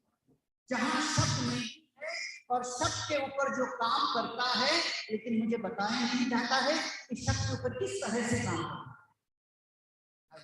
We told you should. I don't like this. This is not the way. You should improve. You should. How? What? Everybody knows. How? And where? And when? Who will teach me? So those were the things I thought I was going to address. I'm very happy. हम चले अनेक रास्ते हैं, बहुत सारे रास्ते हैं, लेकिन यार मेरे लिए एक ही रास्ता बनाया गया है. सचिन तेंदुलकर के लिए सिर्फ बैटिंग बनाया गया था, but people told me, "ये bowl man, bowl. You are like this, you are like that." We didn't want to go, but 3 years when he practiced bowling, we stopped hitting centuries because his energies were diverted in wrong ways. And therefore, my dear friends, look at this beautiful verse that हम चले नेक रास्ते पे हमसे my right path. I'm very creative. My right brain is simply fantastic, but my left brain doesn't work. So I'm known as useless. And when I'm known as useless in front of a big class, and the problem starts. What is the use of a window? Window is there because cat is not coming. How does the earth look? Earth looks like a chocolate. Because I'm very creative. Teacher talks me in front of me. What do you mean by window is there for cats is not coming? Don't you know it is for light and air? Man, every night before closing the window, closing the light, father asks me something. Close the window, and there is cat to come and eat.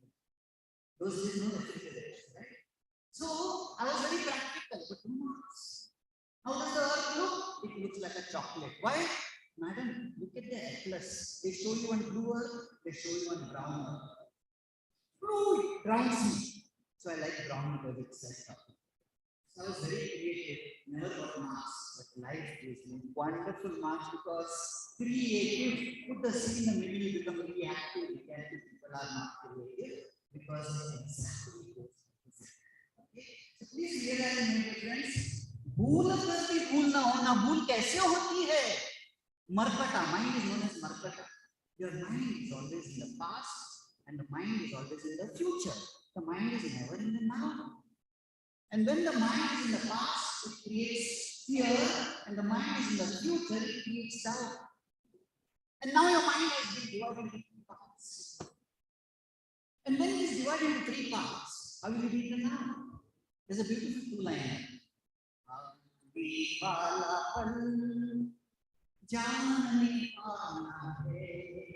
So when the pal is coming, moment is coming, that's focus, that is attention. But that is not classified. They are only told intellectually we understand, practically how to do, nobody tells. So I started working on this, my dear friends, just when the pandemic, my girl was thrown out of school because of ADHD, hyperactive. And while playing football with the children, one boy fell down, influential good marks, she was thrown out of school. Next thing, same thing happened. She was sent to, artistic society, spastic society. I knew education. I profiled her intelligences, worked on her top intelligence. At the age of 14, she already gave a talk to MSIT Indian students. And now she's sitting in a class of managers of education. Please understand, why are we dumping children? Because they don't get marks. Only mind. Now that same girl has started getting good marks because of the feel-good factor of her self-sacrifice. Same girl who was not performing has started performing. Okay? I don't have the time, but I was assuming how will you attend vegetable children, maid servant children, decent children, if I show you the way they talk, will get a shot. My dear friends, they will need direction. Unfortunately, direction, if it is not converted to depth, and if the depth is not converted to dimension, these 3 Ds are very, very important. But we are in fiction books. So if I can go from direction to depth to dimension, magic can be done. But first, do I need to property?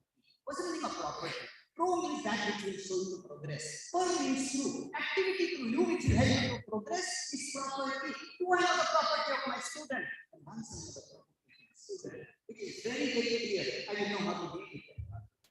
I learned this when I gone to a tailor.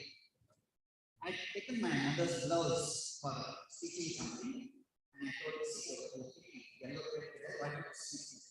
Illa sir, idu suji there is for jean material. The suji for silk is different. And I said, hey, is this the problem? Teacher is 50 types of clothes. Are you getting the picture? In school, we have 50 types of clothes. And the suji is not. So I thought, I will find out how to become a suji, which is like a master. And that is how, my dear friends, when you are in the now, it means हमें देना दाता मन का विश्वास संपूर्ण. So it's very interesting how positive approach can only be done if you have the feeling of gratitude. The grace is there. I breathe automatically. I digest automatically. I eliminate automatically. Just like the heat of the sun is in the rays of the sun, similarly, the creator is being in the creation. God is in me. G for generator, automatically I generated in my mother's womb, meiosis, mitosis, 50 times, 600 trillion cells. So my dear friends, the generation happened automatically. Everything is happening automatically. Digestion is happening automatically. That means operation is happening automatically. That means, my dear friends, G is there, O is there, and unwanted things are eliminated. Simply fantastic. So destruction is happening. There is a God in me. Now the question arises, as a human being, you must Humus means earth and fungus. My body and your body is not different. We eat the same rice, the same cereal, the same vegetables, the same fruits. So we are the same earth. Okay? Panch, prapancha. Pra means beginning. Pancha, everything is begun with fire, water, wind, earth, ether, in everything. So if I know what is more in me, like I have air more in me, so I'm very creative. Whereas my wife has fire more in her, so the day we understood each other and we analyzed ourselves, our fights came to an end, because now we know why we are what we are. Are you getting the points? But unfortunately, we have not realized the prapancha, the prajna, the jnana, which is the beginning, my intelligence. Intellect is what I gather from books. When intellect and the intelligence inside are not matching, then the problem starts. Are you getting this picture, my dear friends? And therefore, when I understood this human, human, manushya, man, everywhere man. So I said, let me start understanding. Unfortunately, I did it was two prayers. One was Iti Shakti, another was Manko Manki Shakti Dena Man Vijay Kare. That devastated me. Agar man ko vijay karna hai, to man ki hi Shakti chahiye. Wow! So then, how are you going to do it? These two prayers I use in my training programs, and believe me, my dear friends, magic happens. Magic is our life. The way we live is simply magical. Imagine, my dear friends, we say that chimpanzee became man. Then the question arises, if overnight what I eat becomes me, that means there is a beautiful magic. The question arises, I only have to anchor to that. But I am anchoring to the qualification and not to the qualities inside me. The label has become important and not my level. So I decided, let me find out. So when I was giving a talk one day, somebody challenged me, hey, Ajay, can you take anybody and do what you're talking? I said, yes. He said, what gives you that confidence? I said, I'm born out of the winning sperm, but conditioned to be a loser. So I was given a boy's teaching on the Peña roads. I'm very proud to tell you. We first taught in English, then we taught in computers, then we taught in business. And today we manufacture liquid soap and liquid soap and phenyl, and he's got 3 properties in that. Just 6 barriers. Are you getting the picture? So the question arises, am I working on this man, uplifting, upgrading, uptaking, upgrading? Then everything changes. Okay. Yeah.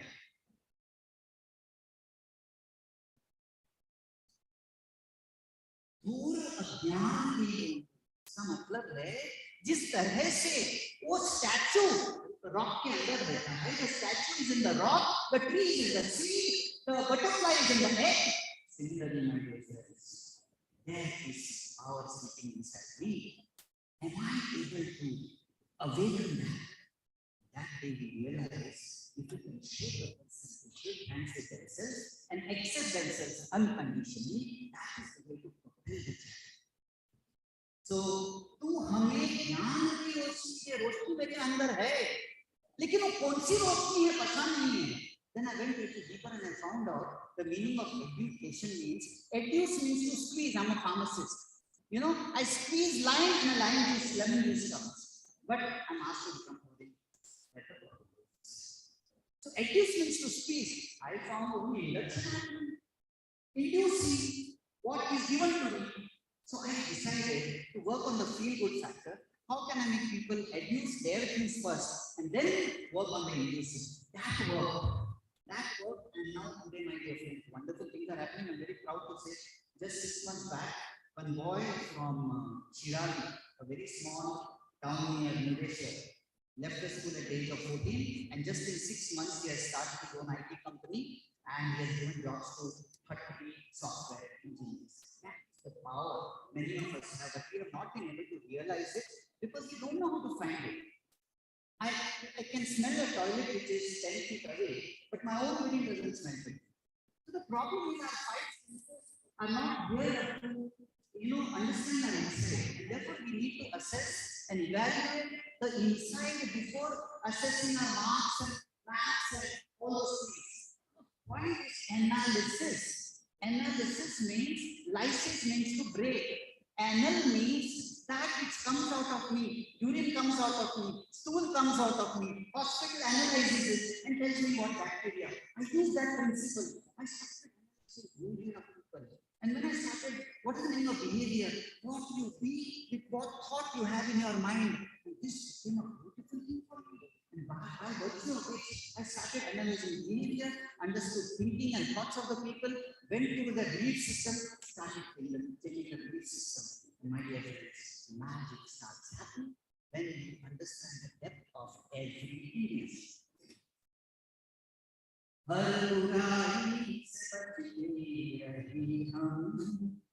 have to recognize what are my colors.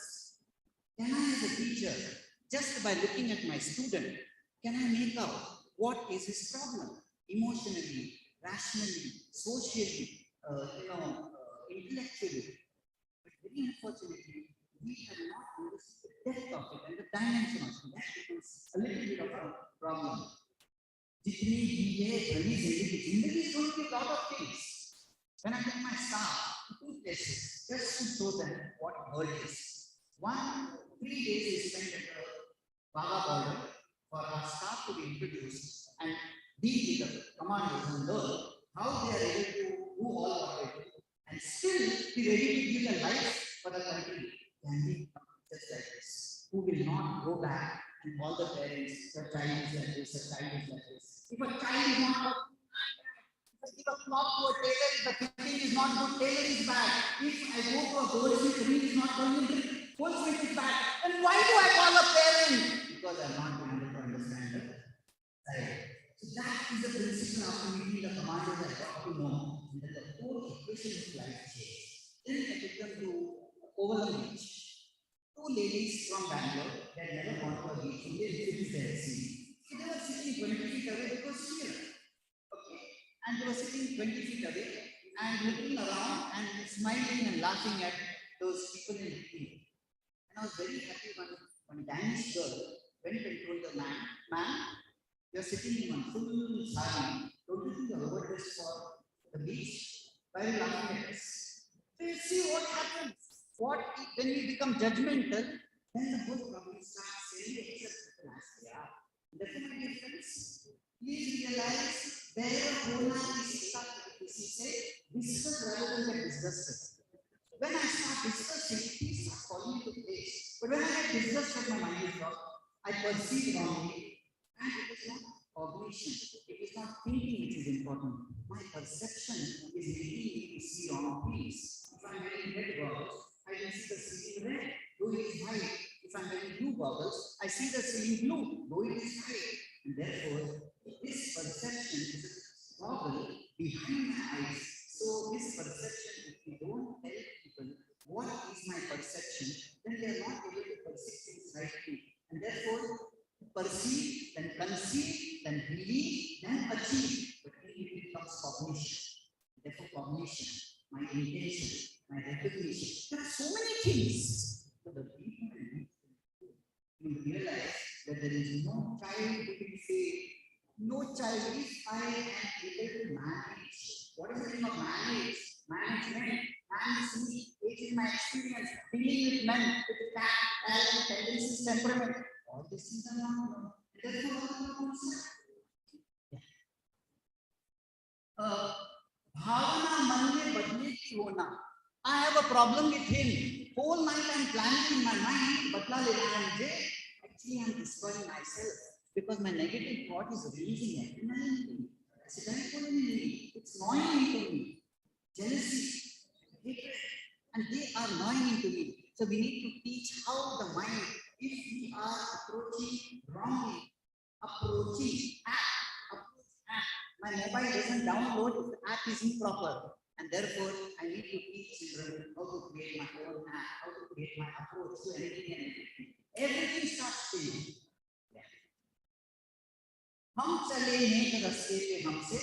That will be my intelligence. Recognize my intelligence. But we are filling in intellectually everything, but not practically. We are very happy. I was here, we were talking about nature of curriculum, but nature of child is more important than nature of curriculum. The nature of the child is understood. Curriculum can go inside very, very easy. भूल कर भी कोई भूल न होना, awareness about the unique talents, temperaments, tendencies are very, very vital. इतनी शक्ति, recognize life retarders to progress as per nature. Situations are only for my upgradation. Teach the child every problem is like a hammer and chisel. It removes the unwanted and the statue comes out. And then you will see that every child starts facing every calamity, situation, and the lead thing is to challenge, and they are able to face it.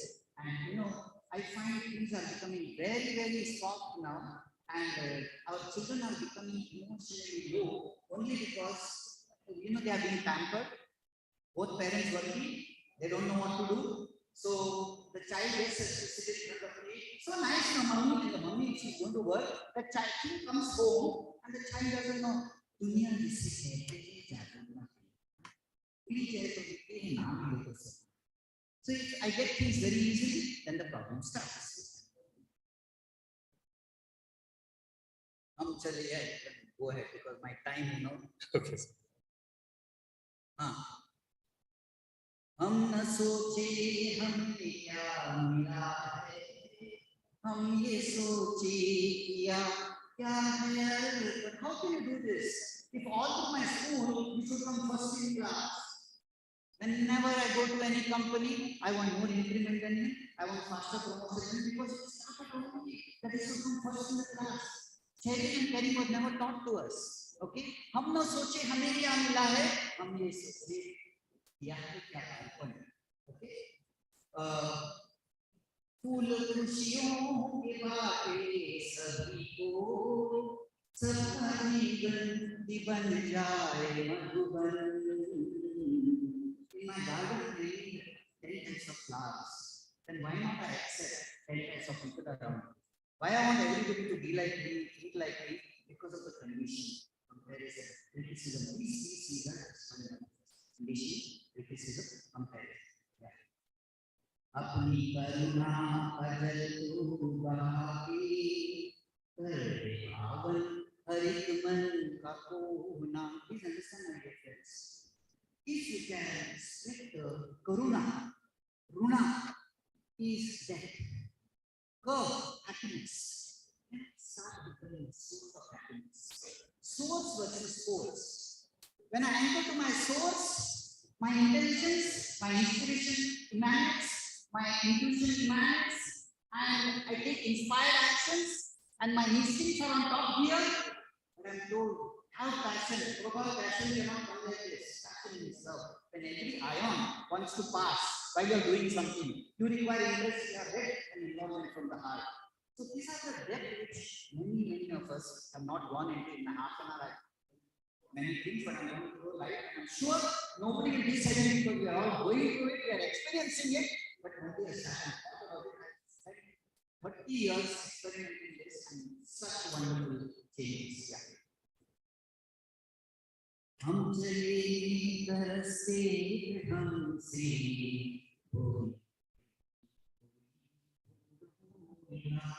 See, that is a girl during the pandemic when her mother came crying. This is crying with happiness. She got the Lions and the Columbia Asia COVID warrior because I found out she's very good at speaking and she's been thrown out of the class for speaking. And now she's paid for speaking at the age of 40. So the question arises, are we seeing things the way it should be seen? Okay? So it was so nice that mother was howling sitting there. You know, I was so happy that the same mother 6 months back was saying,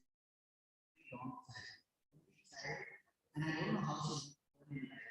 I told her it is 2025, she will become an international trainer. She never believed it. Already she started taking classes in Bangalore. So it is not very, 2025 is very long for me. So it will definitely happen. So my friend's question is, remember the species, you know, Rajita, okay? Why I take all these things is, my dear friends, if you can train your child to take charge of the mind, there's only one child who is not confident, motivated, inspired, enthusiastic. Okay? But unfortunately, when I go to an MBA college, I say, go to a primary school, who can come in? Everybody will come. So then, is the seed becoming a tree or is it becoming a bonsai? Bonsai means the mind is not allowed to grow. Okay, I will stop here because I've been warned by Dr. Ravi, I can go on. My problem is I have a limitation. Any questions? Thank you very much. What's your name? Ajmal, sir. Ajmal. Thank you very much, Ajmal. Yes. No questions? Pardon me? Explained very well. Thank you very much.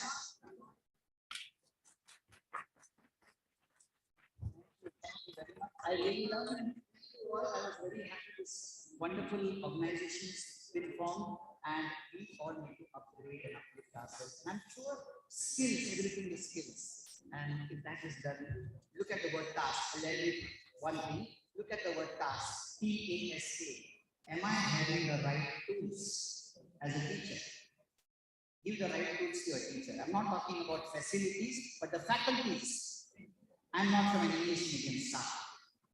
Marathi medium staff. I didn't know 13 years back, I didn't know Kannada, but in Vidhan Sabha, I trained in Kannada. Because as I told you, every 2 years, teach yourself something, and then the magic happens. So E for tools. A for attitude. Do I have a robust attitude? Anything happens, nothing should trouble me. Robust attitude. 3 skills. Do I have relevant skills for my job? These 3 are not given importance. We jump around with knowledge is power. A for knowledge. But these 3 are not. How are you able to do your things? The how of life is this. This is the what of life. Thank you very much.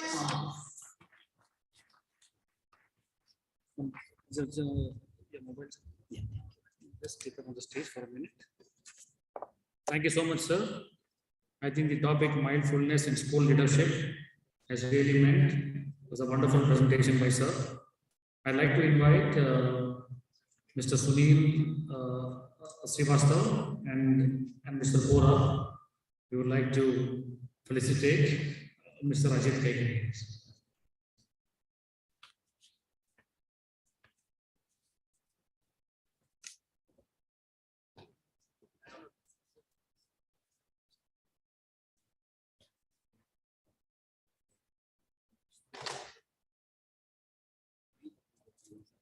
Slightly coming to front.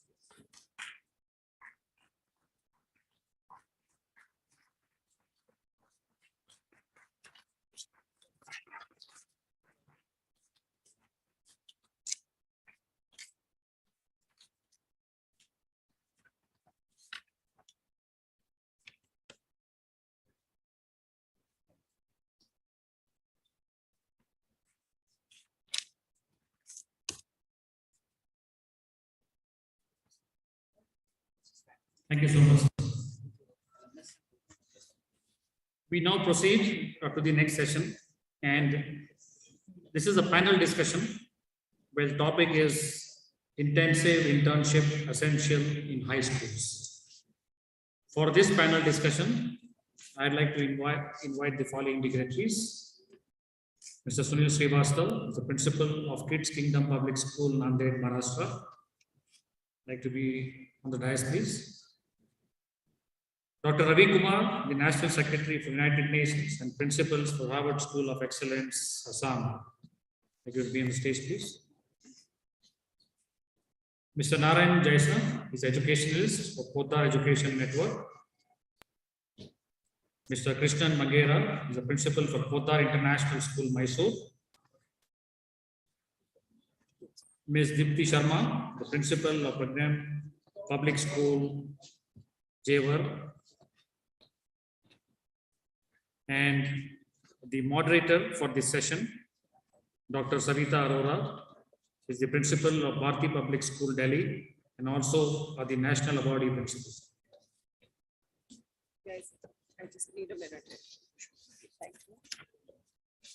Thank you very much, Shivu sir, for introducing our esteemed panel today. I have a few pieces of information to share with you all till they all settle down. First of all, you all will be getting, all the delegates will be getting their participation certificates at the end of the program. And secondly, we want all of you to stay and have a group photo. We want to have a group photo with us, which will be a memory of the first PSPA conference in Bengaluru. So when we come next, that will be our starting point. So please stay for that. And thirdly, before, now that they are sitting there and they create that repo in between without the mic, I would like to invite Mr. Hari Toluguru.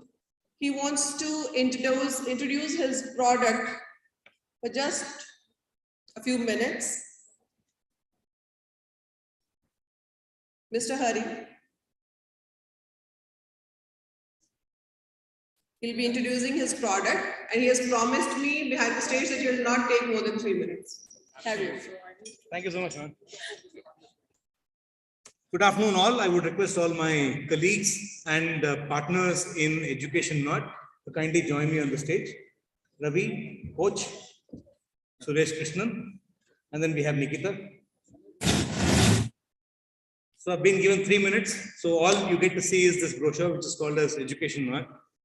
This brochure consists of 15 different professionals from different things that we do, experts in different areas, coming together as one group, forming Education Knot. What is this for? Basically, what we've seen is that individually we have approached multiple schools, and we've seen that every school has their own unique requirement. And whenever we go through all the requirements, going as one person, you are always asking us about our credibility in terms of what we can offer to you. Whereas when we form the forum, we pick the best of the best in the fields that they represent, and we formed one group. And to join our group itself, they have to go through a complete due diligence process. We do the due diligence first in terms of the kind of work that they do and what they offer. We check and get them into our fold.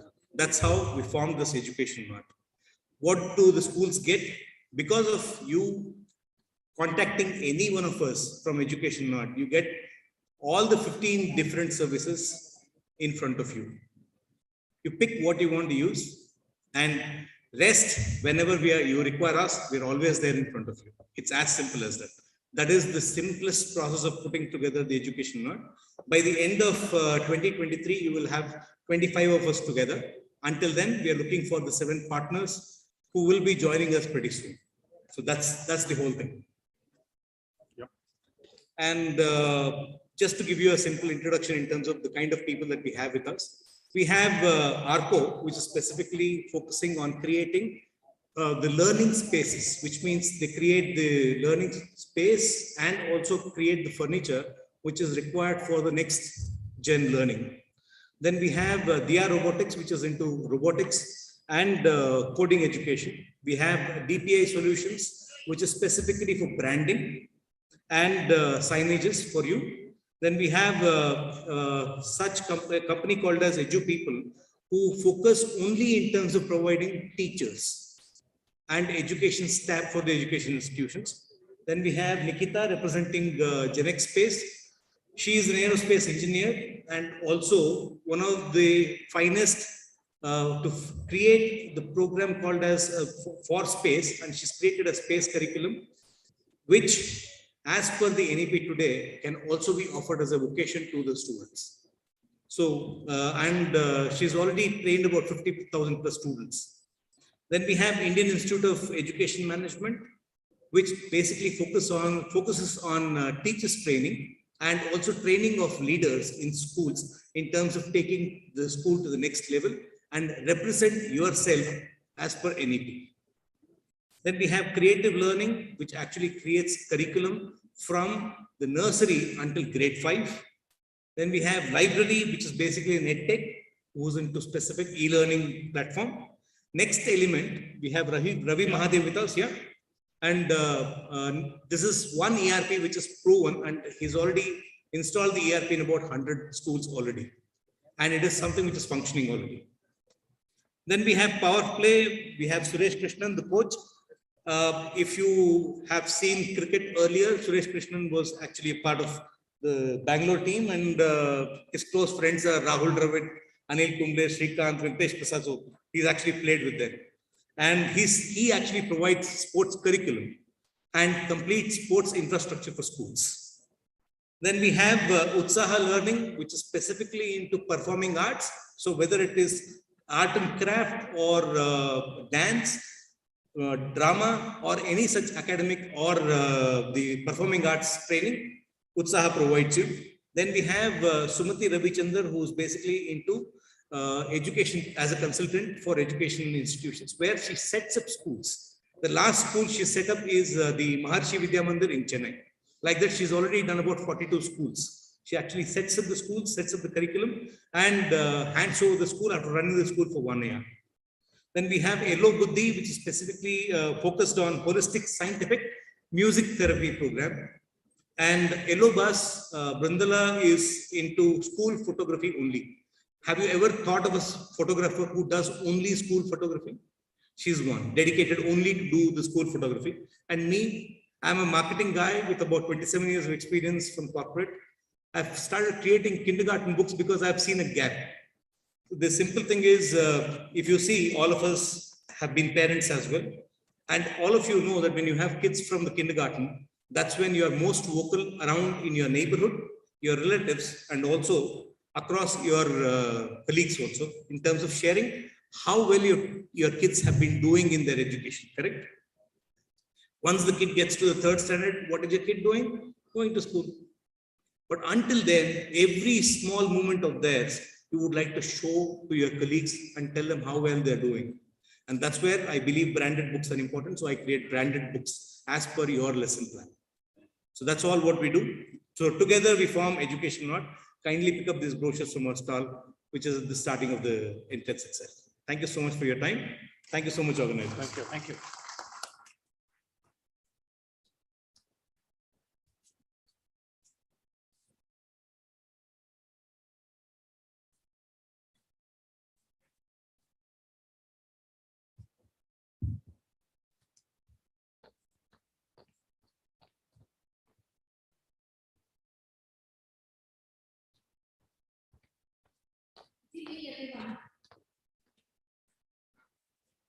क्या हमें इनकी साथी के बारे में पता? लड़की भी है और बात से करता है। ये वो लोग हैं जो दुनिया को बदलने की कामना के साथ और उन लोगों से गुफ्तगू करना जो दुनिया को अपने नाम में सम्मान करते हैं। जोरदार ताली से स्वागत है। और तैयारी करें, we can reimagine the world and we can think out how beautiful these simple and highly fulfillments are going to change and nurture the leader of tomorrow. Principle. The word seems very simple, but it is very crucial inside. The tough time have to take it in their hands and change the tomorrow. They all take a pledge, be the change to see the change. So let's look into this discussion and try to find the challenges they are facing every moment in their schools. Challenges are too many, but time is too short to just give them little moments to speak about their challenges or their thoughts and questions. So taking ahead the panel discussion, I'm going to start the first question goes to Dr. Narayan. I think we all know that after COVID, we are extremely into the setback of loss of values. We tried making hard earlier. We were on the struggle, but pandemic has given us this once again to reimagine that what is going to happen in the future now. Where do you see the the base of value-oriented basic skills, starting with everyday values. Session goes forward. Would you please suggest how to bridge the gap of generations?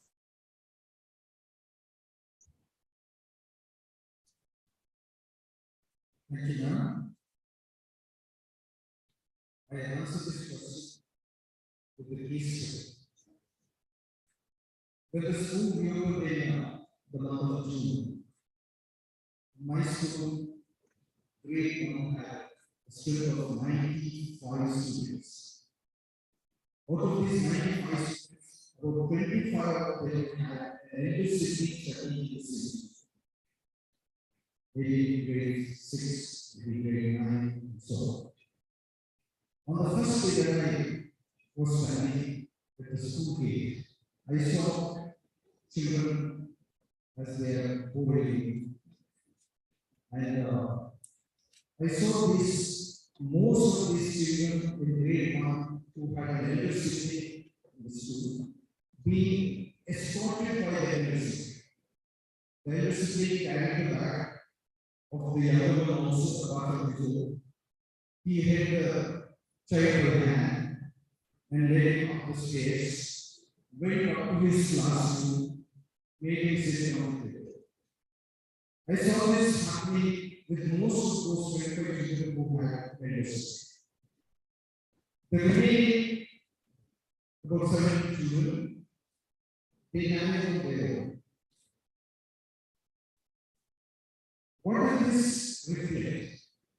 I asked one of the students why he did that.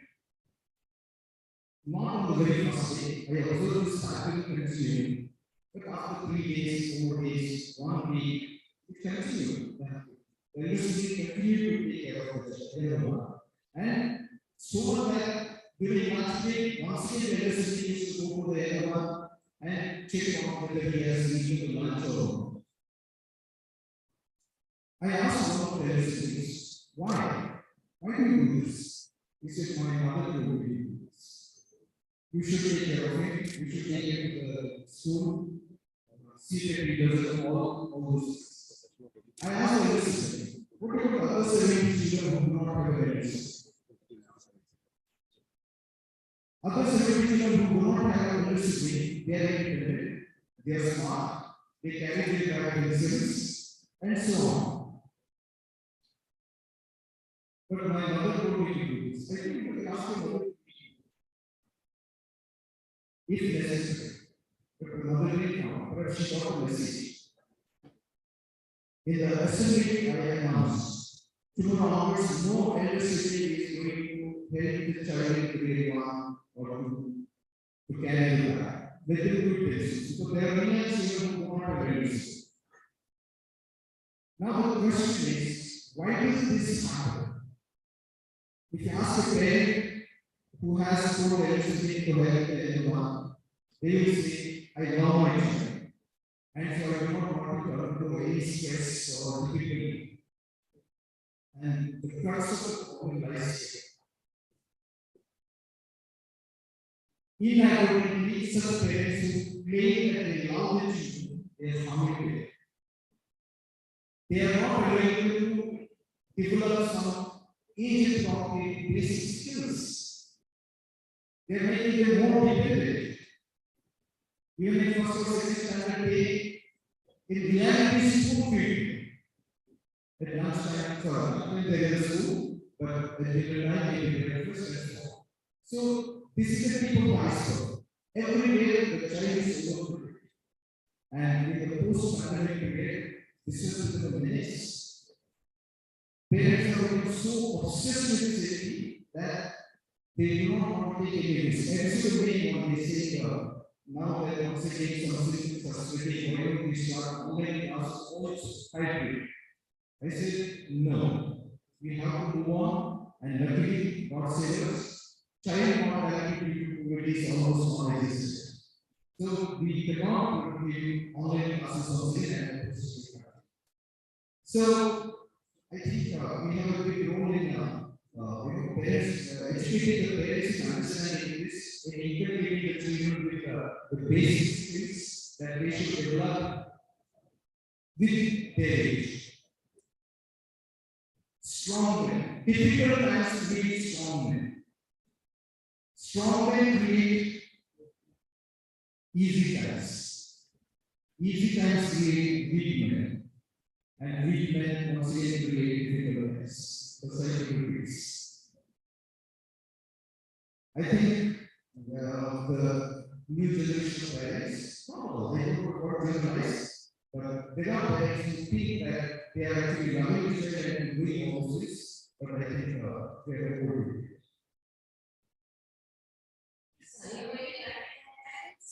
Are not able to understand that difficulties are only going to show them the destinations, and difficult roads are always there for all of us, not only one. But we as leaders always see that difficulties or difficult roads lead to the beautiful destinations. So we also carry on all these things. So now I have a big question. Lisa, I just wonder how the students give themselves for regarding career orientation and guidance.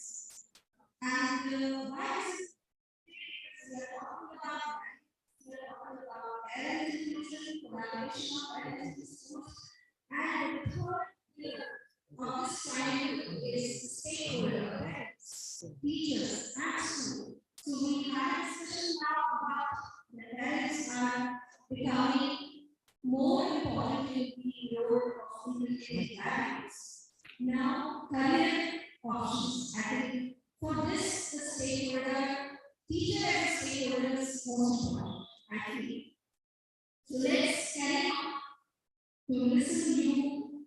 How do you feel that you can make it important in the school, that career orientation and guidance to be given to teachers?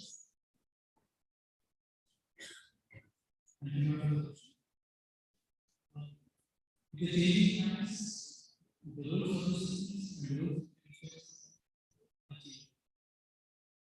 The new age parents are more busy with their daily routine, both working parents and the ones that are from schools, and more specifically on the teachers to see, to decide, and to think about the children's career. The aspiration is more aspiration related. And when a teacher talks about curriculum, he talks about curriculum, the primary aim of education is developing curriculum, assessing, and giving results. But in the changing times, the role of the teacher is changing. The parents are not aware of what career opportunities are there. Most of us, we encounter the problem, the children aspiring or maybe forced to aspire for the leadership courses, specifically medical and engineering. Those are the times, those are the very difficult periods. But if you talk away, the engineering has the employability of need for 7%. So almost 50% of engineers who graduate every year are not employed. The same is the case. So many medical colleges coming in the days to what will happen. And the technology coming in, they won't be dependent. So in this scenario, the role of the teacher is very important. The teacher has to equip himself or herself about the various career issues. The school as such, the management, the principal, the role of the very crucial. He or she has to find out the ways and means, equip the teachers with oriented, how to orient students about the various careers which are existing and which should be existing in the decades. So that foreseeing, that forecasting is very important from the part of the schools. For this, what the schools can do is, we can have very small changes.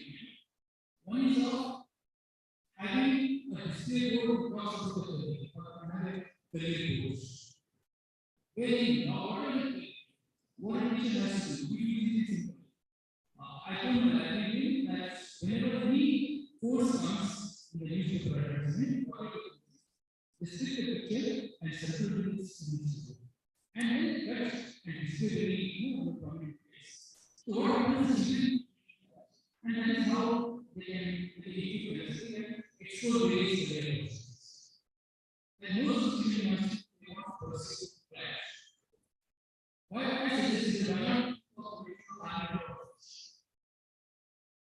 only that video nations. So these are the various opportunities. And what students will do is we can have some courses, and there is no specific code about this value from the day. There is one teaching in education who wants to complete for various examinations in his colleges. He can be visualized, he can be empowered, and he can do the responsibilities. So there is one connecting of various competitions at school. Once in general knowledge and application, that any competition is required. Not only competition in school, even CUT. So in CUT, every student, this is your stream, there is no commerce stream or arts or science stream. But we don't have to undergo CUT. As of now, we have few universities. There will be more universities. So we should know what is the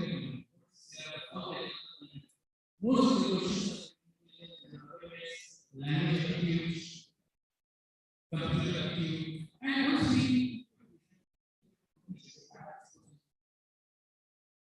that is the way we can equip them and reach students, because the students are in the purpose. Today, most of the education is having a very restricted purpose of passing through information. What is beyond that? We also have to talk about two important things. One is prayer, the other is study. In the morning, very close to it. I think I'm very thank you so much. So, happiness is a choice and freedom is a choice. This is the take back of this particular PSCS program. Yesterday we talked about happiness, and today I have seen us singing with freedom is also a choice. So when these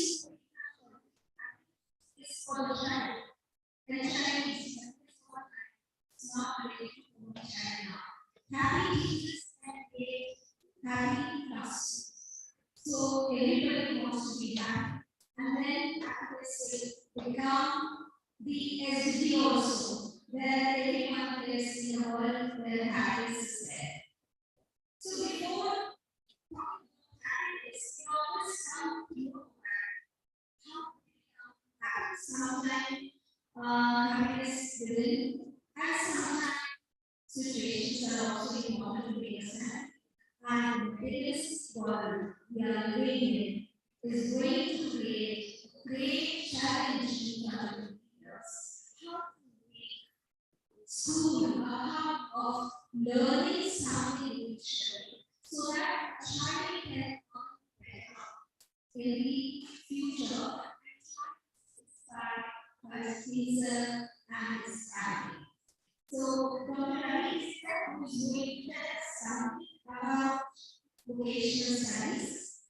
And so please, can you please elaborate the prospects of imparting vocational education to schools? How for rightly executed in the schools?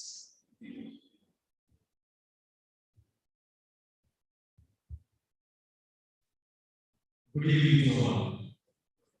As you all know, yesterday one of the speakers mentioned about this gap between education and the industry. And one more important point, the jobs, what exists now, will not be there. And if we see the aim of vocational education, I can see that says aim is to make educated and employable youth. That is the aim of, in that aim, even the national education policy mentioned in the policy. But I would like to answer this question by taking the case study. When I was in Iran, in the Middle East, I was working in one of the reputed schools. I had introduced entrepreneurship program along with financial literacy. Probably way back 2012. So now, recently I spoke to two of them. Two are now he started his own the software industry, and the one more is in the Korean company, Korean company. How did you do? So we used to do 1 year the whole program for entrepreneurship program. Children were asked to prepare useful the products they need to prepare along with the parents. And in the month of Jan, we used to fix the mall, supermarket, their space was taken, and they have to sell their products. So two things achieved. One is entrepreneurship skills and as well as financial literacy. This is one case study. One more today is observing here. So today from the DSU, the team, they made me to realize one more program introduced in my school was Digital Media Club. Through Digital Media Club, so here I could see the students from this university are doing the photography and videography work. Probably this is one of the best, the vocational skill we need to focus on. And along with one more case study in my school 3 years back, introduced Health Angels Club. The team of the young doctors prepared and they were training with professional doctors, and now they are pursuing their higher education in the medicine. So probably these are a few examples, few case studies. Probably vocational education is very important role. Along with the other question in the education is what are the challenges? Probably challenges, one or two, because the paucity of time is so high. I have seen day one, it was child labor. That was one I could foresee the intensive internship in vocational education, and along with the distraction, when they start earning, then they lose interest in studies. So these two would like to highlight.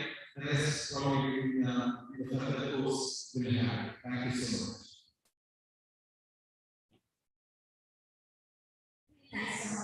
But first of all, I would like to bring the house into energy by giving a big hand to the students, those who have given us it is actually the best result of the vocational science that this level. We are 10, 12 people are learning all these things, and it is the goal of COVID also, I must say. I'm too positive looking into COVID, and I see that in pandemic, the digitalization and digital energies are so much that every child is going to learn good kind of photography, editing, and also space they have learned by before. So it's very good to create these kinds of interests in the children and to assist them in the school itself by bringing in all the vocational science into schools. Now, as challenges were just giving a spark, and the question was to Krishna sir, any questions? What are the challenges in introducing vocational education in the school? Thank you, ma'am. I personally so happy that the vocational education has been introduced in our schools. NEP 2020, that's the very important point. And the CBSE has already put forward its first group, the 6, 7, 8, introducing vocational education is compulsory. Any new things coming to school is a challenge. But as I said, we as leadership feeling very happy that we have introduced vocational courses, because in India around 5,500 vocational course institutions are there. When I take a native country, 5,500 in India is there. In China, 500,000 vocational course introduction institutions. Where is 5,000? Where is 500,000? With regard to the population, it's not that big difference between India and China. We speak about the skills are now. We speak about a USA kid or a UK kid when he is in 8th standard. He is able to repair his car, automobile, and all this sort of thing. They are able to do a little bit of repair of electrical connections. But our children are not able to do it because we teach everything about medicine. We teach science, we teach humanities, we teach commerce, and science. So our children are not doing that. Now the NEP 2020 is making it compulsory that you need to introduce the vocational course from standard 6 itself. The first challenge is for all of us to introduce it so as to fulfill the objective of NEP. That's the first challenge. The second one is having a partnership with the private operators when it comes to private operators. Now, my appeal, urge, or wish with regard to industries, they should not take this as a business model. They have a social outreach program that they keep this as one of their social model. They contribute something to the society, to the country. But there can be a business model. There should be a mediator between the school and the industry. Industry will provide all the infrastructure. Let there be a mediator. He will connect the school to that industry and make how the process should run. That's the responsibility of that mediator. That mediator is a service provider. That's fine. Because the schools should make sure that the children will get some hands-on experience and they learn those skills. That's the one. The third, the final one that I would like to say the challenge is the access to the Now we know that there are more than 25, at present the CBSE is concerned, more than 25 vocational courses are introduced. It will be artificial intelligence, financial literacy, beautician course, the hospitality management, and all of this. A very, very smaller course of around 12 modules. You are able to complete it in a term. Suppose you like to give 2 skills to your children, in a year 2 skills can be taught. At least the school will take it now. My only appeal is let's not do this because CBSE is making it mandatory for us. Let's do this to society. Now, the school, very school, will be taking example for each school where the fees is high, aspiration of the students is high. When we teach them about beautician course, or when we teach them teach them about the hotel management, they say, no, I'm not interested. No, because my child is going to take up artificial intelligence and machine learning very complex subjects. And many other examples like why I teach beautician course, my child wants to be a surgeon. And what's the use of that? So it's very important for us to tell them that we are not teaching this to give a job to your child. It may be true when it comes to a government school or when it comes to a school where the fees is very low, the child may not continue his undergraduation or first standard school. So make the parents understand that your child will learn and take that substance. As we all know, after 12, the percentage of students who are taking undergraduation is 10% or less than 10%.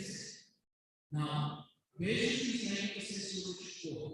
We have the example in the first, the child will complete BA, undergraduation, BA or BCom or PPA, many times they join for a city work like a prayer because they think that per day they will be able to do something more job.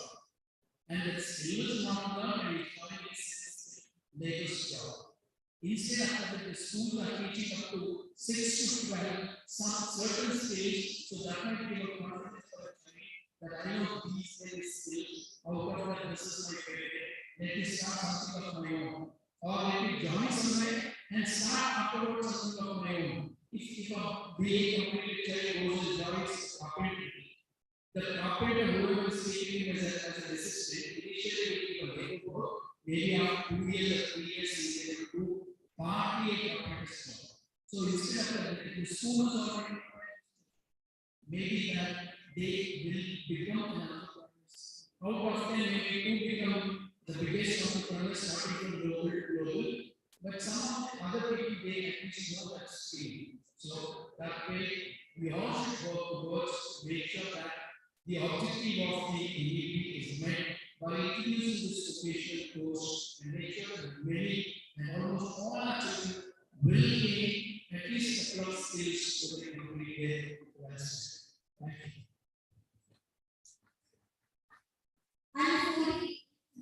Taxation has always been a role for all leaders. They always read a child like a book and try to understand what kind of talent, what is the strength of the child. The beginning itself is chosen by the principals, by the teachers, and then students stand that your child is good at this thing. And then I think can be a little bit specified because parents, teachers, and students, all three are ready to go for that. The challenges are too much, but still, I think we are there with that strength to find out all the way out and go along with the child's interests. So I would request we have please throw some light that how to highlight some of the best practices conducted in a secondary school. Because in those years, children are mature enough to find out what is to be done. And if they are read out like a good book by you, I think you can choose all the best practices also in the school, best activities, and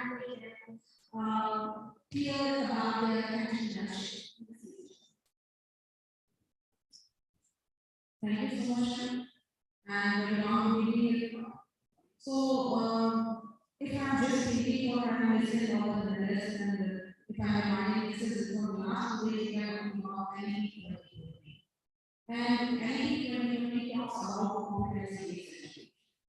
When we are talking about competency-based education, so competency is a combination of knowledge, skill, and attitude.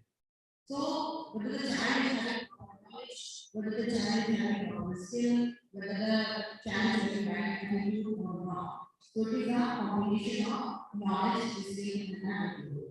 So if we are talking about traditional education system and competency-based education system, so I will provide mechanical engineers, those who cannot prepare, and if they are specifically not a problem, they are calling the mechanic. So who is more skilled? Definitely the mechanic is more skilled rather than a mechanical engineer. So if I am talking about this skill or vocational, so immediately the three examples on the ground. One is the beautiful principle of PH. The education should be of right hand, heart, and hand. So hand is this, hand is this, and heart is this. We have a बच्चे को हमको हमारी विकास करना है. गांधी जी ने इस गुलाबी शिक्षा है. तो हमें बच्चे की इस तरह एजुकेशन देनी होगी जिस तरह हम मानसिक विकास कर सकें. उसके हम स्किल का विकास कर सकें और उसके अंदर किसी को समाज में अच्छा होगा और जब बच्चा जाए तो उसके हाथ में ऐसा हुनर हो किसी को अपना जीवन आसान से कर सके and वो punishment discuss about it. So when I'm just thinking about this, So what we are doing just sharing some of the services and then the CBSE and the NIO because they have a few schools with the APL, attached in that, which is a place where students can nurture their skill, which is a place where students can pick up their mind and think for some of the field. We are providing an opportunity to learn, bright or doing yourself activities, and they are just developing their own competencies and creativity, thinking, and collaboration, and all as these are the collaboration. Besides that, what we have done, we have established a center of creative learning in our school, in which the students work kind of activities in the morning session we have observed the strong and with the all around they are doing, the students are doing themselves, and they are trying to new activity every day. What is coming new and how we look at after the COVID pandemic, so much material is available on YouTube. And they are really, oh, this is something new and this is related with the kind of engagement and content related, but topic is subject. So we have a creativity. There are doing, teachers are doing that. So for that, facilitator of that, they are creating so that the child can expand. So the experiment and learning are doing that. Besides that, we are supporting opportunity for our kind of nutrition test. So in this research summer, we have students for different kind of internship program. So students go. So some of them supervisor in the area. Then some of them go to the partial confession, which is a big over there. And then some have gone to the Vishal, some have gone to, and we have some Bajaj agencies who have visited there.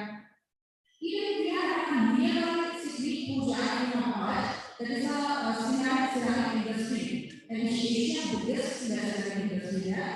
So there is this ceramic research center. So we communicated with that, so that the students, those who are interested in, who know that of ceramic industry, they visited there, they visited the each and everything, how the program is making, how the temperature is making for the program, and what they are doing, different kind of research, different kind of play and all. So the students have got to know on different kind of way and different kind of options. So, and some of them they for communication under the sphere, who are thinking of us. And then one point I want to, when we have a hospital woman, support for the chair, we have to handle of our school so that they can understand how so that they can of integration. So these are the few practices what I have shared with you. And we will think that we should include all the principles in our education system. So definitely we develop the all-round development and we have all-round development of the students. Thank you so much.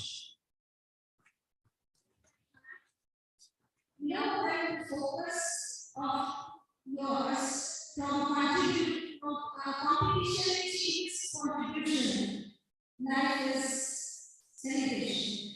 So you should always think about how do we contribute to the society instead of getting into the rat race of competition and showing something and doing something is not good. Best practices are really practices which are done by people those who think beyond limits and they go ahead with the head held high and speak that they are proud of their pride.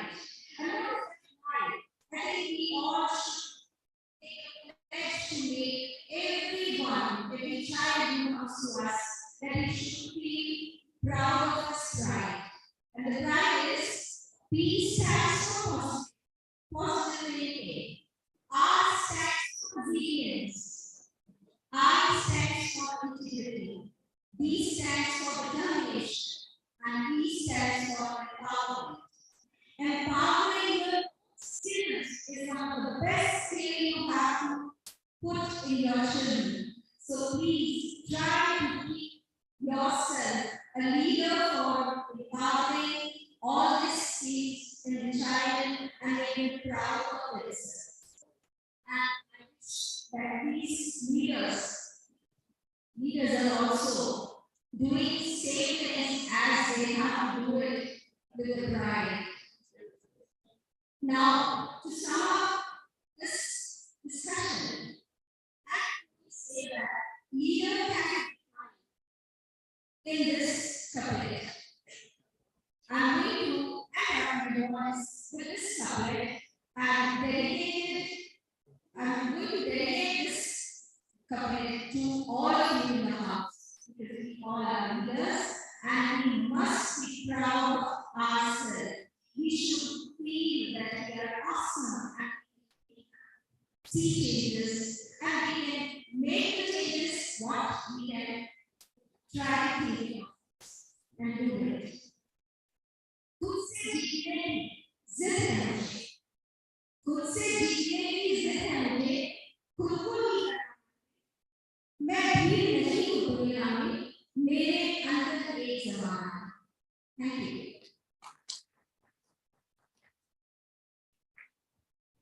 Thank you everyone for listening patiently and giving us a huge reward. Once again, please give a huge reward to the panelists.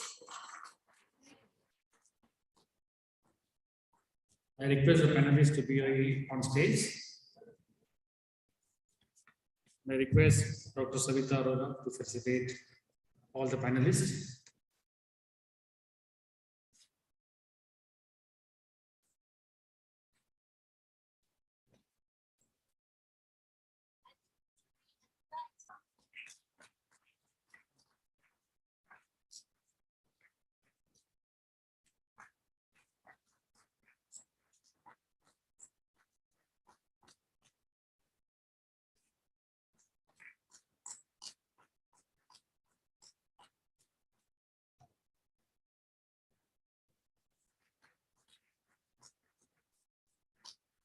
And I would request Ms. Dipti Sharma to facilitate Dr. Savita.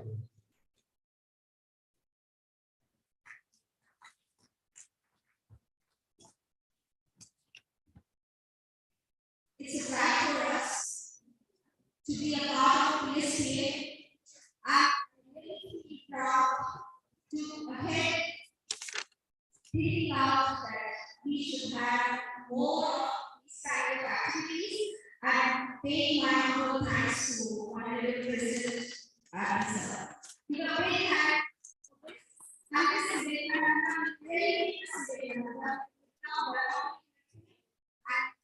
Change the youth of today, the period. Thank you. Thank you so much.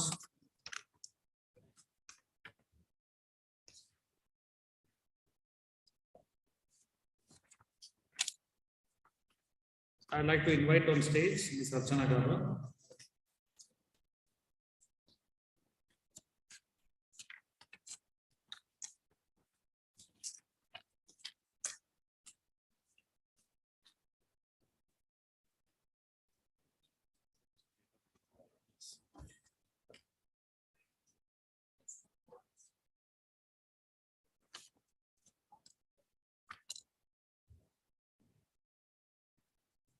After such a brilliant discussion on a very relevant theme, school and industry interface, now it is time to reflect upon whatever we have learned, whatever we are going to take away from these 2 days, and to pay the debt of gratitude to all those whom we owe it to. But before we do that, the first group that I want to invite here on the stage to express our thankfulness are the representatives of various publications and solutions.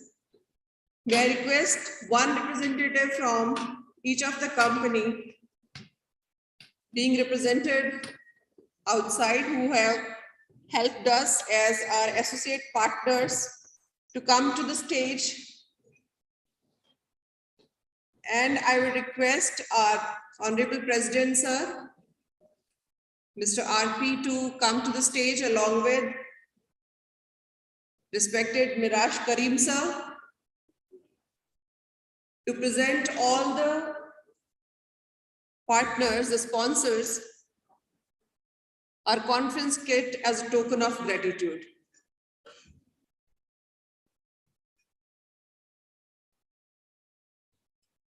I request them all to be on the stage all together. Please, each one of you. The representatives from Bharti Bhavan Publication, Brain Feed Publishers, XQ, the Video Creator Academy, Singhania Education Service Limited, Pitambar Publications, Vision Apparels, White Berries, Bamboo Labs Interactive Blended Learning, Extra Marks, Caprice Learning Lab, Evergreen Publication, Radius, Acad Space, Education Not, Tabby Math, and STEM Robo, STEM Robo.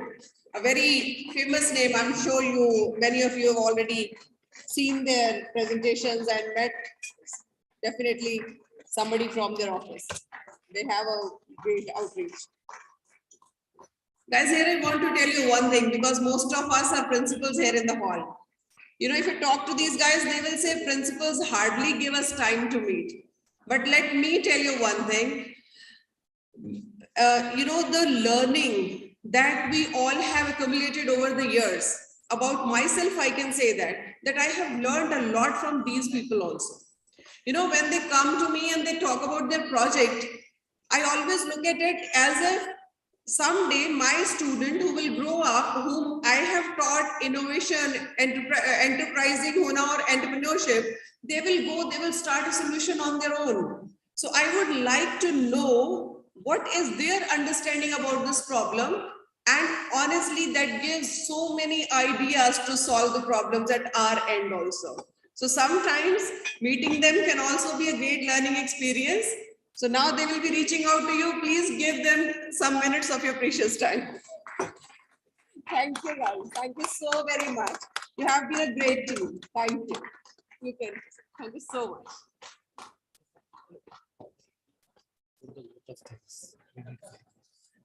This is time for vote of thanks. That's why you called me. We were waiting for this to get over. Okay. Done with this? Yes. Okay, 2 minutes. Okay. So should I go? Ma'am, you have to be on screen.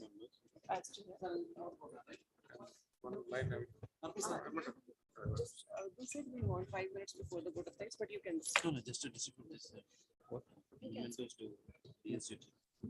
Oh. Yes. Whom? Mike is working. It is. Mike. Whom do I call? Yesterday morning only I spoke to you from the podium. This is my second voice on the stage. May I request everyone to come to the front so that we can have a group photo with all of you. Being the first conference of the PSPA, please come and stand in the first few lines. Leave your bags there only. Don't worry about the bags. Please do stand there. Can we have a photo? Please, yeah, be there only. No. In the first line only, stand there only along with the Bora sir. We'll have the photo from here. Photographers, please take from here only. Please, no gaps in between. Please leave no gaps between the lines. I think we need PT teachers here.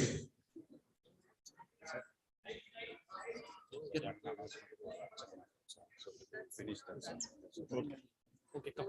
But as long as that photo is going on, we can do this.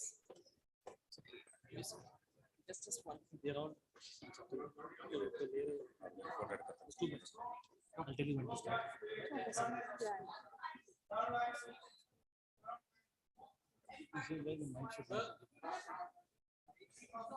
Ask them to off these lights. Only these lights. Only these lights. It is blurring the audience.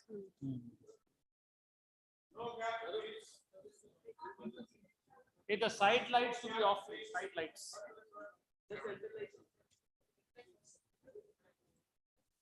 Sir, sorry, 2 minutes. Yes.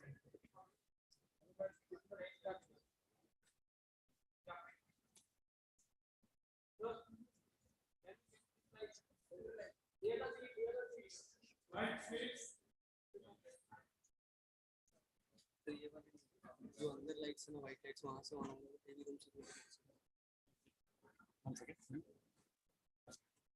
Somebody from the AV room, can you just switch off the exit lights? There is a big white light above the exit. If that can be switched off. Exit doors. Above the exit door, there are 2 white lights. Can that be switched off? These ones, those lights, yes. Switched off. And the side lights also, which just was switched on now. Can somebody switch it off?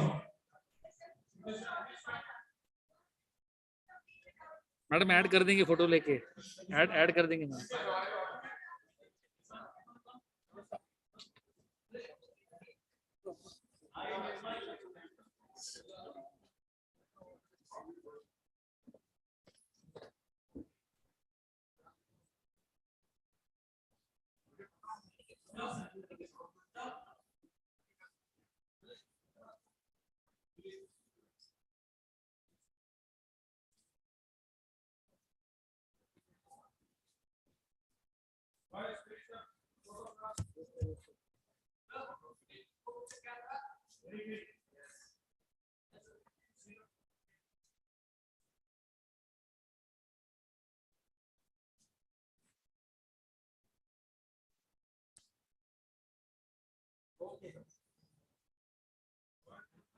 Yes, sir.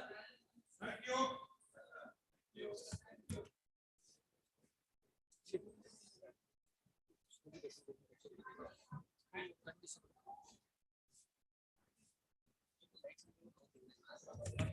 आपको आना stage पे madam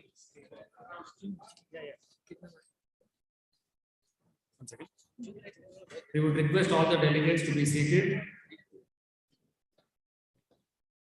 We request all the delegates to be seated.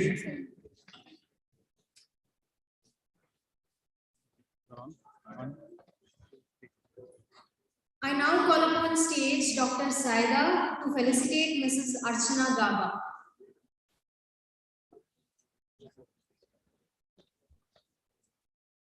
Ma'am, आइए.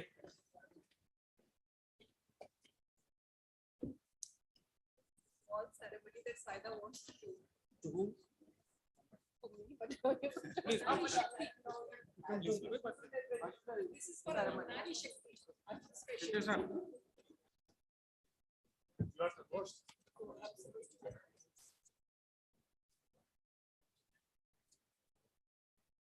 Claps.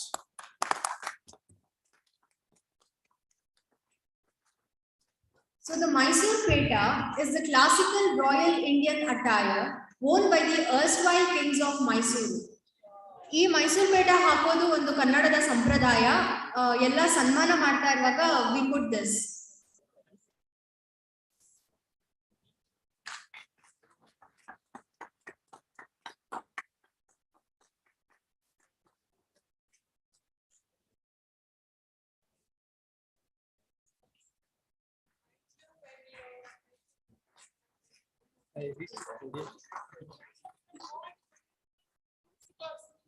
Presenting to the Archana Gaba. Nari Shakti background, they can say for the Nari Shakti paper.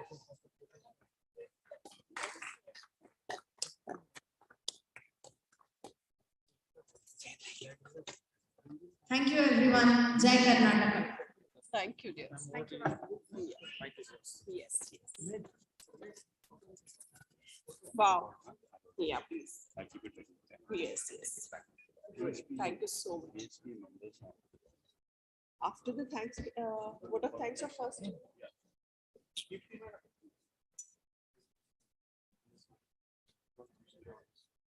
Make it fast. So first we, all right.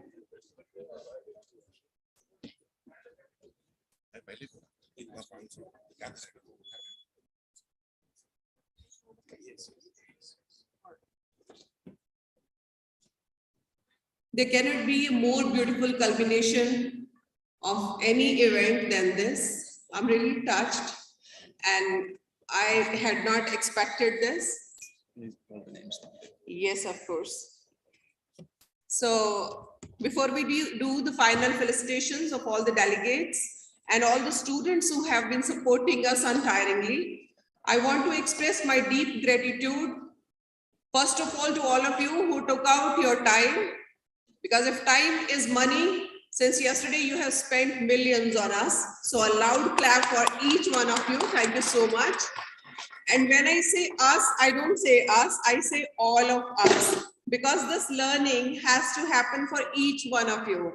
Because performance now cannot happen without partnership, as Ashok Pandey sir rightly said in the morning. So we are seeking partnership with you to implement NEP in its proper sense and make India the example of right type of education.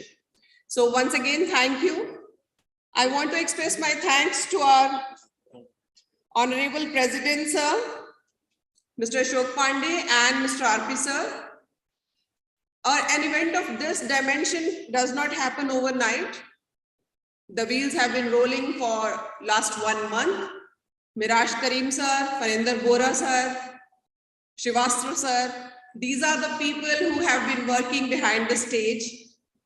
And then the deepest gratitude goes to these kids who just volunteered to participate. And have you noticed how they were holding our hand in making digital transformation so easy for us? At every step, we elders were like stuck, and they will come running and they will sort it out for us. So a loud round of applause for them also. And of course, to every speaker who gave and shared the pearls of wisdom with us. So now we are going to felicitate the delegates here and the team from DSU. Yes. This is for the team of DSU. Exactly. Yes. So we have Ms. Shamantha Surya Prakash. You have to forgive me in case I pronounce these names wrong, because we Punjabis have a different way of saying these words. I might. Next is Mr. Srinivas R. Shinde, the Master of Ceremony. Thank you so very much, sir. We are deeply indebted to you. Mr. Srinivas R. Shinde. Okay, please come, sir.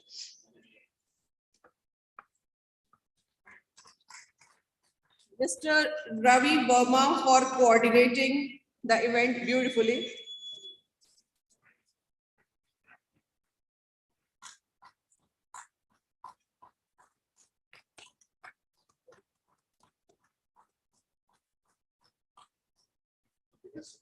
Ravi Verma on the stage, please.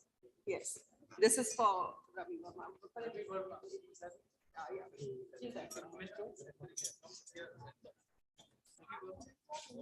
Ravi Verma is here. Manoj Kumar Jena, coordinator for the team. Manoj Kumar Jena. Dilip Kumar R. Please receive it from there. Hemant Kumar S.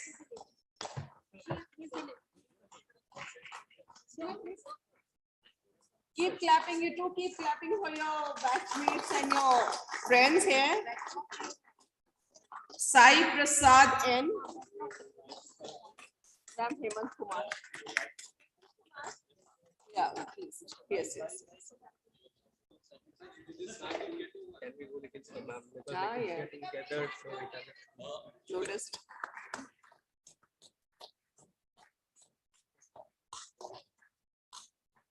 Sai Prasad N. We have one more, Hemant Kumar S. Have we? So there's one only. You got two certificates for yourself. Naughty boy. Dilip Kumar R. Okay, great. Again, Sai Prasad. ये पूरा gang ने क्या किया है? Mr. Ajmal Rahman, member of organizing team. Thank you, Ajmal. You have been very helpful with the technology. Miss Geeta. Nari Shakti. Everywhere she has been present. Miss Geeta has been like omnipresent here in this hall, outside, in the AV room. But where is she now? Where is she now? Huh, suddenly. She's come.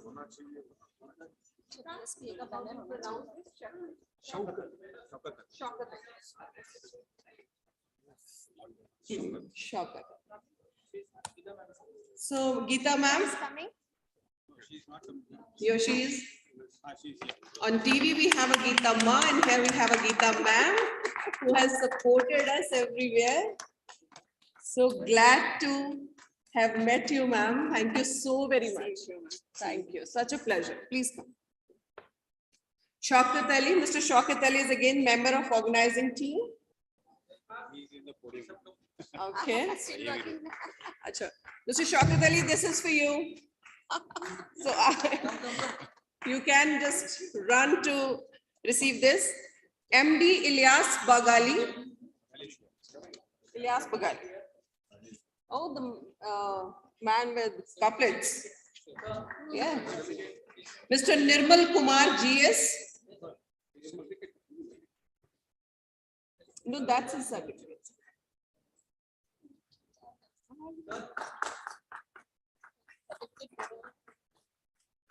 Mr. Nirmal Kumar GS. Yeah. Imtiaz, member organizing team. Imtiaz, you're also there. You both can come and receive this. It's done. Yeah, it's again. So is that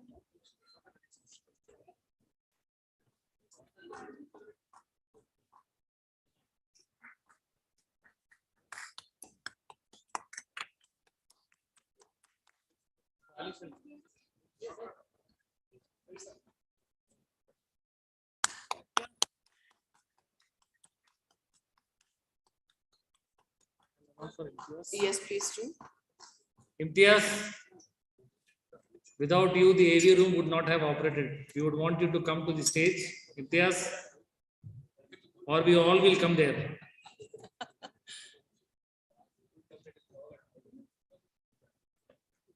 We have 4 photographers, so everybody gets scared. So everybody is moving at the back.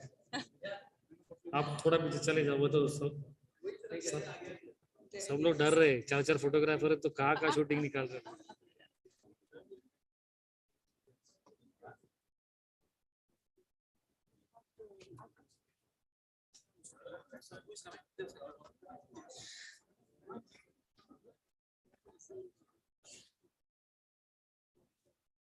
So here we have Mr. Imtiaz. He and Mr. Ali have been taking care of the entire AV activities.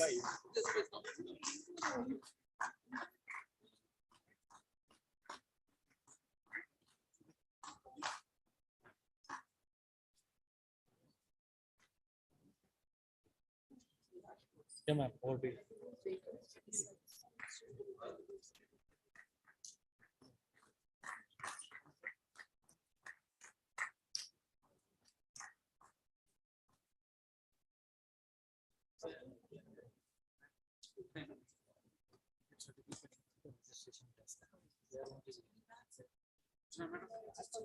Yes. Yeah. Yeah. Yes. Delegates.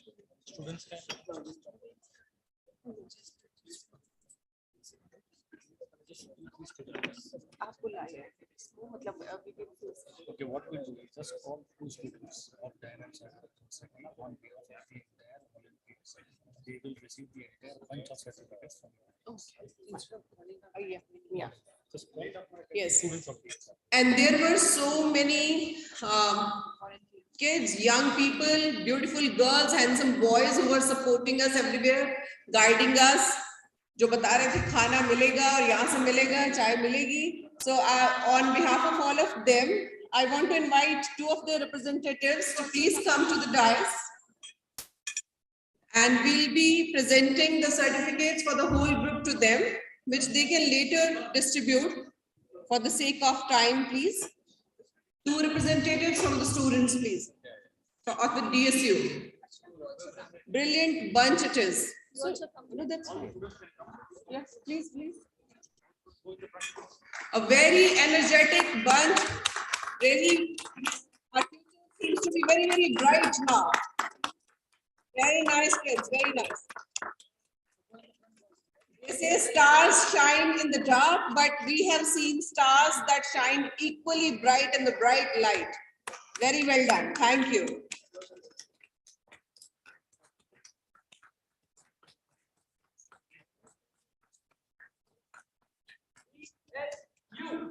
Yes, I regret I could not take everybody's name. I couldn't get time enough to know that, but Ayandri, Gokul, and then there was Neha, 3 or 4 people who were always at our beck and call.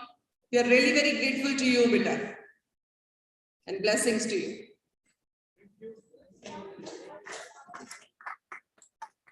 We have certificates for the delegates at the registration stall. Alphabetically, they are placed there. So you can collect it from there. And if you want a photograph, you can come back and have yourself photographed again for the sake of time here. And we will conclude this event with the singing of national anthem, everybody. So kindly stand and join us for national anthem, and then we disperse. And on behalf of PSPA,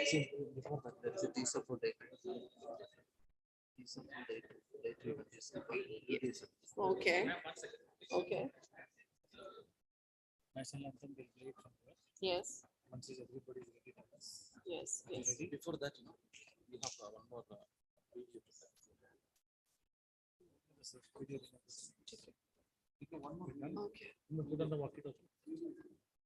Okay. Okay, so they've One second. started the national anthem already, so. Just put the screen.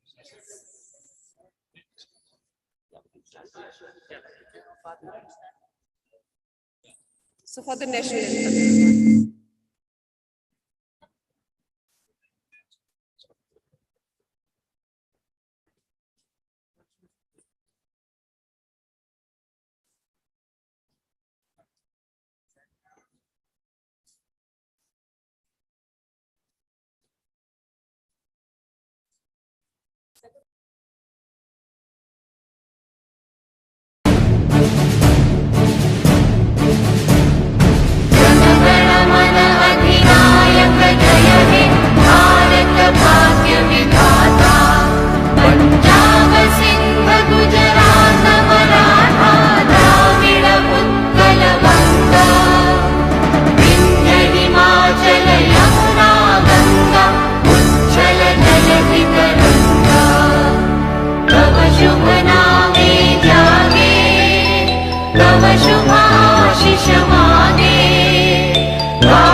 Noida or Bangalore.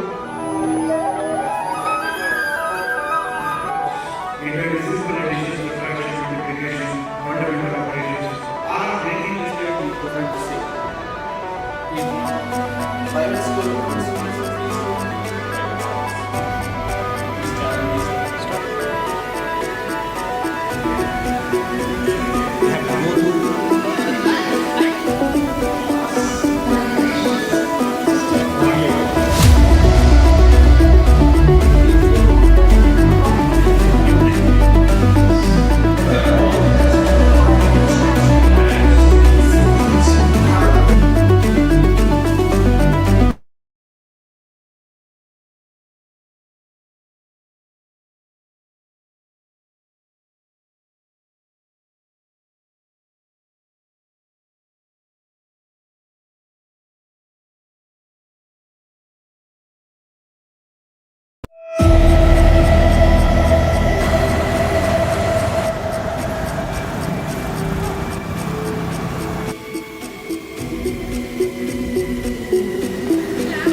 private school